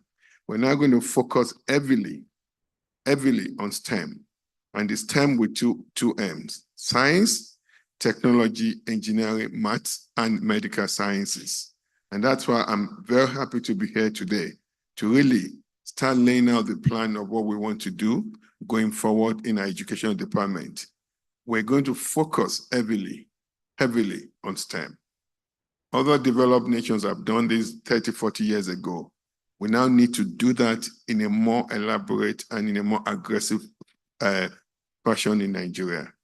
As we do that, we also want to build the capacity in our universities. And that's why what you're doing now, we will be doing it at a much larger scale. I met with the Executive Secretary of TED Fund a few days ago, talking to him about what they do. Right now, they have a big bucket of fund that they use for training people in the university. But guess what they do? They'll send these people out of the country to train them. The amount of money they're using to train those people, you can use that same amount of money to train 15, 20 people here in the country. And unfortunately, when these people go out, after they've been trained, over 50% of them do not come back to the country. So it's just waste and drain of our resources.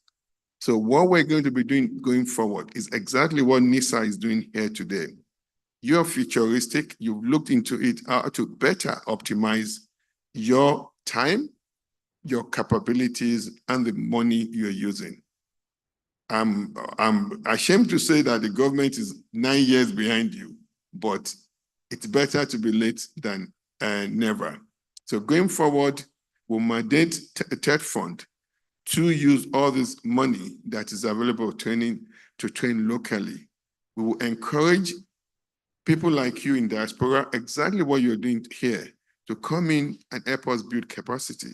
And as we do that, the way we want to do it as well is we provide opportunities that the government, where they want encouraging you to come, we will invest in paying your passage to come and the logistic.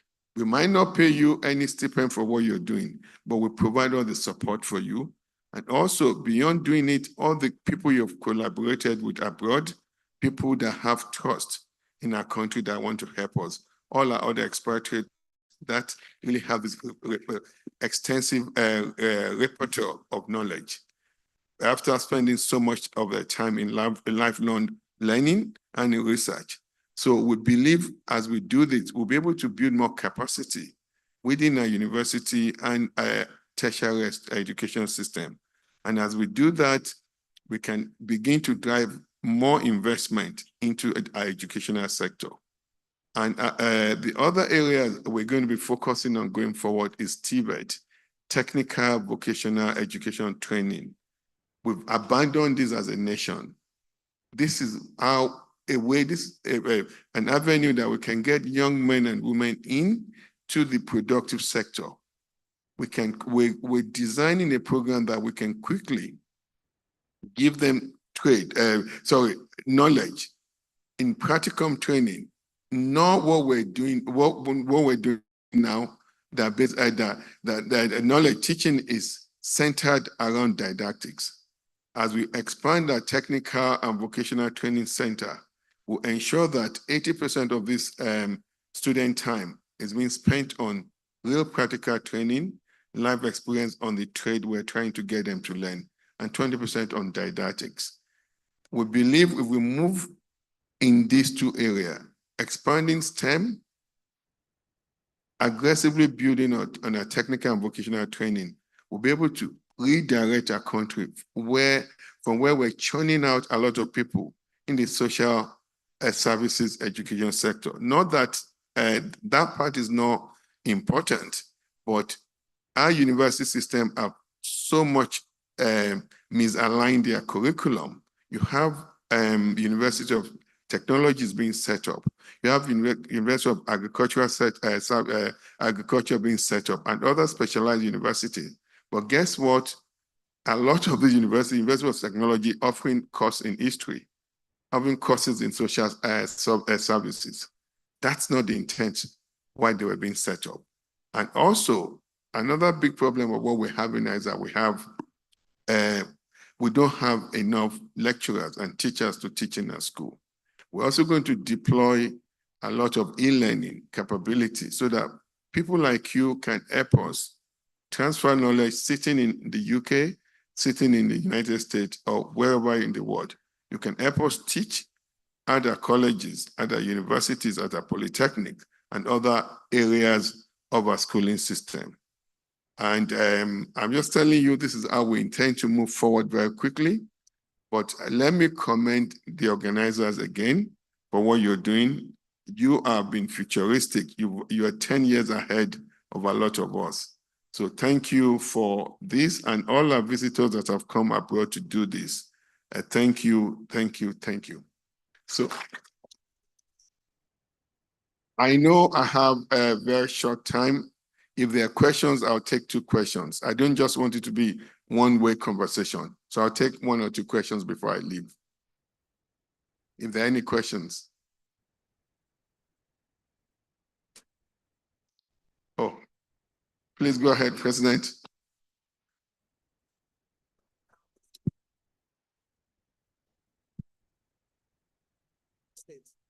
And I decided to come back to Nigeria to start a research institute. So I wanted to ask you, if someone is living in any of these places you mentioned, in the United States, UK, and they want to come back, and the question is posed to you, why will I? Why should I? What will you tell the person? Yeah, well, this is where your impact will be most felt. And you have a government now that is opening up the environment. And whatever you do now will be more impactful. You have a lot of areas that you can do your research. And quickly, let me go and talk in the health sector. We've quickly rebuilt our National Health Research Committee and our National Health Research Sector. It's easy now to come in to do clinical research. We want to open up the country where Nigeria will be the destination of next clinical research. And you know, a lot of this medication that we use as Black people, most of the clinical trials are not done on us. And you know, there's some pharmacomodulation and pharmacogenetics in how this medication work. So we're opening up this huge population of 220 million people to come, pharma company to come and do research. That's on the medical sector. Also in other sectors, the government of President Bola Ahmed Tinubu is opened up the space. And people talk about insecurity. Our country is much secure today. The government is fighting banditry in every part of the way they are. And we've disseminated the high level of banditry we have. We also have a responsible government that we value diaspora. This is the time. You have a government that wants to listen to you and is asking for you to come to engage you. So this is the best time for diaspora, people like you, to seize on the opportunity. And more so, you look at it, what you're doing, whatever quantum effect that you have, you're going to have a geometric multiplying effect of whatever you're doing. Minister, I'm going to ask you please to take one more question, to disregard mine and take one more question, please. Thank you. Thank you, Honorable Minister. We're already missing you in the health sector. But I think, I'm happy you're looking at the TETS fund and feeling that they should actually invest more within in-country training. And I'm just looking at how do you intend to, one of the real challenges within the education sector, there are resources somewhere, maybe UBE at the primary level. They invest in infrastructure, maybe building schools. They don't build the capacity of teachers. Instructional materials are not really available. And now we've moved past a lot of what we used to use. So how do you intend to attract more resources in terms of funding and best use of this funding? Challenge is their funds, and they are really misused. I mean, UB is seen as a good posting, perhaps because you tend to manage contracts in quote by politicians. But how are we going to really monitor and track those resources and also ensure that things like micro teaching skills, and then instructional materials are really working at that level? And I like the fact that you've added medical, which is excellent. Let's make our people more employable. That's a real challenge. When we see massive number of our youths who are unemployable. So let's see how you bring these skills. You really have great ideas, but I think maybe you want to let us know more. Thank you. I'll take the second one and the first one. You see, these are things that are very pragmatic. We're not talking about concepts, but we're talking about how we can pragmatically make them actionable. It's time, you said it, we have today the admission rate for nursing in Nigeria, or it's lower than for you to get to Harvard today. You have a high chance of getting to Harvard than getting to a nursing school or medical school in this country. It's insane. So what is because we don't have enough capacity for these students. And that's why we're opening up that capacity. We've doubled the enrollment of people, a student going to a medical school. In the area of nursing, we went from 28,000 annual enrollment to about 70-something thousand today, and we're planning on going to about 100,000. We've been able to do that solely when I was working with Honorable Mr. Pacha at the Ministry of Health. Now, moving to education, we can expand that. We have resources to expand that, to build on that. And we're not going to do it only for nursing, not only in a medical area, medical science area. We'll look at more into science as well, technology, math, and things like that. So we have synergy now between me in the education ministry and the health ministry. So it's not a grandiose idea. These are ideas that we can make actionable very quickly. And also we've laid out plans of what we're going to do with the TVET, with technical vocational education and training. And we want to do it in such a way that we will incentivize people to go to technical school. We have a four-pronged approach. We'll give students stipend. When they go to school, we'll pay their tuition, and we'll begin to increase the capacity in those institutions, expand the value chain. And we will engage people that will train them in the apprenticeship part of their training. We'll qualify people. If you want to do tiling, renewable energy, things like that, we'll pay for everyone their training so we can build capacity quickly. And once they finish their training, we'll give them entrepreneurial grant at the end of it all. And also we work with Bank of Industry to give them a grant, it's a loan if they want to add, if they want to top it up. So suddenly what you'll find that I'll look at myself rather than going to study history in the university. If I go study plumbing, electrical work, I'll be able to get money while I'm doing my training. I'll be able, when I'm exiting, I'll get some entrepreneurial grant to set up. So it's no rocket science. People will start in, so it will be, and you'll be able to get a job. We will start engaging the big construction companies to help provide job. And we'll work with the procurement department as well to begin to now ask the category of people they're going to employ to do government procurement. So with this plan is going to we're planning on taking the first set of students by March or April next year. It's something that is really this is one of our big plans of what we want to do. I want to get it to go live very quickly. About what you said about UBEC Tech Fund, you're very correct. We have a lot of money in the education sector. People just look at Ministry of Ed and Ministry of Education and say, oh, the budgetary allocation is not enough. Yes, it won't be enough, but we have to look at it in totality. Part of our education budget goes to UBEC, goes to Tech Fund. What has happened, we've focused all on building infrastructures, but within the heart of this fund, UBEC and Tech Fund, there's also a component of instructional material, building e-learning, equipment, workshop, research on it. But those parts have been de-emphasized. So what we're going to do, we're going to work with them to create specific buckets for all these areas. We will reduce significantly what we're using in building infrastructure, because you also have a lot of projects, uncompleted projects littered all around the place. We will not start new projects until the old projects are being completed. We will have bucket for instructional material. We'll have bucket for research. We'll have bucket for equipping building workshop. We'll have bucket on a capacity building for our lecturers. We're also going to have bucket on student scholarship. So if we remember, this money is substantial. If we begin to do this year over year, we'll unleash the capacity of our education sector to contribute to economic development in the country.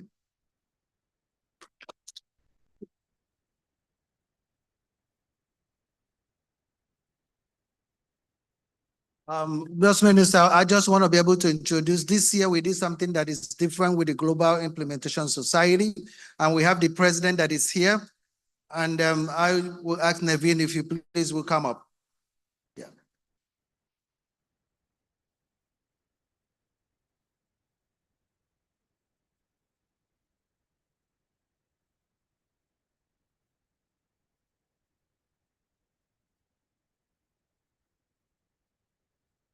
We also have a team that came in here from China. So if you will stand up, if you came in from China, at least we wanted the minister to welcome you.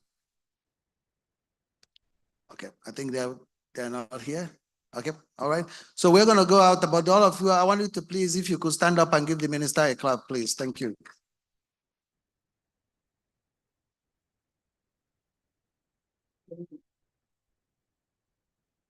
So we're gonna ask for the CEOs for the NISA if you meet outside and we can take a picture with the minister. Thank you so much.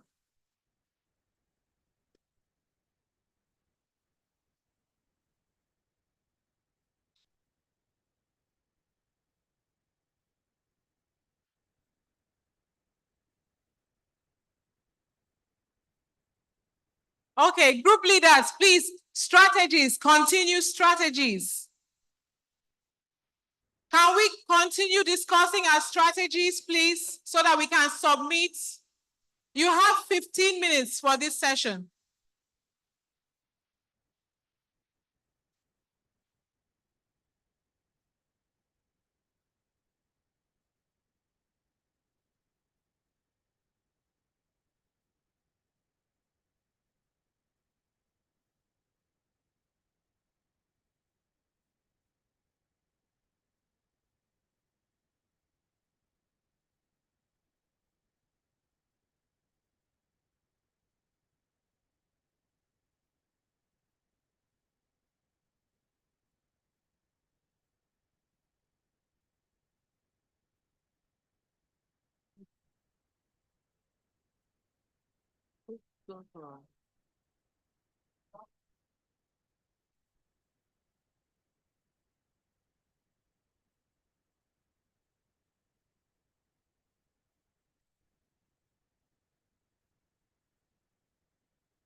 Okay, hello, everyone. Well, Professor Onyeka is still outside. I think we need to finish up with the nominal group technique. So, have we gone through individual brainstorming on the strategies?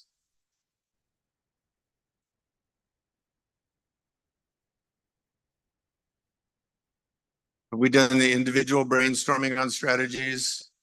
And then have you had group discussion about them? So you had 2 strategies for each barrier. And then I think pick the top strategies for each group.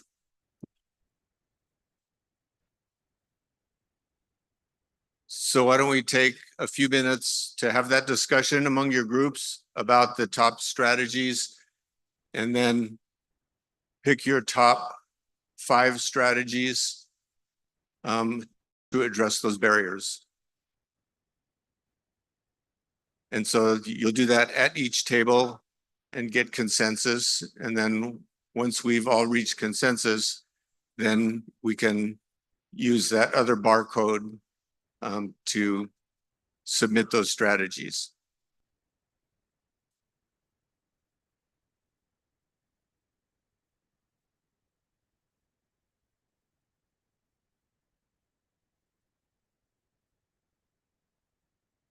So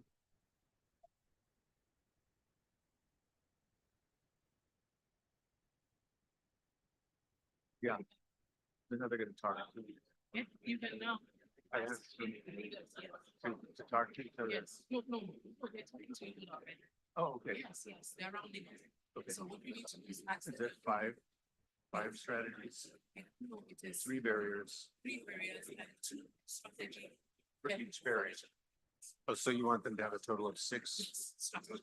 Okay, So they should want to submit now the strategies now. The group. okay.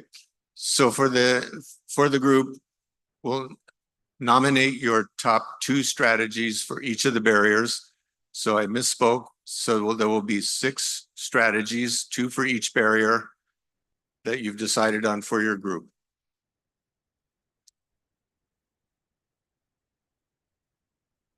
And so we want to wrap that up in 5 minutes. Yeah.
Okay, so that's the 5 minutes. Have you been able to upload your barriers and strategies on your tablet?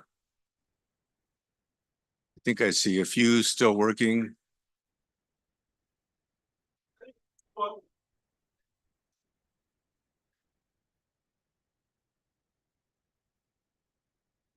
Let's have if you've been able to finish your barriers and strategies and upload them, please raise your hand at your table. Those who've completed. Yep.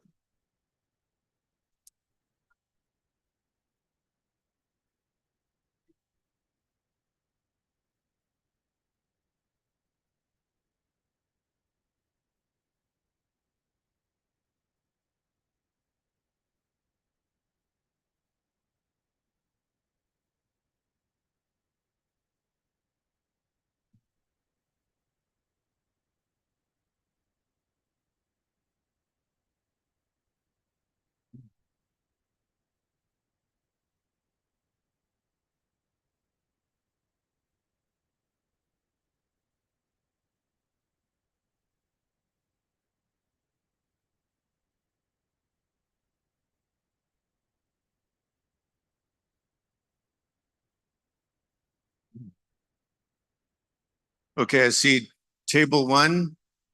You just turned in your tablet. That means success. All right. Good job. Table 2, almost there. They're going to start collecting tablets. If you're having trouble uploading and submitting your barriers and strategies, please raise your hand and we'll come over and help. Is there? Okay.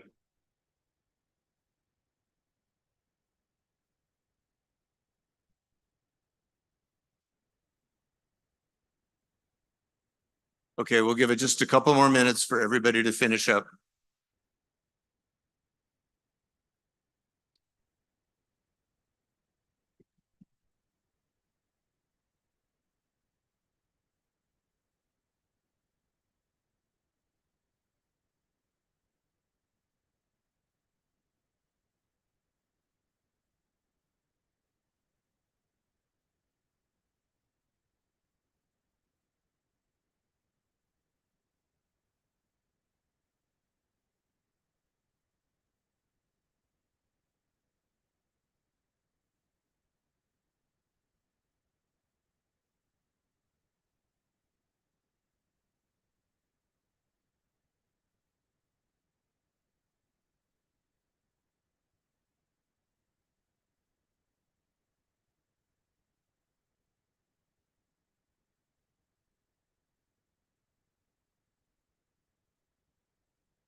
Okay, so thank you, everybody. As we're collecting the tablets, I'm wondering if any of our groups would like to share what their major barriers and strategies were.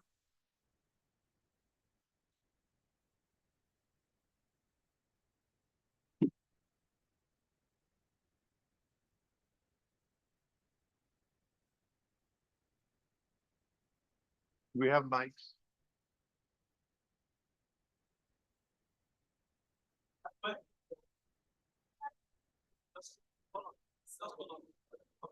Let's call on this table. What table number is that?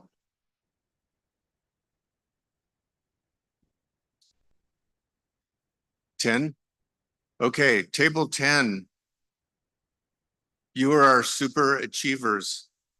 So we're hoping that you can share your barriers and the strategies and something about the discussion that you had. So your leader can report. So here comes the microphone. Okay, quiet everybody, so because we're going to hear some feedback from our groups now. Thank you.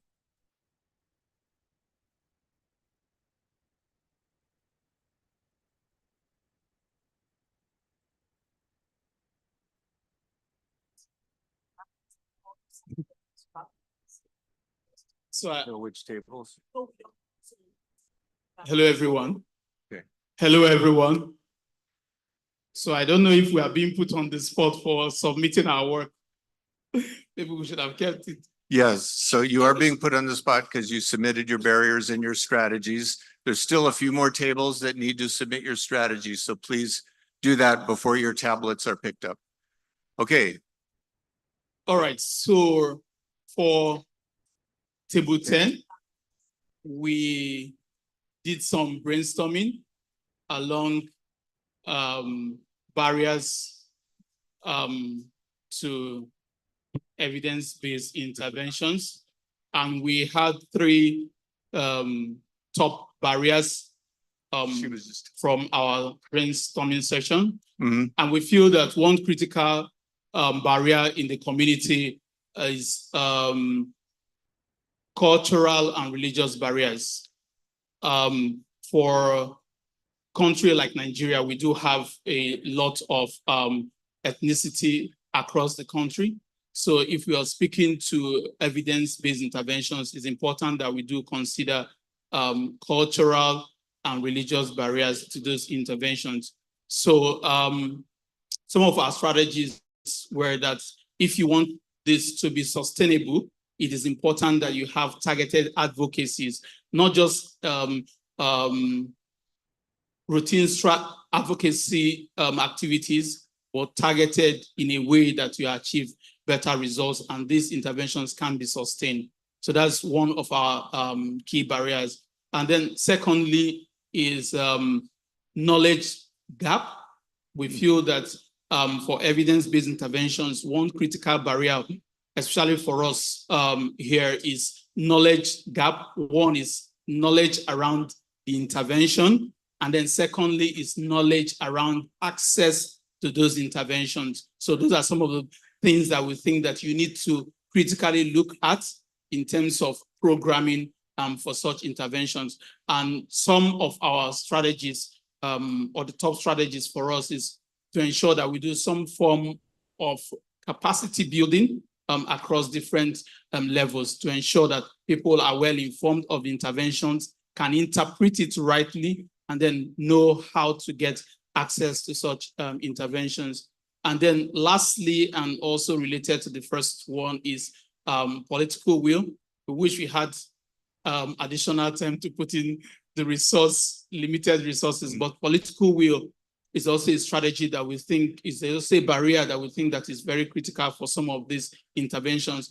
I know that, or we know that recently, or the past Honorable Minister had mentioned that pilots, it's not exciting to see pilots all over the place, but it's important to look at evidence-based interventions. So political will is important that you consider certain strategies that will allow implementers, as it were, to drive those interventions. So if you want political will from key stakeholders, then you need to look at how do you advocate for that? How do we look at sustainability planning, carrying those stakeholders, political leaders along, and developing a sustainability plan strategy from the beginning with the stakeholders. Thank you very much. Thank you. So I'm sure you put that all in your tablet.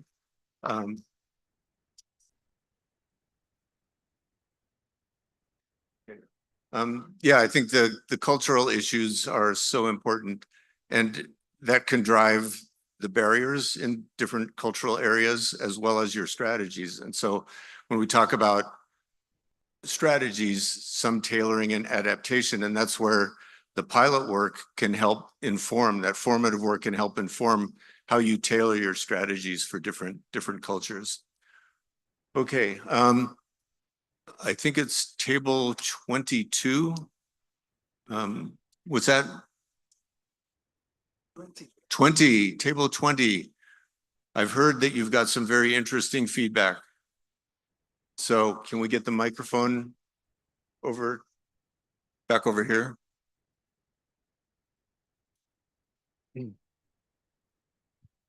Yeah, so thank you so much.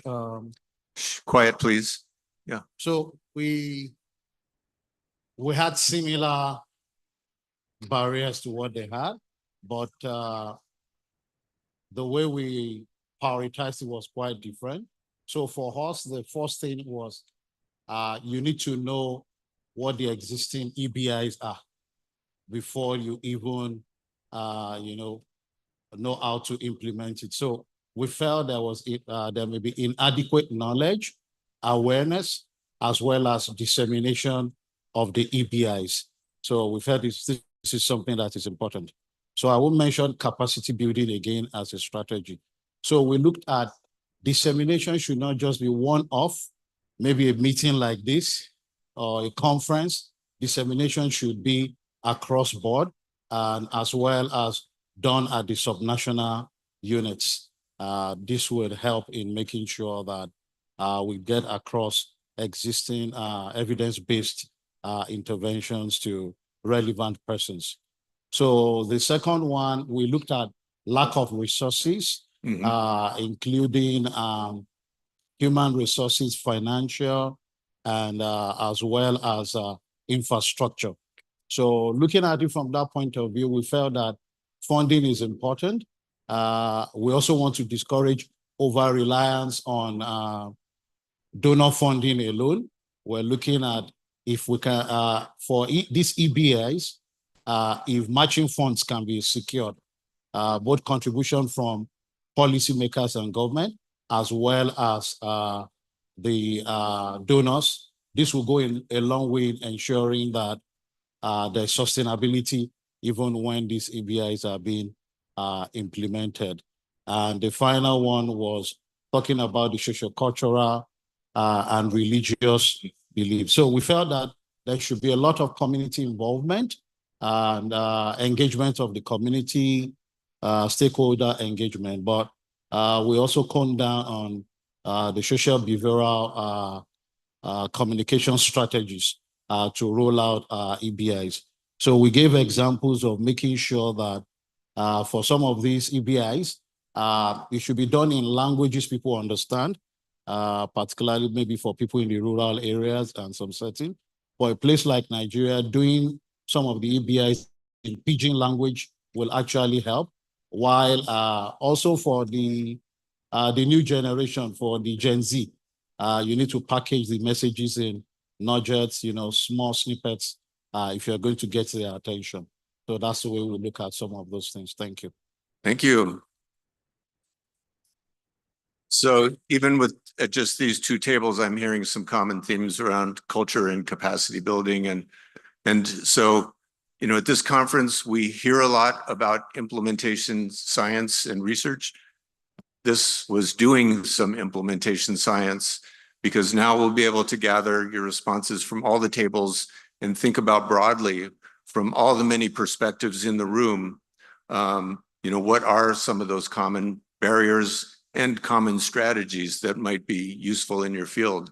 So it really is part of a process we call implementation mapping, really understanding the context, understanding those barriers and facilitators, matching strategies, and sometimes developing and adapting and tailoring strategies as you go. So thank you very much for going through this. It's great to be doing implementation science with you. Thanks.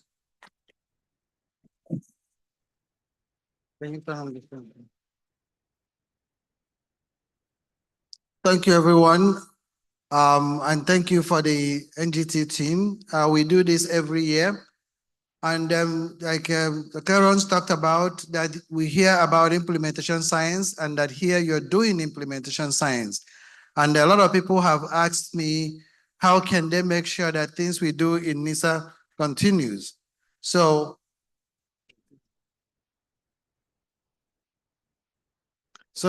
I wanted to put out a new program that the NISA board approved and that all of you should think about. Can you turn it on? Okay. So this is one way that you can help NISA. In a way you can support NISA. In a way you can make sure that people are able to come here for the cost that they come to this conference. There is no place, and I can say with certainty, there is no conference that you are going to go of this value that is going to be 187,000 naira. I can assure you that.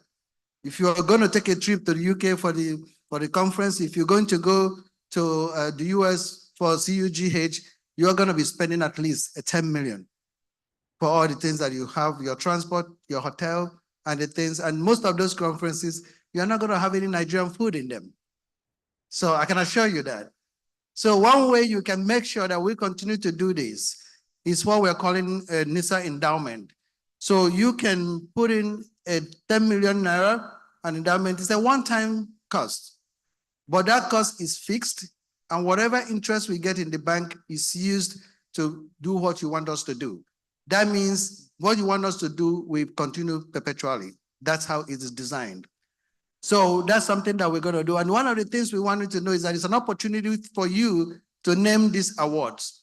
So all of the partners that we have institutional partners. The IHVN had University of Maryland, the APIN had Harvard University, the CIHP had Columbia University. So you had many of these people, and you have people who started your organizations. You can make endowment for them. So for the organizing agency for Healthy Sunrise Foundation, since we started NISA, what we do as an organization is that we match whatever the highest sponsor is from Nigeria. So for each of those things, we will match them. So this year, the highest sponsor that we have was 10 million. So the Healthy Sunrise Foundation is making the first endowment to NISA for 10 million. But we are going to make those things in honor of two people who have helped shape NISA for all of us. So one of them is the Greg Aaron Top Abstract Gold Award. So Greg, we will name our first award for you so that when you compete in that abstract and you get the top best abstract, you will be getting the Greg Aaron Top Abstract Gold Award. So what we want the other people to do is that you can take an endowment for the Bronze Award, for the Silver Award, for any of the institution. You can name it after whoever you want. You can name it your organization, you can name it an individual, but you will be entitled to 2 awards that you can name for 10 million one-time payment. So for the second award, we know that there is no other way that NISA runs except from volunteers who run everything that we do at NISA. We don't have people that are paid to do this. Every year, we were here arranging this hall till, and I was here till 11:45 last night. But some of our team members were here till 4 a.m. in the morning. So I do want to give a special thanks to our people who stayed here. And from myself, I really want to be able to thank our operations manager at Ivan Research Institute, Dr. Aronu, for being here till 4 a.m. to make sure that things were going very well. But I know that every year there are so many people that put in this award. But the volunteer team that I remember is Dina Patel. She couldn't be here. But everybody will know that for 7 years, she actually was the person that was helped arrange this meeting. So for the second award, we are going to name it as Dina Patel Service Award. So even though she's not here, I wanted to give her a vote. So this is one way you can support NISA for a 10 million endowment award. You can do exactly what we have done, and we will make that check available to NISA, and you can put that and name 2 awards in honor of 2 people. Thank you so much. And then I hope you'll be here. As you know, we start 9 and we end 5. And I think it's about that time. It is 4:58. So I'm going to give you back 2 minutes. So you can take that 2 minutes and shake other people's hand. But thank you for being here, and see you tomorrow morning.